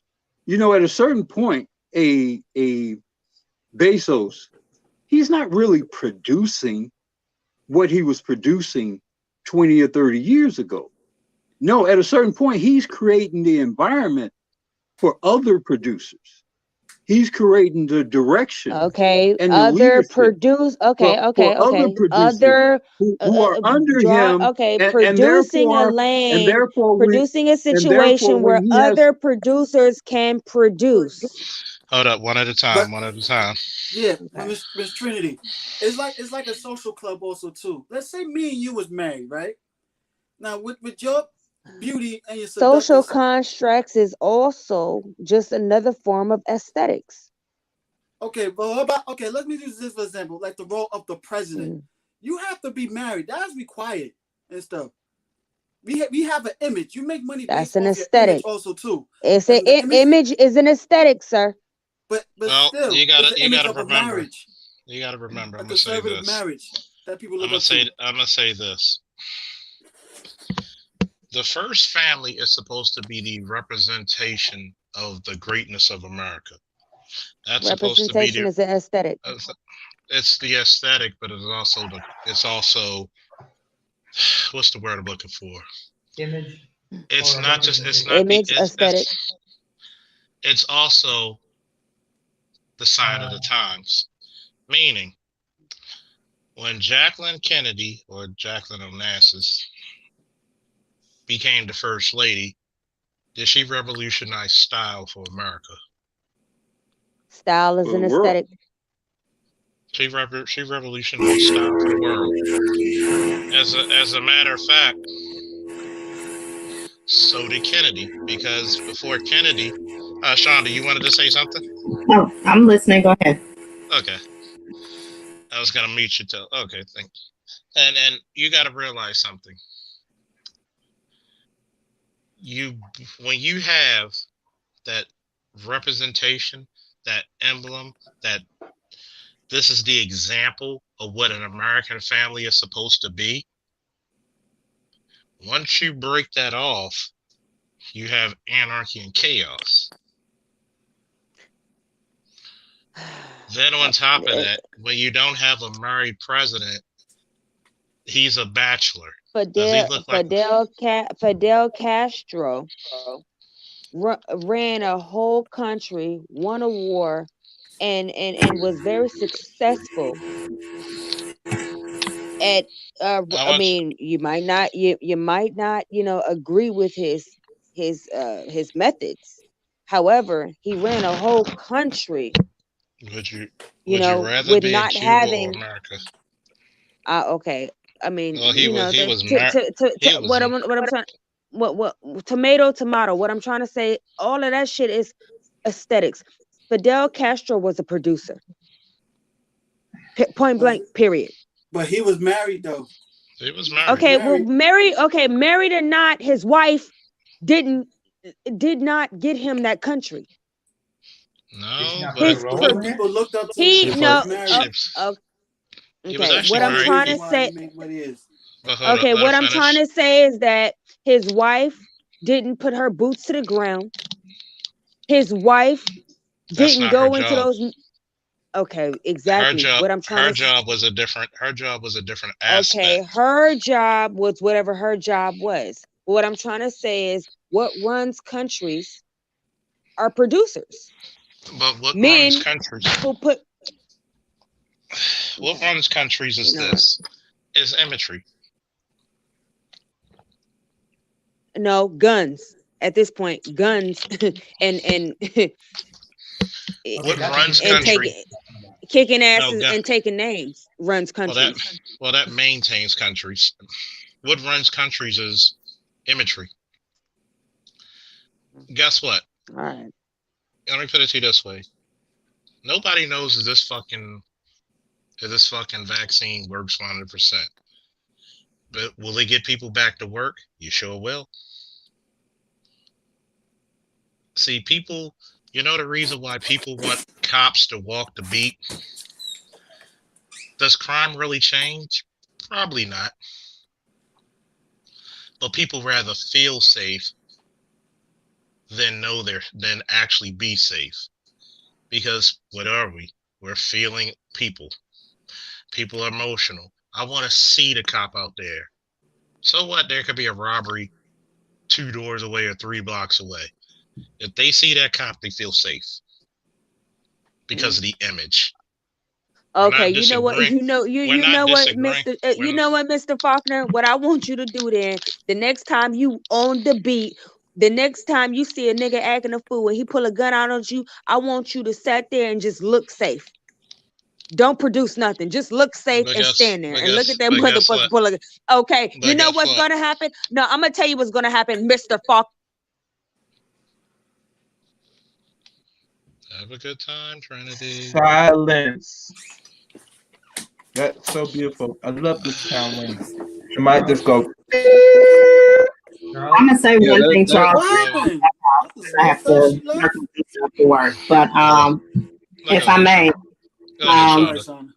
I think we have too many chiefs and not enough Indians, or too many wannabe chiefs and not enough Indians. Um, what runs countries and groups is people, one, first have to have a practical, realistic plan, Mm-hmm. and it has to be a collective um, plan that everybody in the majority is going to be okay with. You're not going to do everything that you want, but Mm-hmm. we definitely have potential as a black diaspora, as a black people, but we have to narrow down what's really most important. And there's too many topics that are on the board, and we can't collectively agree on what's the top priority. And Exactly. until we can do that, it's going to be continued chaos, Exactly. because you're going to have some people Right. that you will have some people that will burn down the house just to save the kitchen Mm. versus trying to save the whole house. And I agree with you with that one because it's like what we were trying to explain to Trinity. We weren't even disagreeing with her. We were like, yeah, that's true, but also it's also an imagery. You're gonna have to have some political power in the backhand. It's just like you being a nurse. How important are your texts to you? Say that one more time. Like it's like you being a nurse. How important are your texts to you? Oh, well, I don't work in the hospital anymore, but they were essential when I was in there. Very Mm-hmm. essential. Just like the doctor has his or her role, right? Absolutely. And you have yours. And if one is out of whack, that takes the whole team. Takes the whole team away from its effectiveness, right? Absolutely. And that's the point that we were trying to make to Trinity. Mm-hmm. It's like, look, one part of it is this. They were like, well, you got to be a producer. I said, but yet people don't understand when you're playing the old boys club, and America is ran by what? The old boys club. Would you not agree? A small circle. Small Yeah. circle. What are egalitarian? I don't know that's the word they call. Not egalitarian. But I it's don't know like if that's the right word to use it, but yeah. I forgot what they called them. But Let's put it when you're part of that small circle, the small circle get to make the rules, right, Shonda? Yeah, absolutely. And when the small circle says we don't trust any man without a wife, what do you have to be to get to that connection? You have to You better go be. You got find to be women. married. Because even in America's even during this moral decay, downtrodden United States that we live in, it's something that we all admire and respect about a married couple.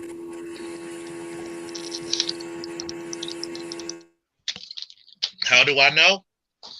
Look how googly-eyed everybody, including white America, was over Barack and Michelle. Oh yeah. Mm-hmm.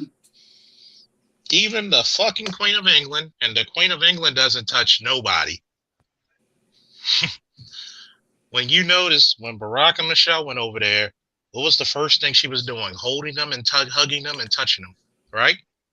Mm-hmm. When you have a perfect image, you don't have to ask for much else.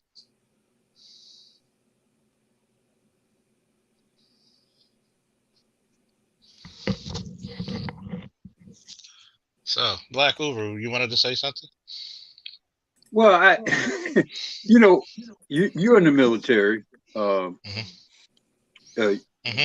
What is the very first thing that military men do when they take a particular area or win a particular battle? What's the first symbolic thing they do? They take the flag. They plant that flag there. Mm-hmm. I mean, they will. You have men who have died carrying flags into battle. That's just how important the symbolism is for that particular country, for that particular empire, for that particular movement, because that flag symbolizes something. It means something. It inspires people. It's the spirit, or it serves as a spirit of that country, of those people. It galvanizes them.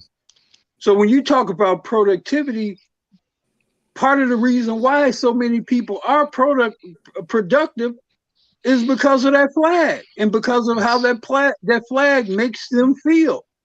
Because they believe in the image. Exactly. So you can't. I mean, why do you think companies invest millions and hundreds of millions, and probably in the case of like your Disney or billions. Coca-Cola, they spend billions of dollars on their symbols and images. I'll give you a good example, right?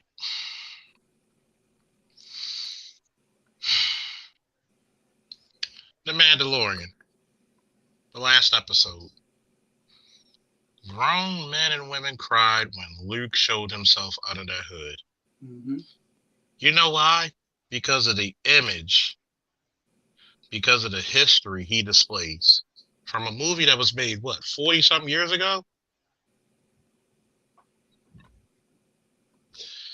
That people felt like they got a part of their childhood back, especially because of those 3 shitty movies. Mm-hmm. Oh, come on.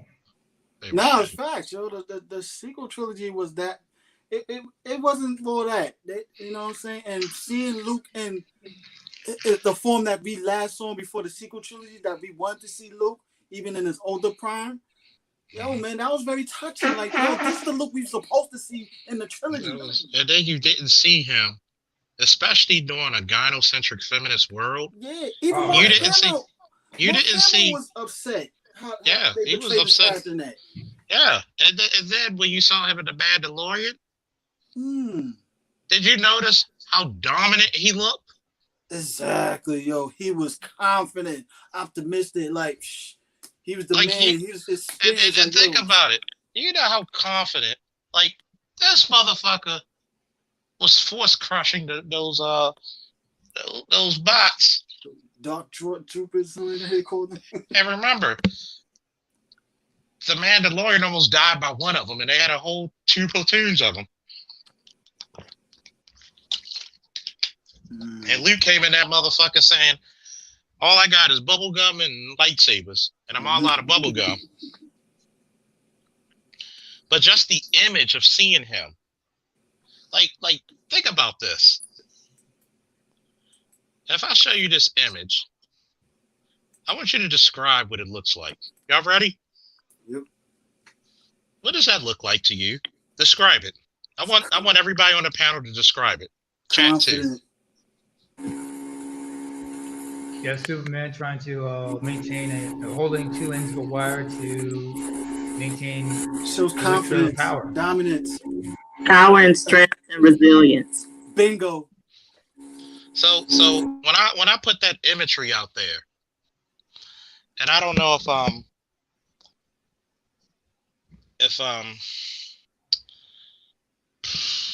Shonda heard me the last channel, one of my live streams, what I told people that represents power. Like you all were right. Resilience,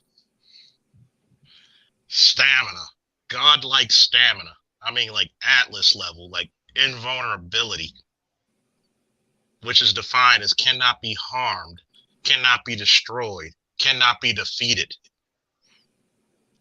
So when you look at that, that's the representation of black men in America.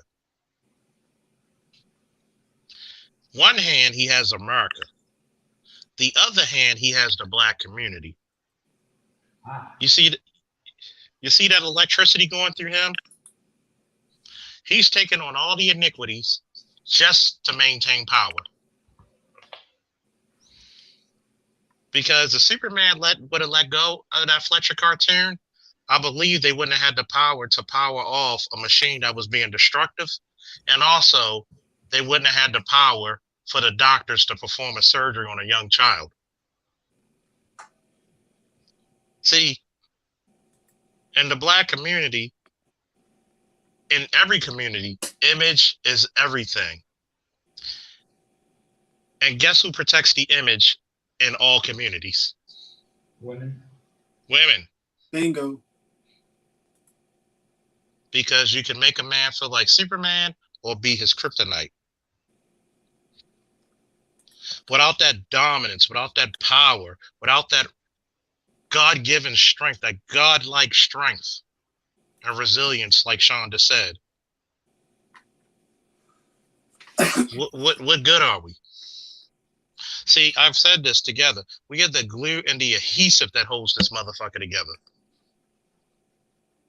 Does that make the woman's role any less? No. Far from it. If she tells us and she becomes the catalyst to our power, we'll be, as they say, we won't have a fear of being inadequate. We'll have a fear of being powerful beyond belief. See, many of the motivations of marching armies, especially back in the day, were the women. See, the women back in the day, unlike majority of them today, realized that she was raising a boy who may have to give his life to the nation. You know what those women would tell their sons?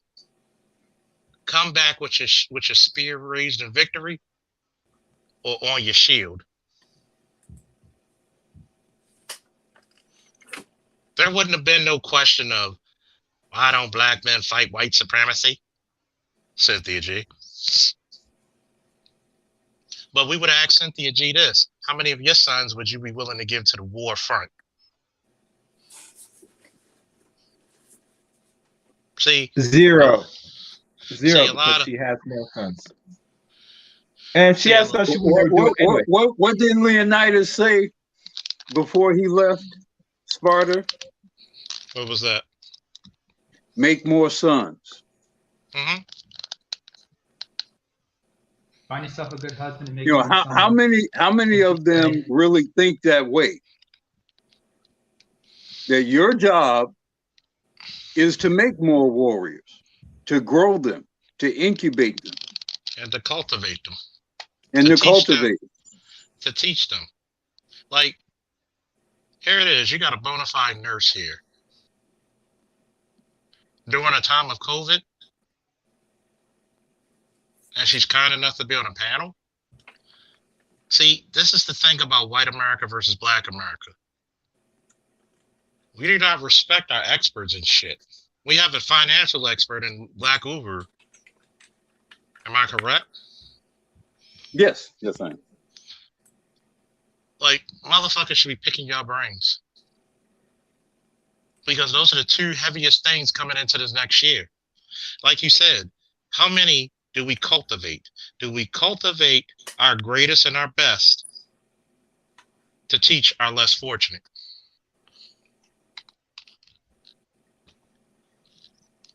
A lot of times we got to question that.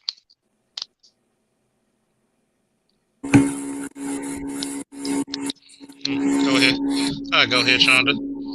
No, I was just gonna say thank you for giving me the opportunity to come on, and it was a pleasure. I'm gonna drop back so I can work on closing out some patient charts. You all keep up the great work, and everybody stay safe. Thank you for the support, Shonda. It's been a pleasure. You're feeling better. Thank you. All right, y'all have a good night. Good night. Pleasure to meet you, Shonda. Take care. You as well. And see, we actually have pleasant ladies even Trinity was being pleasant before she had a little outburst. But her outburst didn't phase me any because I know what to do. Okay, you need time out. Okay, I'll let you blow off some steam. Here you go. Mm-hmm. I'll let you leave with your dignity. Excuse me, Charles. You're. What she was talking about earlier, Trinity, that is. Mm-hmm. Like, remember we had that discussion last time when I explained about, people who are disingenuous and don't want to have an honest discussion usually get caught up in semantics. Mm-hmm. It's actually all that's just imagery, The cognitive dissonance we were talking about. Mm-hmm. That's what it was. Yeah. I think what happened there was she had a sore spot on the issue of marriage, and she didn't want to. Type. Well, I mean, I don't know what type she is or whatever, but she clearly feels some type of way about marriage, and maybe some women feel a certain type of way about marriage because they view it they say that they think it puts women in a subordinate position and women can't be strong unless they're married and all that type of stuff. So maybe that was it. I don't know, but she clearly had some sort of issue with marriage. Oh yeah, you gotta realize number one, she say she had an ex-husband. She was married. Yeah, it was kind of a vague description of her marriage. She told me that she was married, so hey, I go by what you tell me. But then again, she said but she did not sound like a woman who was either married or was happily married. Yeah, guys. She's a liberal type, let me say something. Let's be honest here, and I'm being fair. When we talk about marriage, we talking about legal marriage. We're not talking about this this jump the broom bullshit. Because to really be actually married, you got to have ring in hand, etc. And like always, and I've seen the videos, but no ring. You get me? It's like that spiritual bullshit marriage, but there's no actual marriage. I'm just being front honest. You get me? So when you hear women talking about the marriage, okay, that means you have ring in wherever hand, your boo, his ring, your ring, and it validates the marriage. Because a lot of people are talking. You see, one thing with men, we'll be honest. We'll tell you we're married or not. But when it comes to our counterpart, they will say they are in a relationship. They're in some form of marriage. But when it boils down to actual, real legal marriage, no. Yeah. And you got to realize is that I'm not going to sit here and argue with people. I'm not going to sit here. I'm like this. I will let you leave with dignity. I'll bring you down. It's like, okay, I'll because if you think about it, me doing that is much better when you get the playback, and a lot of people actually listen to my playbacks and then donate after they listen to the playback. It lets her be able to save face. And then it cuts down the arguing and we can get back to the solution-based shit.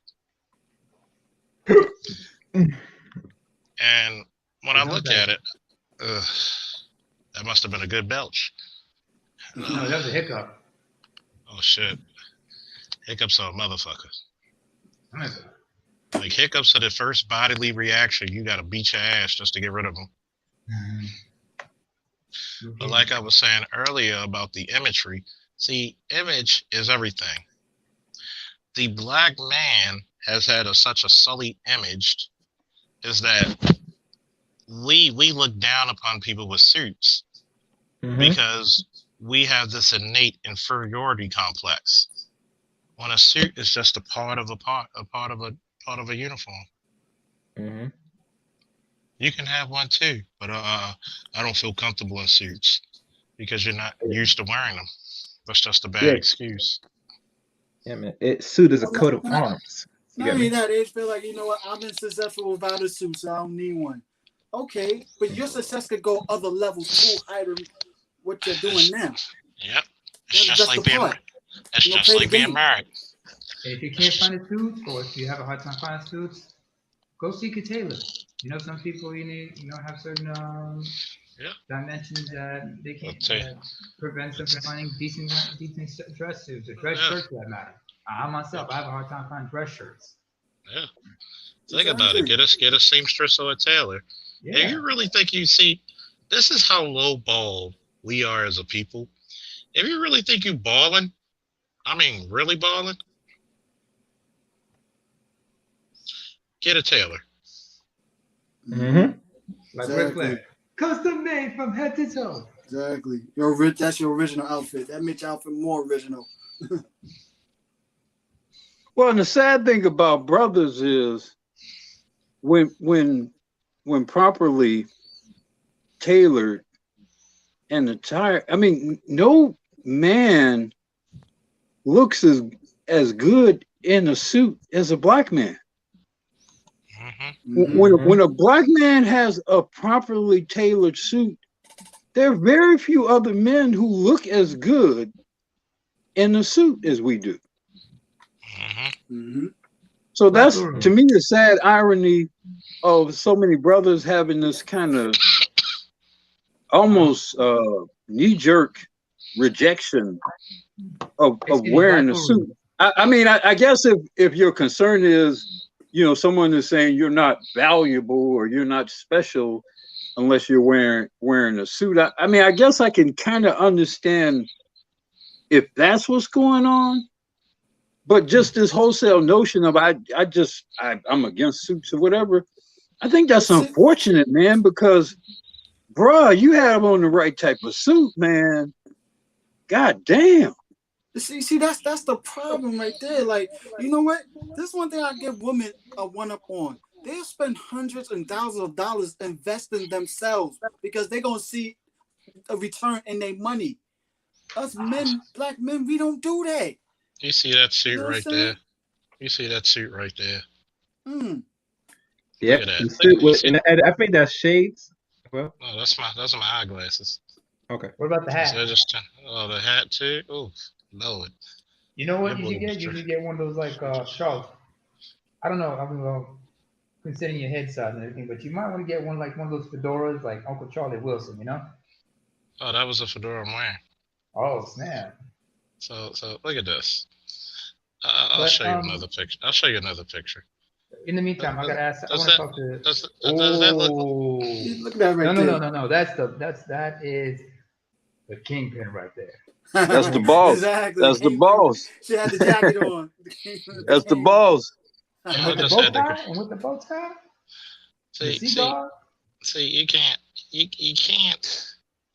One must simply not just style and profile. So you're looking at the comfort. This is me inside the lounge for my birthday. Pay attention to that. I got Look real close into that picture. What do you see? You just look Oh, all the shit's on go his on, head. bro. Okay. Go on, bro. You see, and notice it's I different thought somebody that shades. can form a tsunami. Yeah, jump on you and Charles to this. All And over. it's different. And it's different shades, by the way. Different. Which means what? Different women. You got a lot of love. You got a lot of love. And I and see people more be with like, dark lipstick, light red, all types of colors. Yeah. Happy So- birthday, Officer Panthro. oh yeah, pretty much went like that. So when you see shit like that, you gotta realize if I'm gonna talk about a subject, I'm gonna be about that subject. See, I didn't need a Kevin Styles because I was styling for a minute. Okay, I've been in those realms. I had when I graduated, when I went to my senior inauguration, my father didn't take me to. He took me to Gage's downtown Baltimore when they were open, and picked out a fucking blue pinstripe with the white pinstripes. Whoa. And this was senior inauguration. Oh yeah. Okay. Navy blue. Navy blue with white blue. Ooh. Oh. You couldn't tell. You couldn't tell me shit. Not a damn thing. You couldn't tell me shit. And see, that's the problem. And you know the image right there. Oh, yeah. With the light, and I bet your dad was looking. I bet your dad was looking at you. He was so proud. Oh yeah. And then I had the sky blue shirt. Oh. What about the tie? What about the tie? Oh, the tie was white, the matching white with the navy. Oh, Lord, stripes. And the handkerchief. The handkerchief was like a little black, a black and white for contrast. And then you had the starling, black, with the white instep. Oh Lord, look like I was in the 50s with Buddy Holiday and some shit. Goddamn Rat Pack. No cufflinks. Of course you had cufflinks. Damn right. Of course, see, people didn't even know you had the navy socks with the white. Then you had the stretches where you had where you actually had the sock stays. Couldn't tell me shit. Even it was like, it goes back to what I said about having women lust after you, and all the girls who never paid attention to me in high school just kept looking. Like, God damn. You probably had some of them female teachers thinking some inappropriate thoughts at that time. I know I did, because one of them actually said it. Oh man! You know how they say stuff without. What she said. You know how they'll say something improper without totally saying it. You know, like this. Well, you looking like a grown man right now. She said. She actually said something like that. Like, well, you look at you looking like a well dressed man. When do you turn 18? Right. Did you have a birthday a couple of weeks ago? You know, and that's what I'm talking about. When that brother wears that suit, like you said, Black Uber, I mean, you just become the epitome, the atonement of style, because nobody can wear that shit like a brother. No, nobody can. And that's brothers at all levels. It ain't it whether it's the Pookie and Ray Ray or the Educated Lame or whatever. When brothers are fitted right in the suit, we look different. We look different. You know what?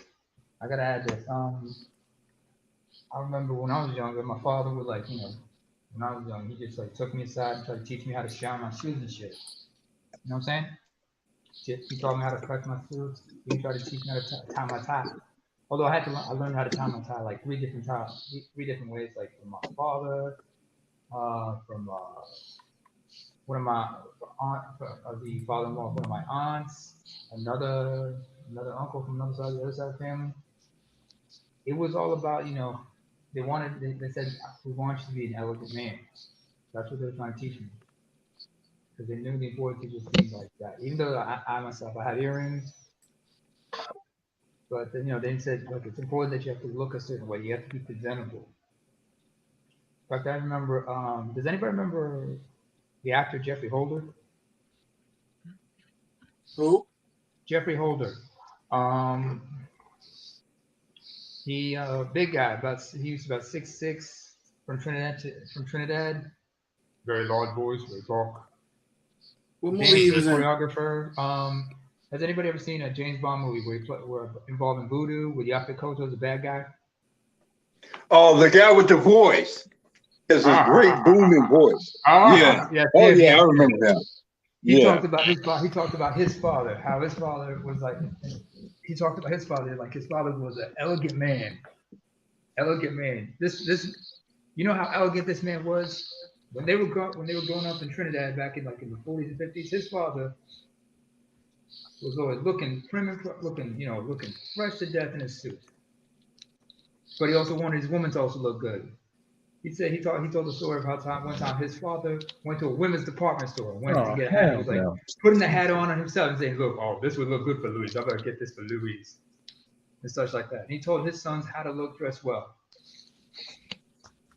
Well, like the other brothers in Hollywood, like Sidney Poitier and Calvin Lockhart, the brother Calvin Lockhart. Oh man, them brothers would be fly as F, man. People forget how sharp Bill Cosby was, and what was the TV show?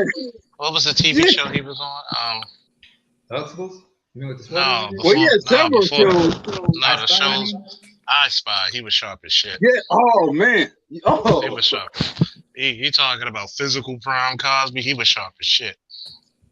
Does anybody remember how sharp looking what's his face was? Billy D. Williams was in his suits. Oh man, Billy D. Williams, the reason why black men for the last 40 years get pussy. He's the patron saint of.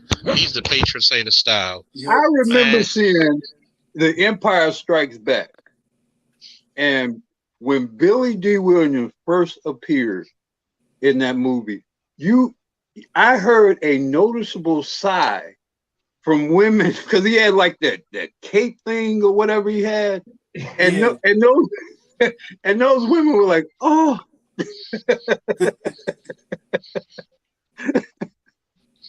Yeah. Oh, that reminds me. I wanted to say something because somebody said, because I remember Trinity brought up, why is it some women are attracted to dudes in prison? Are any of you familiar with something called hybristophilia? Oh yeah, that's a thing. That's a thing. Otherwise known as Bonnie and Clyde syndrome. But the thing is, or Genghis Khanism. No, not really. Just hear me out here. Just hear me out. Oh, Carl Weathers was sharp as shit at his seats too. Yeah. Oh yeah. But anyways, I was saying. Oh yeah. Actually, as I was saying. What's good, gentlemen? What's good? What's up, man? Hey, brother. Anyway, I'm trying to the point I'm trying to make about the whole hybristophilia thing. It's not as straightforward as you guys think. Like some women are attracted to like serial killers, like Ted Bundy, like all the women that were at his trial and shit, because they were like drawn to that shit. But a lot of women who are attracted to dudes who are violent like that, it's not really because the guy is just big and buff and whatnot. It's about control as well. Because if that dude's in prison, they can use him as an attack dog, like you know who my man is, kind of thing. Is it trying to they could use that just to act a fool, and that guy was just. But let's tell the whole truth. Let's tell the whole truth. Some of these chicks like getting almost choked out too now. I do agree with that. I will agree with that. But it's not always the case. Some of them it is a control as well. Yeah, that's they're just using that person like a personal attack dog because oftentimes some people who are naturally violent like that, what was otherwise known as like in mastery talk, alpha male brutes. They can be like they fail to realize that they are nothing more than a tool to be controlled by the women. So when you realize, I'm just telling you, bro. Some of these women look, I remember one time, and I'm not proud of this, but one time, me and my wife was having an argument. Okay. And I tried to walk away. And she wouldn't let me walk away. You know how they get sometimes. Mm-hmm. Mm-hmm. And kind of out of reflex, I punched a hole in the wall. Okay. And she was like gasping. And really I didn't really intend to punch a hole in the wall. I mean I did, just kind of. In fact, I recall while it was happening, I recall attempting to not do it, but just in that moment, I just kind of lost control. Sir, before you continue, I just need to ask, when was this? How long ago was this? This was a while back. This was at least young? Back when y'all were young. You probably like when you're. Yeah, I mean, this is hell, man. I might have been 30s, early 30s or something like that. That was a while ago. Okay. Because I just wanted, I'm just trying to get the gist of it here. I just want to understand the context. But needless to say, I was very surprised at her response to that, and it was not what I would have anticipated. And it manifested in let's say an amorous sort of way. I mean, women want to see a certain level of fury manifest from men. Yeah, they get. It's a dominance level. That's the whole thing. Women want. Go ahead. Sorry. They want to see some type of dominance in you, if they sense that you're sort of like a puppy dog or whatsoever, you're gonna cave into them. You already lost.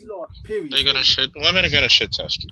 Exactly. You get all you men who don't understand women. Buckle up. Uncle Charles got you. Mm-hmm. Women are gonna shit test you. Mm-hmm. They're supposed to. She's gonna still see if you're still on your game. It's like, and after that, she would say how violent. I didn't know you were so violent. But every time she would say it, she would always have this kind of weird smile on her face while she would say it.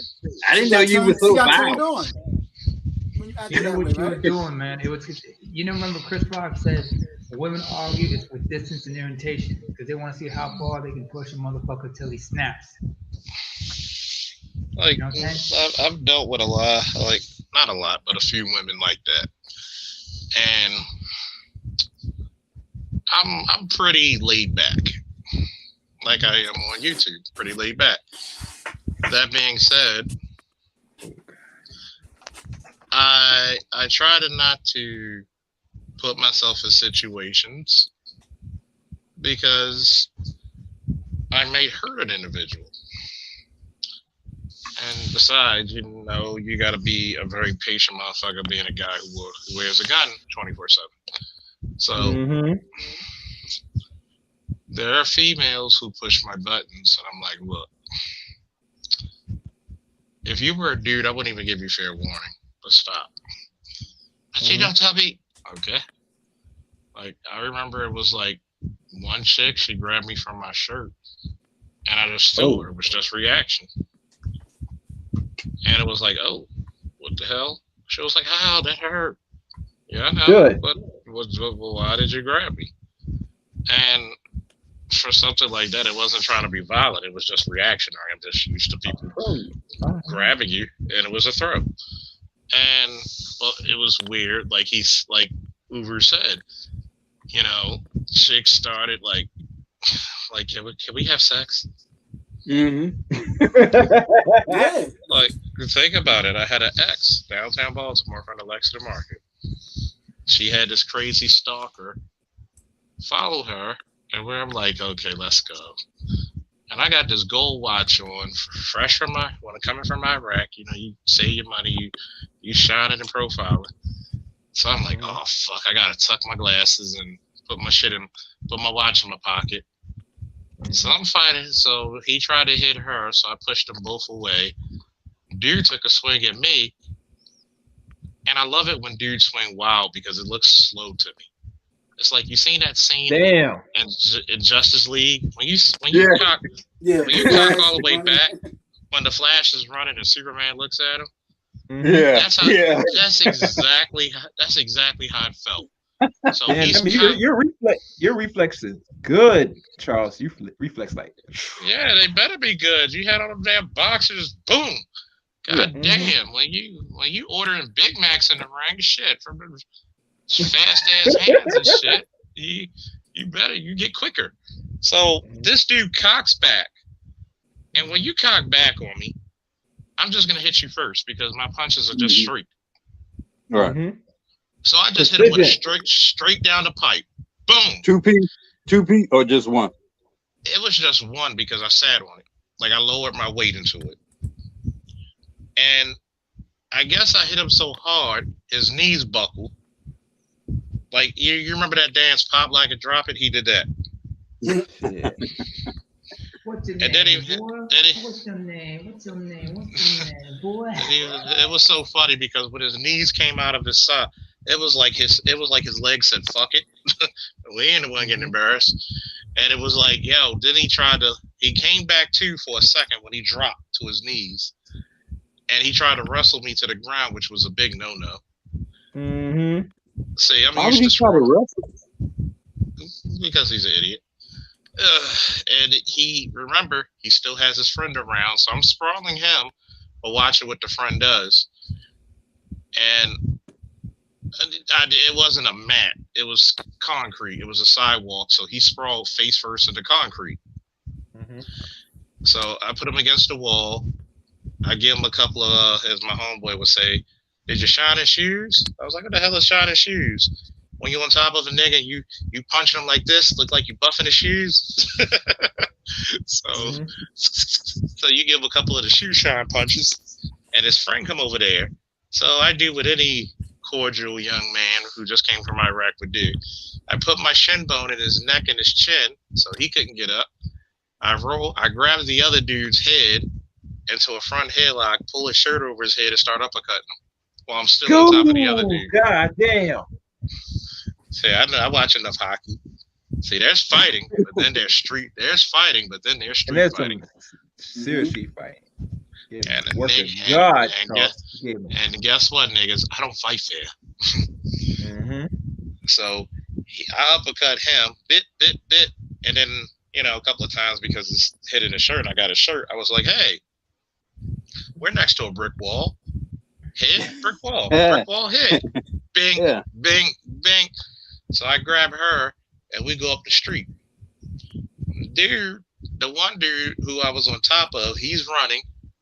Once again, cocking back wild. Who teach these niggas to fight? God damn. Nobody. So I grab the guy and I do what's called in wrestling a lateral drop.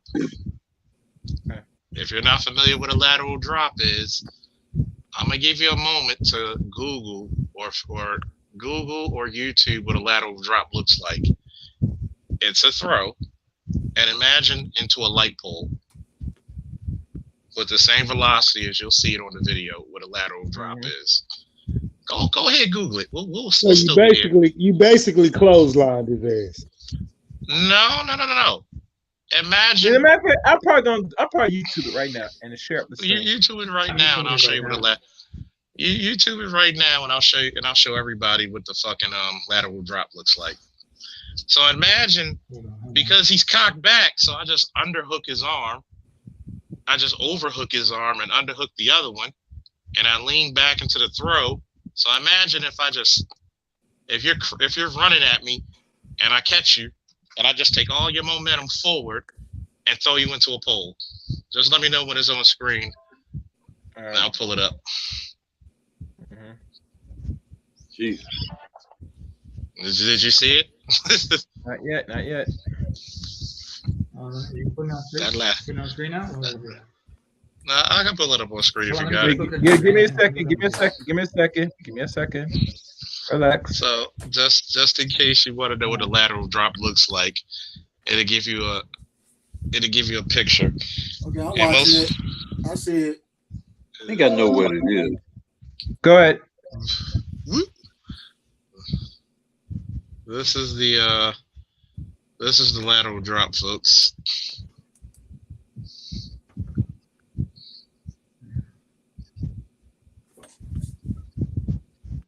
Oh shit, my computer's in there. Kind of playing.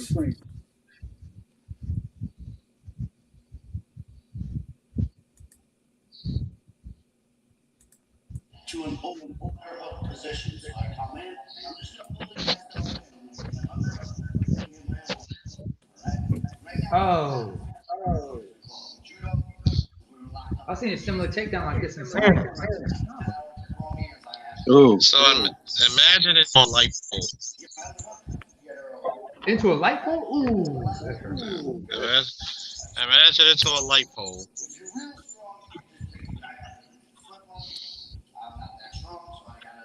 So his back hit the pole? His back hit the pole. Damn. And he was one of those skinny motherfuckers that you could almost see it wrap. He almost wrap around it. Boom! You see the force. You see the force and the speed he does it, right?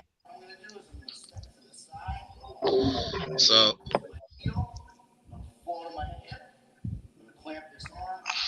He knocked the Pocock one. I'm sure he would have been like afterwards. He'd been like, "Give me a Caesar salad and some Twizzlers." Yeah. And the craziest part about it is, it's like the whole time we're in this fight, we're trying to get away, and the cops were called before the fight started. So he gets arrested by the cop, and the cop's telling him, he's like, "Damn, your ex-girlfriend didn't want you. You seen it with another man. Then you get your ass beat, and then you go to jail. Damn, you a fucking 4-time loser." Even though we were already exes before she even met the guy. And he tried to press charges against me for aggravated assault. And said, because he said he hurt his back. I threw him into the light pole, and I hurt his back, and he needed surgery. Charges were dropped anyway, right? Even better. This is the better part of the story. We're with the state's attorney, and this is years before I became a cop, by the way. I was just coming out of Iraq. We go to the state's attorney's office, and they played a 911 video because everything's recorded, and they hear the rumbling, and he was already backing up 15 years.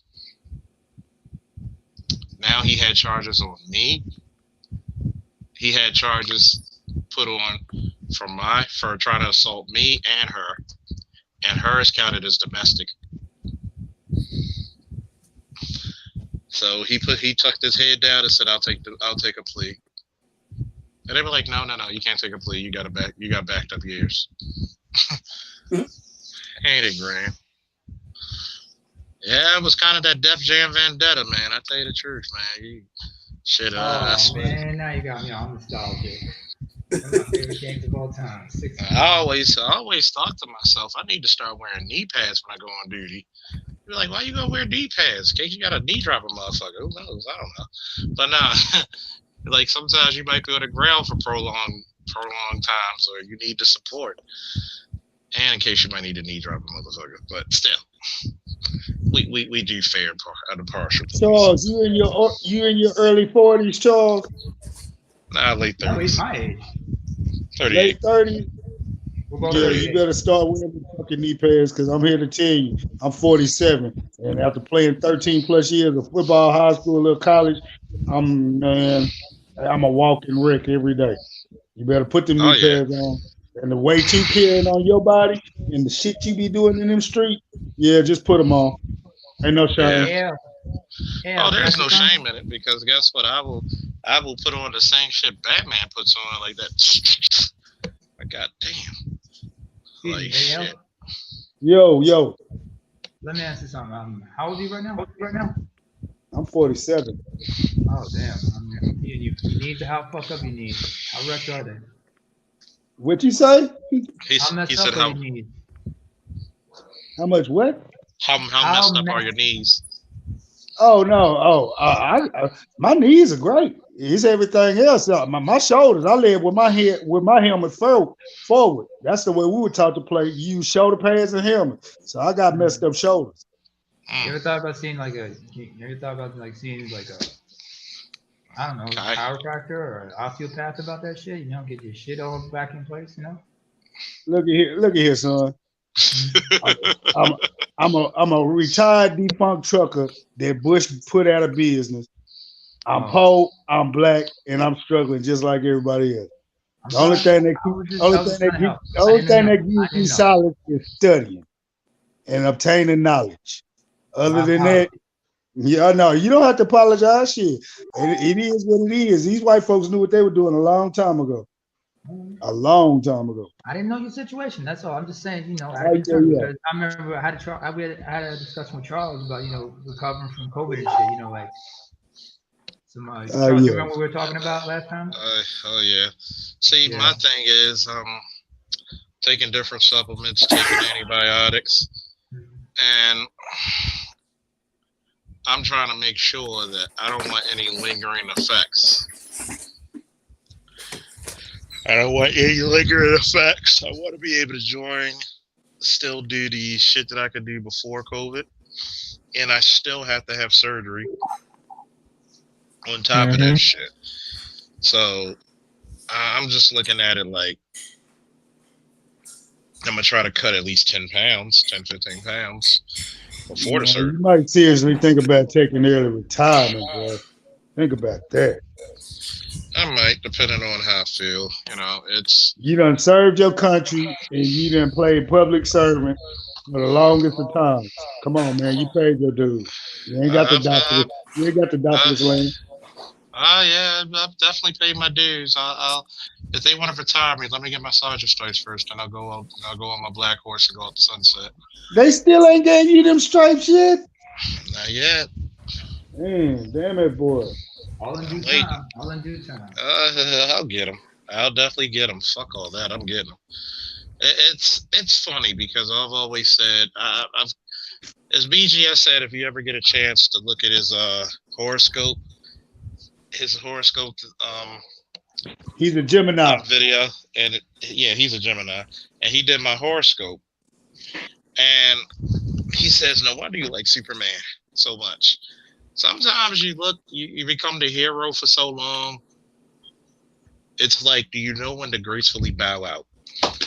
You know what I'm saying? Yeah, like playing football. I know. Yeah. It's like, do you know when to gracefully bow out? I mean, it's funny because I had some female officers, fine little motherfucker too. She was joking me. She was like talking about this 50-year-old lady. Oh, she's up Faulkner's alley. I said, shoot, girl, you barely in my alley. How old are you? I'm 25. Okay, you just made the limit. And joking with her, I said, look. I said, when I came up in the police department, y'all still only got the highest of you have 4 years. Some of you have 2 years. When I came in the department, nobody spoke to you till you had your first fight. Like you literally knock down, drag out fight. You can hold your own and protect yourself and others. That's when people started to respect you and talk to you. Imagine going to a bunch of vets and nobody trusted you. I said, then on top of that, you had to deal with actual drug dealers. You had to be on actual foot chases. I said, a lot of y'all are protected like a motherfucker. It's called backup. It's called you got to carry the fight till backup gets there. Hold on, keep the conversation going. I'll be right back. You know, I'm having problems with my knees a little bit, but you know, it's nothing compared to the other shit I got. I'm glad. See, I played running back and linebacker, so I knew that I kept them away from my legs. So instead of them attacking my legs, I would attack them with my helmet and my shoulder pad. At least you don't have a concussion and shit, or you had concussions. Oh, plenty of them. Like I say, Ooh, damn. I'm You got to worry suffering about from. that CTE shit, man. Yes, I'm dealing with that too. Oh, man. Have you like have been like checked out or something like that? Oh, never mind. Well, yeah. I gave you You the got to see answer a a while neurologist ago. about. You have to see a neurologist about that, you know. Man, look, we chose. We all chose the path we chose. You know, everybody wants to.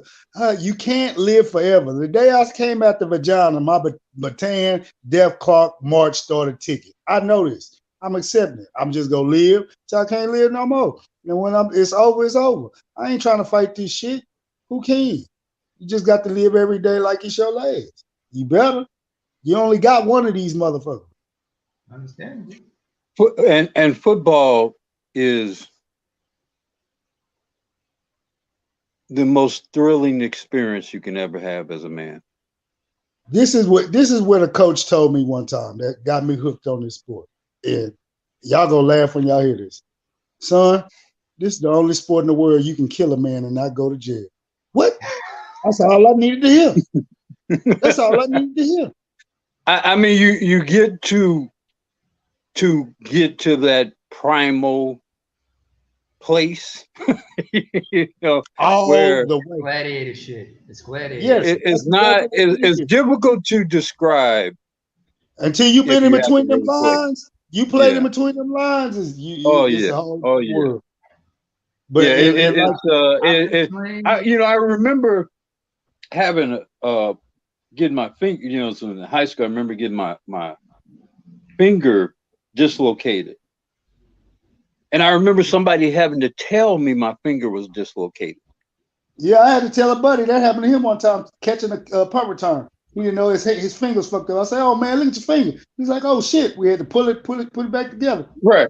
Yeah, the same thing with me. Put a splint on it, but I was just so crazed, on that field that it's almost like it's kind of cliche, but time does move differently. It's still on a football field. You're in your own world. Think about it. They gave you a set of armor, and that was your armor. Some dudes knew how to wear their armor, some dudes didn't. Some dudes knew how to use their armor, some dudes didn't. But when I was told that I could physically kill a man on this field and not go to jail, I knew. I said, outside of this uniform, I'm a mere mortal. I'm not messing with nobody. I ain't got time. But I put on that uniform, I'll fight anybody. I'd try to kill Charles if he was on the football field with me. He wouldn't stand a chance. Every part of his body is a point that I'm gonna try to break. I'm looking for knees, ankles, elbows, something. I'm putting that face mask into something. You're gonna leave that game bruised and battered if you played against me. That was just my mind. You want the contact. You want to be hit as much as you want to hit. Hit somebody, yes. Because trust me, I done had my bell rung by the best. The best. I'm gonna tell you something. I mean, I've never played really football except touch football when I was younger. But there's a few partners of mine over this side. They mostly play rugby, and they don't have no pads and shit, but they deal with concussions and whatnot a lot. And I've had talks with them about how they've dealt with that, and they say, it ain't that funny. Oh, it ain't. Trust me. In that sport, yeah. Not only they got to worry about concussions, knee injuries. I wake up in the middle of the night in tears some night, man. Back of my head, behind my temple, just killing me, throbbing. Mm-hmm. If it wasn't for this medical marijuana I was smoking, boy, I've been out of there a long time ago. At least you guys don't have to worry about your ears all cauliflower and shit. That's a good thing. Yeah, that's why when I hear Charles talk about this wrestling shit, I just be shaking my head. Because we had a football coach down here. He was like, I want all my football players to get in off-season wrestling. And, I grew up watching wrestling like Charles did and everybody else. My grandfather used to tell me, boy, you're not finna watch that shit in my house. Wrestling ain't master. If I see I catch you watching that shit, I'm gonna beat your ass. So we could only watch it when he was on the road trucking. So I knew about it, but I really didn't watch a lot of it while we was around the house. But when I got to high school and it was off season and coach calling all the football players in there, and the new dudes about to hit varsity and this and that. And I'm like, okay, I just want to get to the weight room. That's all I want to do. Nah, we gonna wrestle today. What's this wrestling shit? And then he was like, well, we gonna do it on the basketball court too, with no foam, no pads down, and none of them cauliflower ear guards or nothing. I started watching them live again. I turned with my cousin, said, look here, I play football. I put a helmet on. I'm not doing that. I like my ears, and I've had earaches before as a kid. I'm not doing this. They touch my ears, I'm fighting somebody, literally. He said, you serious, Evans? I said, I'm dead serious. He said, all right. I say, I'm not doing this. My grandfather told me this was masculine on no scale. So I just can't do it.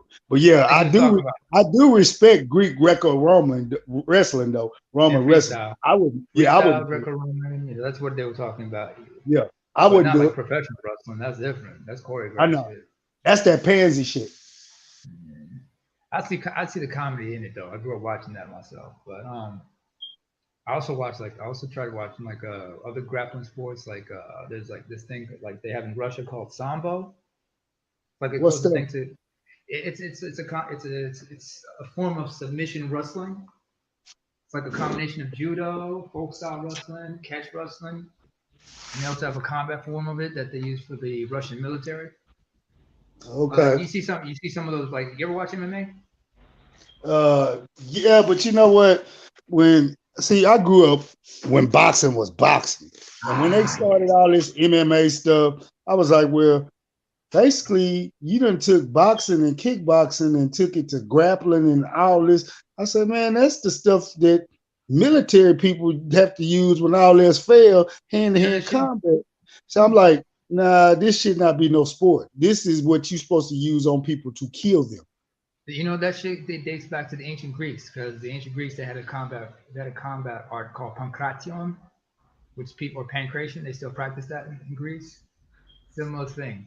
They even had that as an Olympic event. The only thing was the Spartans were prohibited from taking part in that event in the Olympics because they were soldiers and they were used to kill people.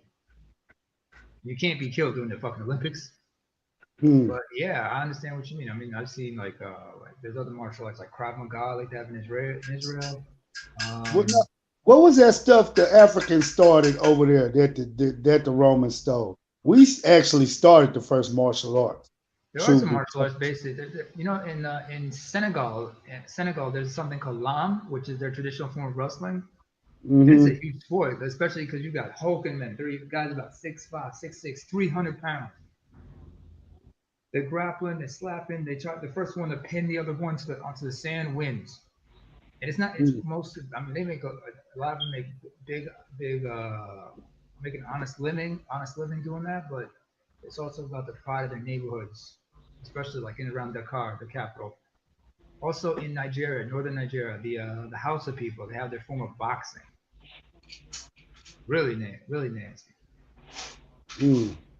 Because one arm is grappled, but the other one is bound into like some kind of a glove. Scary shit. Interesting. But one sport, I forgot what it's called. It's a martial art that was created. What's the one where I think the Latin people they do that dance that I think they stole it. You mean capoeira? That's my sport. That's my martial art. That's my martial art. They stole that from the Moorish men too. That was invented by slaves in Brazil, man. What are you talking about? That was Brazil. Those African slaves in Brazil. That was a Brazilian martial arts. Yeah. I still remember the songs they used in that. Because there were songs of pain and whatnot. Because they made it a dance to disguise it so the slave owners wouldn't notice what they were doing. But when they realized what it was, they would practice it in secret. And if the slave owners would come in, try to catch them doing it, they would switch the music and everybody just doing samba dance, you know? So it's a beautiful martial art that is. There's also in Haiti, they have a type of they have their own style of fencing, only they use machetes and shit. A lost art, but it's still but you have some old masters trying to maintain it. Trying to like preserve it and shit. Also, who else has other martial arts? Most martial arts they come from Asia, but I remember it was like. But like what you said about boxing, man. Like what? Like a lot of people talk about the way Mexicans box and shit. That's some shit. Like how they like stand and bang. I like the counter punches better. You ever box? Did you ever box, man? No. I tried Muay Thai when I was younger, but I still practice it We had two boxing gyms on the east side of Austin, but they were in the Hispanic part of town, where one was and the other one that was in the neighborhood. We never had a coach that wanted to coach anybody, so the gym just stayed dormant. Oh, but okay. I grew up street fighting. Street fight. But it is what it is. Yeah. So you played you played middle linebacker, you said? In high school? Yeah, linebacker, running back. Middle or what? Or middle on the sides? Middle. Oh yeah. Like Ray Lewis. 5'7", 185 pounds. You were 5'7", 180. Oh man. Little motherfucker. Yep. I could hide behind the D line. I used the D lineman to fill the gaps with the O lineman, and I just shared off of them right into the gap wherever the running back was going. No. I remember when I was younger, I remember there was a teacher. Oh, yeah, go ahead. You go ahead. You have to have fast instincts, real quick instincts, because I'm already short, and they can't. I can barely see. Quick reaction time, and be able to read the entire offense. Yep. A whole lot of film study. And you got to work with the team on that. You know, you guys have to work as a unit. Because I remember there was like somebody once had a T-shirt. It was about a football team. It was like some guys playing football, and it said on the top, it said, "All the talent in the world will get you nowhere without your teammates." That's right. It's a team sport at the end of the day. You guys have to work as a unit. It take 11 people doing their job. One person mess up their job, they mess up the play. Mm-hmm. Let me ask yourself, what was Ray Lewis without that defensive line to open the holes for him? Because it was his leadership, first of all. Everybody just working together, no one believing each other. I remember it was like the story. I remember them talking about Ray Lewis one time. It was like early 2000s. This is like when he was like growing as a man and becoming like a great leader and everything.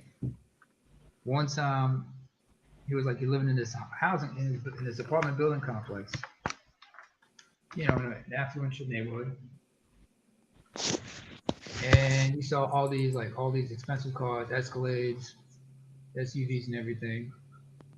And he said a bunch of cats coming out of here, some with braids, some with dreadlocks, some with shaved heads, some with fades, with jewelry, and they all coming into this one apartment. And the neighbors called the cops, and the cops came in. When they rang the door, there was Ray Lewis, and he said, "Hey, what can I help you, sir?" They said, "We got a call complaint."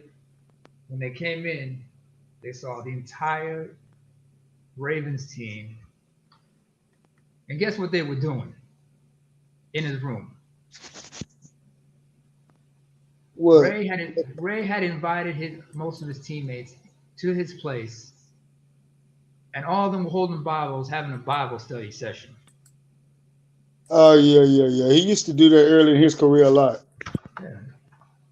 It was like one of those the way to bond with the teammates and everything, get together, bring them together. It's like a team has to be like your second family and shit. And I'm sure when you was coming up, when you were coming up in high school, the team was like basically like a surrogate family for most of the players, right? Yep.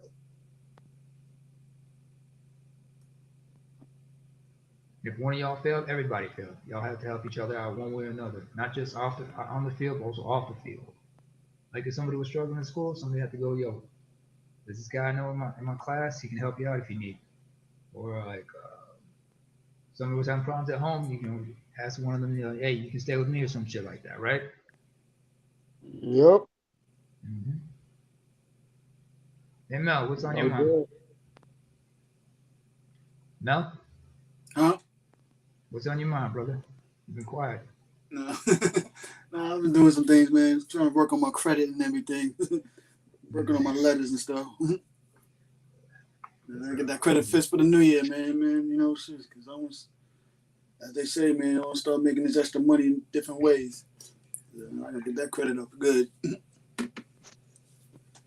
I never understood the credit score thing y'all have. How does it work exactly? Well, how do they even calculate it? Like how the credit how to get how the credit score goes.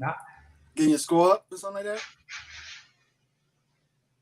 I never understood how they calculate it.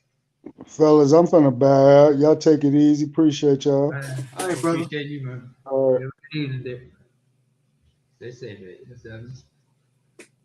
Well, they say like on 1 point of your score. Well, one factor is like when you do your report, like when you look up your 3 credit bureau reports, see if there's any inaccuracies, like stuff like that, and like everything's up to date and correct and everything, and no outstanding credit loans or whatnot. Oh, of course, again, like credit cards and like that. Mm-hmm. Oh yeah. They look up your like a FICO score and your credit history. Mm-hmm. Yeah, and depending on what score it is, if it's mostly like over the 600s, yeah, it's like good credit. Definitely being the 700 and 800s, that's excellent credit. And like the higher credit score is, the less your interest rate is, and most likely the more money they're willing to give you becomes in loans, credit, and everything. So the key factor is like there's some people that take This one I noticed too, like when a lot of college kids and stuff when they go to college, they always wind up with mostly so much debt because they know when they first get their first credit card, they're gonna go berserk like crazy, and they never really get educated on how credit is, how it works. Do you remember? Now I went to a different school. I was in a different education system. But when you was in high school, did they ever teach like y'all home ec and shit like that? Nah. Yeah. Do you understand that they purposely took that out of high school? It's sad too. It's just because you have to learn how to taking that out. Or some places they took out shop. They put those classes like in real specialized schools, but that's sort of like unfair that way. They should put that in all schools, from my point of view. That's like the basic economics is the most important thing. How to budget and all, how to balance a checkbook. Exactly. There's other point, like when you have kids, there's some things you got to teach your kids on your own. Like the school's not going to be teaching. I went to a junior college. I graduated with an accounting degree, and that helped me, manage my shit as best as I could. But I also learned from my parents the importance of, also from the rest of my family, the importance of saving your money, being wise with it. Hell, I remember when I was a kid, my mom would haggle over prices of jeans and whatnot at certain clothing stores. And I was just watching and just observing and realized, oh, okay, that's how it works. Because, I just learned the importance of always coming into any store with 20 questions. Or if I was going anywhere, if I went to a store, I just go in there, look around, come back and just make a mental note of everything, and then come back if I'm interested, if there's anything worth checking out. I'll go to 3 or 4 different stores, do like a bit of a recon, see what's in there, what's there, and decide what's the best place to go to get what. I do the same thing. I live here in Scandinavia. I do the same thing every time I go 3 different supermarkets. I take notes on what's the best prices for certain items. Where I can find what, where I can find this, where I can find that. Electronic stores, same thing. Or just nowadays I look online. If I go to the electronic stores, you gotta ask 20 different questions. I'm thankful I don't fuck around with credit cards, but I do use debit cards. But I'm just glad. But I'm thankful. But you guys do any online banking over there? What's online banking system over there like? In New York, in the States. It's definitely all right. It's definitely helpful, man. You know how to use it, definitely. We okay with ours because we got online banking, but also you can do that on your phone and shit. So I'm always being careful, just being frugal as well. Like what I use is I got a Chime bank account, yeah, You don't need to tell me. Just Yeah. You don't need to tell me the brand of the deal. What the firm was. It's just, but just understand is like giving you credit. Everything is kind of weird to me. Yeah. Like then again, over how here, they only use it time definitely. people Like check. they say a lot of people. The couple, technically, a few. People that financial gurus stuff like that. Some of them actually do use credit. They know how to use credit to make money. That's what what it's for. Because like I said, you get use the. They said like real hear stories. A lot of people when they get into real estate, they use their credit, or to buy their first house and flip it, make the money back, and all that stuff. That's one of the things also too. Yeah, like we get credit for get the first down payment of your home, and if you use it right. Yeah, you can definitely make that money back and damn some, and it's just you already got your first home right there. It's just make the money for that, build the equity. I mean, it's so crazy. Like, what's one thing about this pandemic and everything? Like this lockdown, see the value of making money and stuff, value of a dollar. Like, man, me when they get that stimulus plus come in, I'm investing, flipping them joke bad boys. How much are they going to be putting in this question? But right now they still voting on the what's the name? Yeah, that's the 2,000. So right now we still getting the 600. Yeah, I ain't even get my first stimulus check. The crazy thing about it, I'm like, damn, I qualified for it. I ain't get it. Like a lot of people didn't get their first one because they screwed up. Like it was like an error on my taxes when I did my taxes, and they supposed to correct it right away. Because I was like, I'm independent contractor. I ain't supposed to get no refund.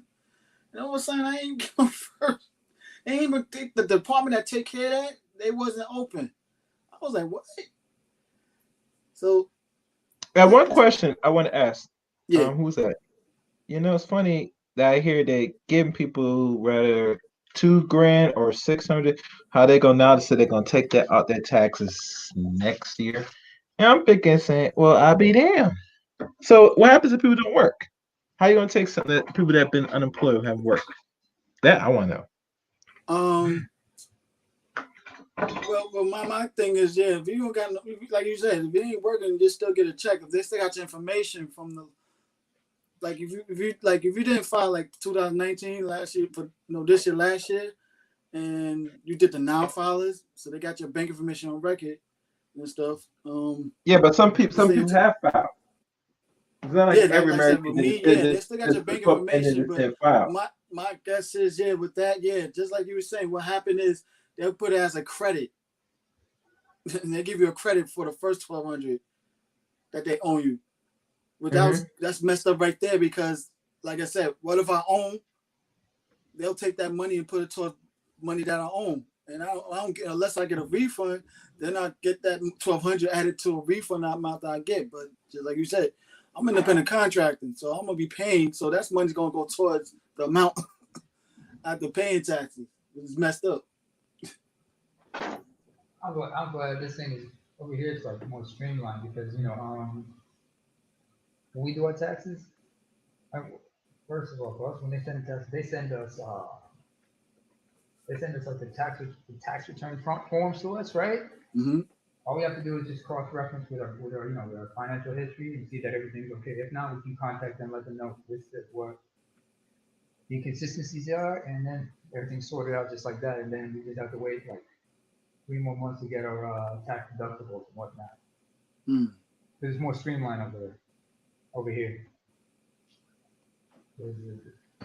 Since everything's computerized, we don't have to fill out forms and like that. They just fill out the forms for us. They send it to us. Say, is this all correct? And if it's correct, we say, yeah, it's all right.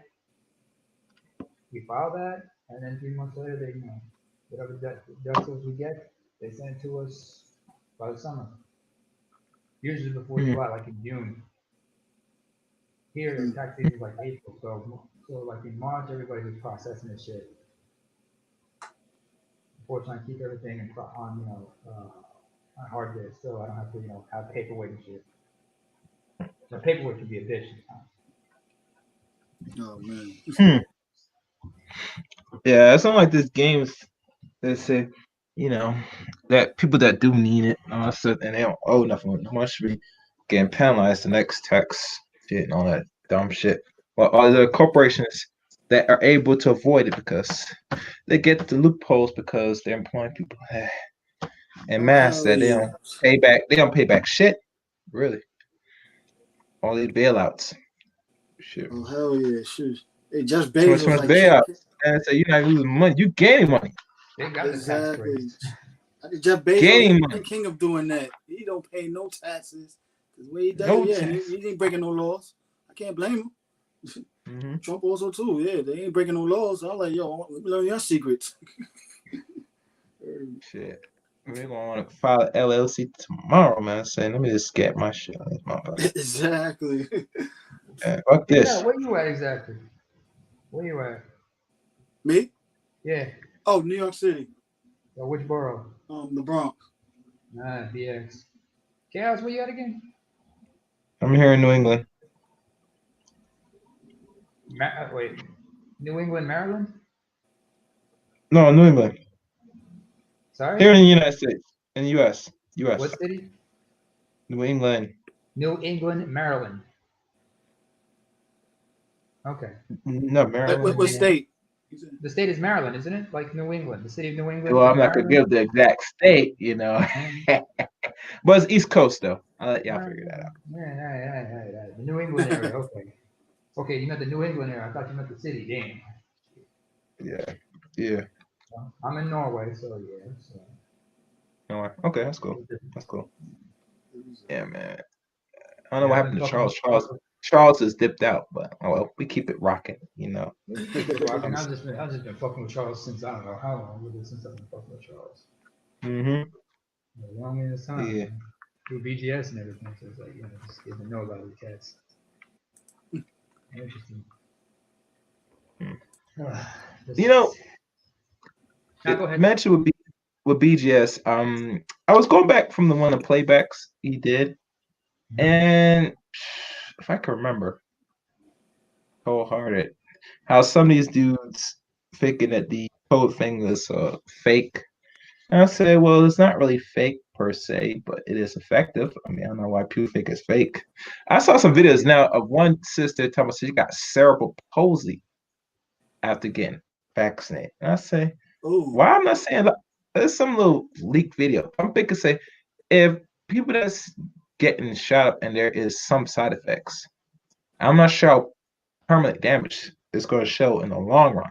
Because they're going to show side effects. The side effects better not be more lethal than it should be. You get me? Mm-hmm. That's going to be a problem. And you can't push that on every person in America and it's getting that effect. You don't want people looking like they're like crippled. Yeah. My thing is like, yo, you see how fast they did this cure like that? Like, it ain't gonna be this fast like that. There's gonna be side effects. Yeah, it's push. Yeah, they got it fast like that. Just over a year. Now you have vaccines for this? Was it even probably tested here? Damn. But like you said, I ain't taking that ejaculation until like next year in June. I'll wait. If you could avoid it, man. It's best as possible, course, man. Yeah. And that's the only thing we can do. The problem now is that the way how they're structured now, if let's say brothers are trying to travel, you're gonna have to get inoculated. You cannot get around that. You get me? Mm-hmm. Certain countries, because they have not took it yet, they're going to comply with travel agency and stuff. Move across country. Over here, only they're giving like. And the problem is a lot of black people, regardless, some of us don't travel enough. I'm just saying you can't be this bound by this country because you don't want to get shoot up. You know what I'm saying? Exactly. Thing is like they might just like give it to like certain people as a priority. They might say priority number 1 is this person, priority number 2 is this person. Can you speak up? I can't hear you. I said, come on. Mm-hmm. You said give it to like a priority? They might prioritize certain groups before others when it comes to giving this vaccine. That's what I'm saying. Mm-hmm. They might do that because that's what the kind of protocol they have here. Yeah. They haven't started minute. They're gonna probably start doing it like I don't know next this month or something like that. But who knows? Yeah. I'm not worried about it because I'm most likely not gonna get it today. Mm-hmm. That's it.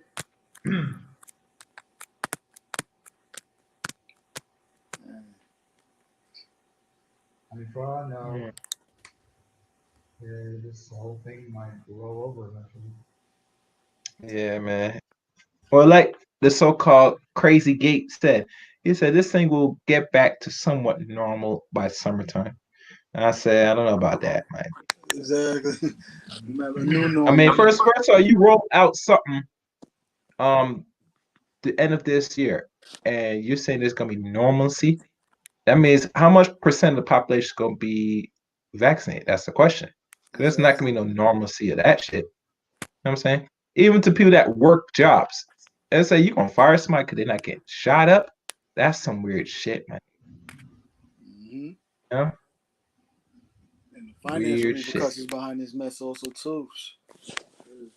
Most people still wind up getting kicked out of their homes already and stuff. So it's like, yeah, they have to build, but most of the jobs ain't hiring right now. So it's like, and a lot of people not, money sufficient. They're not money mindset to even try to start a business even online that way and stuff. Like, they too, saying stuck in their old ways or just stuck. So it's like, man. Some people can hardly afford shit right now.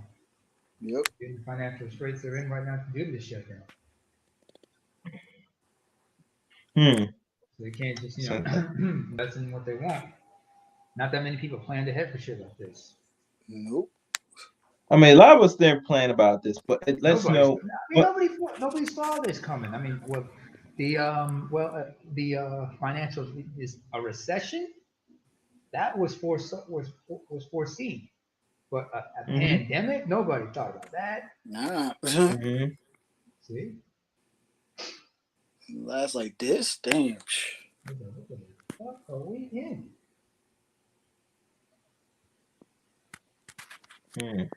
What the fuck is this madness we're in? Like everybody's bugging out. What are we in? The third wave of this pandemic in winter times? We about to hit the fourth wave? This is the second wave. Second wave. Winter ain't over yet. The winter just started a few days ago. Actual winter. Exactly. So now we got like. I don't know if you guys can hear this right now, but outside my window, I can hear snow plows and bulldozers working right now, clearing the snow. It's been sleeting outside since yesterday. But like, was it like it was snow a little bit and then it rained heavy because not too far from the sea. And now it's just been sleeting, a lot of sleet. Oh man! Hang on a second, I gotta check. I gotta look out my window. Give me a minute.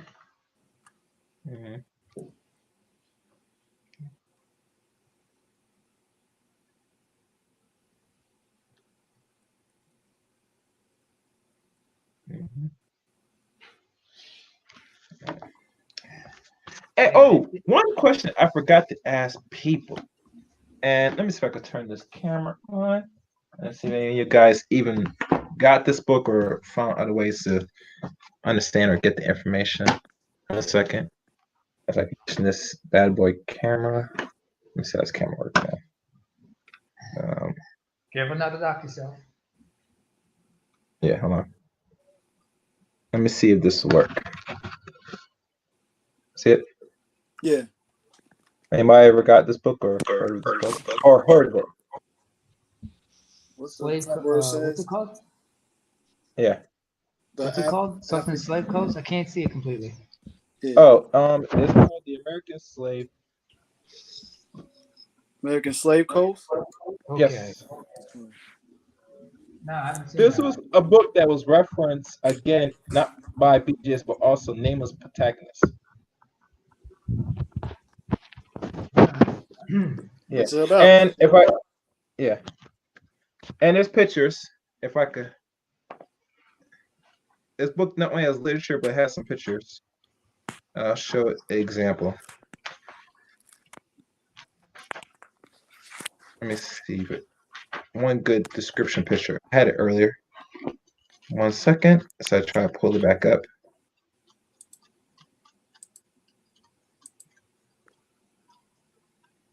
Hold on. Oh, found one. This is one picture. Yeah, it's gonna be hard to see. But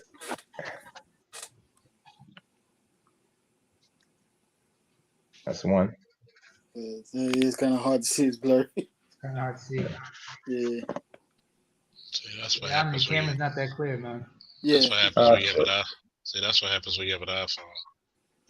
No, it's not iPhone. I should use my phone. Actually, fuck it. Good idea, Charles. Should use the phone. Fuck. I'm thinking. Charles, what would he do without you? Same thing with a lot of women would do. Nothing. It's funny, my homeboy, he was asking me about the show. I was like, the show's still going on, right? And it was funny because he was like having debates. I'd probably bring him up on the show again. I said, we don't do women bashing. We just do truth telling about men and women. It's just that a lot of women come up on these panels and they get mad, with the exception of the few. And you got to think a lot of more channels do not allow women on the panel. For righteous reasons. They have valid reasons not to. And they have valid reasons. Me personally, I know how to deal with women. You just saw it earlier. I ain't got to argue with you. I'm the dealer. Yeah. You did it. You did. Okay. Go ahead. It's like this. I'm just gonna be like, till you get your act together, you come back. Mm-hmm. I'm gonna do what every man should do. Put you in timeout. What? Hey Charles, you can't smoke any cigars right now, right? Not right now. You can't. All right, I'm just trying to make sure. No drinking, no smoking, none of that. Let's see how I could position this. A friend of mine, she had gotten COVID, but like about weeks ago. Yeah, she actually lost her sense of taste and smell. And stuff for a while. Thank God. Does she have like any Does she have any like pre-existing conditions? That I don't know. Yeah. Because that could like complicate things. Because a lot of people who die from COVID usually it's not the COVID itself. It's COVID-related like diabetes, high blood pressure and shit. I know some people have asthma. They gotta watch this stuff. Some people who have like my father. I mean, not to bring up both my parents. They have to deal with like cardiovascular disease and shit, high blood pressure. Plus, my father had a stroke, so you got to watch his stuff and everything. Like a lot of people, but then again, I know a lot of boomers who have like type 2 diabetes and shit. They got to watch this stuff. You got diabetes. If you got diabetes, this shit is like fucking kryptonite to you. Type 2, especially if it's type 2. Yeah. If it's type 2, I know too many OG, too many boomers with type 2 diabetes. A lot of them got it in like 40s and shit. Yeah. And the funny about it with the diabetes, you can cure yourself of that. Just change your eating. That's it. Huh? Yeah, it's hard. Yeah. No, hard. The thing is, Mel, you gotta understand. It's like there's also family history as well. It's genetic. Yeah, that aspect is also because I know there's some individuals I know on their side of the family. They got a family history of that shit, right? But it tends to like skip a generation. It's like their late father had it, right? They don't have it. They're scared that their kids. What you put in your body, you can pass on to your kid also too. Yeah, that's what I'm trying to get at. It can skip that way because that person changed their whole eating habit, and so that kid don't get it, pass it down. Yeah. But it's not. But we can't just look at it like genetic determinism because there is a thing called epigenetics as well. Yeah. I mean, like there's some people who like have a family history and may have the genes for certain diseases, but they don't have the disease because that gene was remained dormant. It wasn't activated due to environmental pressures and shit. But now you got. This is the reason why I talked earlier about health and wellness because a lot of people. Not just physical health, but also mental health, because they go hand in mental hand. Mental health as well. Remember when I told you that a lot of these women out here are gonna need mental help? Oh hell yeah, yep. And it's not even picking on them. It's because look at the environment they're raised in. You've been taught to be a man, but you're in a female body, and you're confusing yourself. And then you're taking on all these stresses that men see. Men are made for physical labor and endurance. For women, they're taking a lot of L's. Yep. And it's not a good thing to laugh and say, you're taking L's. It's scary because a lot of mental abuse. That's why you're seeing a lot of these women running over guys because they're getting shot. And I'm like, for what? For fucking what? Yeah, you see me reading all these stories how these chicks is now shooting their boyfriends and something like that because of one little thing they ain't want them to do. The stupidest little simplest kiddest thing. And it's because the guy wants to walk away. Doesn't want to argue. Yeah, I'm like, damn. That's why I said you take them just as viciously as any man, because you got to think about it. They're taught to be aggressive. They're not taught to be this flower. I said a lot of your fucking issues are being married. I don't want to be women. I don't want to be the wives. I said, no, you want to wear the pants of your family. And no man respecting himself will do that. Nope. I think I'm better. Yeah, I want to respect it. You get me? And it's like, how can I say it? Take your time, man. I'm just frustrated with this shit. And it's like, when you really put it in perspective, a lot of people may have wasted their time trying to, instead of seeking out just a good man, how come you never took the time to put yourself in those areas where they're plentiful, or the most plentiful you get? You know what you get?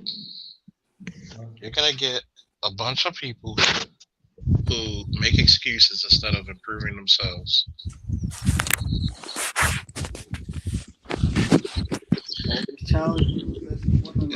It's like the other. There's no good men out there. And I'm like, exactly. What type of man you want? You gotta play the game. We know how to play it better because we know what's the ins and outs. We know what to sacrifice. We know where to be. Y'all just relied on just looking good and getting catered to. Y'all forget other factors to that. Only a little percentage of women succeed in doing that because they know how to play the game. Mostly I don't. And stuff like, yeah, you want a certain type of man, you gotta be where they at. But you also gotta learn what type of woman they want. And do you fit that criteria? Just like Kevin Samuel said, yo, a lot of them is going to die alone. It's messed up. Yeah, most men are made peace with just being alone. We just want to go get our smash on and be in long-term relationships, but most women will die alone like crazy. And it's sad. Yep. Also, you got to understand, a lot of us don't want to deal with the dysfunction. Most people are dysfunctional like that. Mm-hmm. There are a lot of people who are dysfunctional. Dysfunction is a cancer. Mm-hmm. It's a disease, and it's genetic. It's starting to become genetic because it's almost embedded in the current state of humanity's culture. Socially embedded. Why are you being a whore? This is what you need to ask people. Why being a whore? Mm-hmm. Well, nobody can give you a question. I'm still giving an answer. I asked that. I don't know. It's like, I get it, man. If you want to get your freak on, but it's a responsible way to do it too. I remember, it's like when we was younger and stuff, we wanted to see the adult movies, but it was so taboo. It was so unaccessible. Now it's so much out there like crazy. It's like it's gonna become the norm. Like it don't really excite me as much because it's so out there, it's so easy. Like it's like the joke when the first time you finally have sex with a woman, it's so exciting for us because it's like we finally get it. It's new, but now like so much out there, like basically like now like we can't even look at y'all the way we want to because y'all just give up so easy. Like what else can y'all provide more than just this? I mean that's fine. You know that way we love sex, yeah, but we probably want something a little more also too, like than just that. There's intimacy and there's other aspects. I mean, some women just only cater to certain aspects. When they try to attract to a man, they try to use only one aspect, like the sexual component of it. Nobody Exactly. talks about the non-sexual components. I mean, what was it like? To use like examples in the animal kingdom. You ever seen baboons? Oh yeah, where they mate? No, not when they mate. Hang on. Sorry, I'm choking on the spit. Sometimes like was choking on some spit. So it went down the wrong pipe. Anyway, and you windows. I'm just playing. I love you too, Charles. Anyway. Yeah, well, what is it, like 4 months apart we are? No, 5 months. Anyways, like when you see baboons, like sometimes a senior male will see like a bunch of females like feeding together. What he'll do to try to impress that female is he'll come up to her, especially if she has a baby. He'll come up to her and just take that baby and just hold on to it and just tend to it while the mother's feeding and something like that. What he's trying to indicate, not just to that female, but to other females, that he does possess strong maternal instincts. And that female will see that and be like, okay, he's just trying to prove he's a viable mate, not just to me, but to others. And he also knows how to be important to the truth. Just showing that caregiving side just as sometimes draws me to a male. Like sometimes you see like there's some women, they see like a man with not necessarily his kids, maybe his nieces and nephews, how he's playing with them and everything. That draws them to him. They say, oh, he's kind of cool looking and shit. I remember I got some attention from certain chicks because I was like taking care of what is it, nephew, not nephew, a little cousin of mine. Just trying to teach him how to tie a shoe and stuff like that. And they're like, oh, what are you doing here? It's my little cousin, just keeping an eye on him and so on. They realized like, oh, all right. And they was like trying to give me the time of day and shit. It is what it is. Also, but sometimes that's what some women have to show. They can't just show like the non-sexual, like just like the maternal instincts. Otherwise, they have to show that they are also good partners in relationships. Mm-hmm. And like a ride or die chick or something like that. But see, you know what's happening though? In their mind, they vision a certain type of guy. Let's say, for example, someone that they find like a Morris Chestnut or Shamar Moore type looks like that. Yes. That type of guy. Not no average. Yes. They got like, average looking guy and stuff like that because telling woman's nature, they pussy get wet behind that and stuff like that. Yeah. So if it ain't a guy that, vision with that maternal instinct, but still not getting their pussy wet with the look, really don't even care about that part. You just use that guy just for the non-sexual benefits and got the sexual benefits from someone else. And then failed to realize you actually giving up your pair bonding. And then when you wind up the thing is, men and women have different reproductive strategies, first of all. Now, men, we are programmed to just want to reproduce with as many females as possible because we want to get a gene spread out, right? Mm-hmm. Women, they cannot do that with men because when they go through multiple men, what happens is it erodes and ultimately incapacitates their ability to pair bond with other men. Because every time a woman gets with a new man, the amount of oxytocin that shoots up into her brain, what's the pair bonding hormone? No, oxytocin. Oh, oxytocin. That's a pair bonding hormone. Mm. The more guys she's been through, the less sensitive she is to that stimuli. Because she keeps getting it. The more frequent she gets that stimuli, the less sensitive it becomes. Mm. It's like when you when you're stroking a woman's hand, her arm with your hand once, it excites her, right? But if you do that several times in an hour, it doesn't have the same effect. And that's Yep. one thing the females don't get it. So when they are ready to settle down, they can't bond with this motherfucker. In fact, when you try to get into it with them, it repulses them because they could become completely desensitized. Oh, yep. One of the big factors I learned from Alan Roger Curry, when it comes to sex with women and stuff like that, it's mostly with the auditorial and stuff.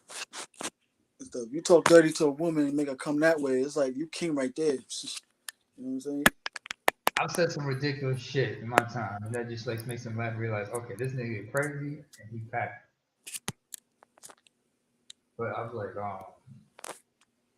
I can't really hate on Alan Roger Curry, first of all, but no disrespect to him, but is it wrong for me to say he kind of comes off like a glorified side nigga? I disagree with that. I don't know. Some of the shit he talks about, Oh, you said everybody, he comes glorified off like a side glorified, a glorified side dude because he kind of been a side dude. he has a book. He has a book saying in Confessions of the Other Man. Yeah, he been that side dude. Like he fucked other dudes' Yeah. wives in his younger years. He admitted that. That's why he's such a threat because he knows the woman's nature. He knows their mind, and that's facts. Cause I understand, but there's another dude. But like, what's it? I once asked this question to the field master Ron Wills about this. Because, and this is something we have to understand as black men. Like, when women of other races look at us, are they looking at us because we are a certain type of dick, or are they seeing us as human beings first of all?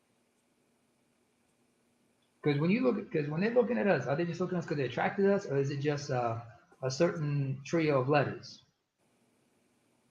You know what I mean? Yeah. But one thing I heard, the basis is always the looks. That's for both of us. But what made us different is that we put more on looks for women that we attract to. Women put more on the auditorial and stuff. There's only gonna be like 5% of women that's gonna get a complete package man and stuff. And that is a true fact. It's like they hit the lottery. It's like the lottery pick. Believe it or not, it's gonna be there's less than 0.000001 chance of getting it. Exactly. And now it's slower than that. It's lower than that scale. Trust me. I believe that. I could believe that. Mel, do you remember Eddie Murphy Raw? You know what's funny about? I haven't even seen that movie yet. People talk about it so much. It's like I know it. I need to download and see it. Okay, Charles, back me up on this one. Charles, I need you to hold Mel's hand and back me up on this one when I say this. There was that scene where he talks about how, where he said like a woman will get any man she can put her mind and her pussy to it. Like you can see an ugly chick with a fine ass dude, and you all wonder, how did she get with that motherfucker? He asked himself, how'd she get with me and everything? Because she catered to your fucking ego. That's a fact. And that's why I remember who was it like Patrice O'Neal used to talk about take your goddamn ego out of the equation. That was a wise brother right there, man. That motherfucker's life was a cautionary tale though, because I learned so much from him. I remember was it like you remember he had a show, he used to be on the show on this is before XM and Sirius emerged, when he was on XM radio, called Opie and Anthony. Yeah, they play some of the scenes on YouTube. There's a YouTube channel that chronicles all his appearances. And on one of those appearances, he talked about what happened to him when he was 16 in Boston. He was like incarcerated on a false rape charge and what happened. Oh. Because he talked about what happened when he was 16. He's like, it was a black-white thing. This was because he's from Boston. He was from Boston. And this is like back in 85, 87, 86. So he was wrongfully convicted at 16 for a rape he never committed. And, he had to spend the rest of his life a registered sex offender, which is what was one of the reasons why he thought the way he did. Because he mentioned on his own show, there's a reason why I don't, when a woman says no, I let go, because I had a case on me once. And he understood You don't want to fuck with law. When the first time they look on his name, they say O'Neill. Patrice Malcolm, registered sex offender, state of Massachusetts. It's his ass. But he also talks about going to Brazil and how that affected his life, how it affected him, and made him realize about you got to put yourself first in everything. But his life was also a cautionary tale because the brother was 6'4", 6'5", but he walked around 300, 350, 400 pounds. Mm. Type 2 diabetes, high blood pressure, things he inherited from his mom's side. Damn. And that diabetes really affected because he talked about like how like his dick don't work right, like when he was younger. Yeah. And that's the diabetes, you know. Parts of his body was like failing because of that shit. Damn. And when he had that stroke, it was eventual. He was a time bomb. Also, he was like if you remember listening to the show Black Phillip. I haven't probably listened to that one yet. A couple of the shows, yeah. Yeah, Black Phillip. No, there was this radio show he had, like a short-lived one. There were times like you would hear him get like really hyped up, angry and shit like that because he was like super sensitive. Oh, that would raise you. Oh, damn. It wasn't that he was angry because there is such a thing as righteous anger. Uh-huh. But the thing was like there were times like when the female guests would try to antagonize him and shit.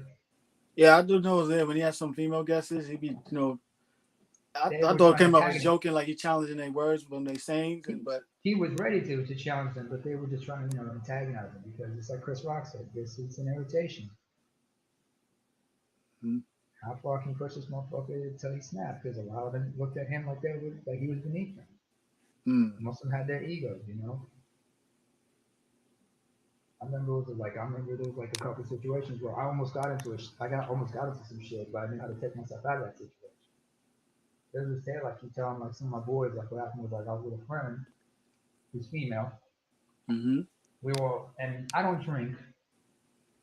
I used to hang out with her all the time. And I remember one of her friends was really drunk as hell, and she started hitting on me. I was like, oh shit. Okay. Now I looked at her and I said, we gotta get up out of here before shit gets ugly. We get thin out. So I decided to grab that person, put them in a cab, send them home, and I walked the friend home and everything. I did not want anything happening. They both white, I'm black, they're drunk, I'm sober. Oh man. This is in Scandinavia. You gotta be careful. I knew because I remember it was like. Oh, sorry, Charles. You want to say something? I was going to give everybody their last thoughts. Oh, it's almost time. Yeah. Yeah. Well, it is like 6:20 in the morning over here on a Tuesday. Jesus Christ. Yo, you past midnight over here. Barely past midnight. Yeah. We're going to start with Namer. We're going to start with we're going to get Mel, then Chaos. I just want to say, Charles, thank you once again for having my black ass over and entertaining y'all. It's always a pleasure. It's a pleasure meeting y'all. Have a good talk, man. Just rest up, brother. Don't be a stranger. Oh, I can't be a stranger like that. I'll let the monkey out, but make sure not spank it that hard. Mel? Debbie, man, I enjoy this talk, man, everything, man. Debbie. That's why I like to be around talks like this, expand our minds and stuff like that, Oh yeah. It's a good form of networking too, definitely among brothers and stuff. We brought a nice lady who's a nurse who would definitely be a part of the group to pick her brain. I like women like that, you know what I'm saying? Very logical, peaceful. Objective woman, objectified view. Yeah, Trinity. Just promise me y'all won't say. Just promise me her theme song is not going to be Gregory Isaac's Night Nurse. All right, that's going to open the misinterpretation. But it was so nice to hear her perspective on things because I like to bring women up so people don't be like, well, Charles don't feel the same thing. The women don't feel. A lot of good women don't like the representation they're getting. Exactly. To the black community, okay? It's women like her. Like I told you, I said the women who agree with me, I notice a trend. They're not single. Exactly. The women who they're in long-term relationships, because sometimes, let's face it, marriage ain't for everybody. But if y'all can work it out, work it out. Make it work for you. They're married or they're engaged. The women that argue with me are as single as the number one. Mm-hmm. And dysfunctional. Exactly. And dysfunctional. Angry feminazis, man. And Charles? okay, here. Charles? You know Yep. what? Your theme, I know usually your theme song is Ric Flair's Odyssey 2001, but every once in a while, whenever a chick try to get you with that Beyonce Queen Bee shit, just play Muddy Waters King Bee. I'm a king bee, buzzing around your house. Every time she gets upset, I'm just gonna play.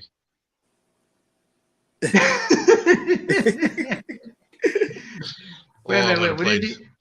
What did he Damn. That's the episode that James died. Damn. Yeah, the funeral. That's the funeral, though. Part 2 of the funeral. She held it in that whole episode, like she didn't bother to at the edge. Drop that plate. Or when they get really mad, I'm gonna just play this. Feminism, no. For What you think about the Wonder Woman movie? I liked it. I didn't mind it. It was pretty. It was alright. It had like a Superman 2 vibe to it. Yeah, a little bit of little Superman 1. Yeah. I can understand, Okay, Chaos. Would you like to say something? Chaos. No, I would say thank y'all for everybody for coming through. 6 hours. What was the longest so far? This is the longest by far, Charles. I think this is the longest. I think it might be. Yeah. Anyway, let's end this on talking. I'll just say this. Thank you all for being entertained and learning something. Understand that we need more multifaceted men, and let your sons know it's nothing wrong with being one. 2, if you're gonna come over here and debate me, have your facts straight. Bingo. Have a dialogue instead of wanting an argument. If you're gonna try to challenge the master teacher and guys up there who knows what they're talking about, you need to come with. You got to forget this old saying, the old church folks used to say, your arms are too short in the box with God. Okay? Stop trying to debunk people who are way more intelligent and way more experienced than you. It's not a good look.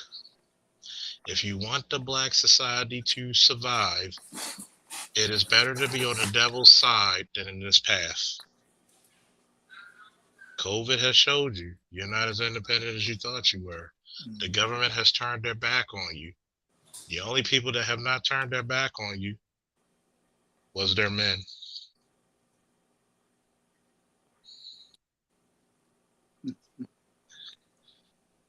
And if you keep this behavior up, let's talk some real facts. Mei Ling, Maria, and Jasmine, they're not afraid to come over here poaching for your men. So if I were you, I would join the Gems. I would get to culinary school. So yeah. And I will tell you what, don't forget Fufu, the African chick. Eddie, I want to talk to you. And don't forget, a lot of these women are not afraid to poach your men. Like, come here, Poppy. Especially since they have a lack of men themselves. Mm-hmm. Don't be the spinster.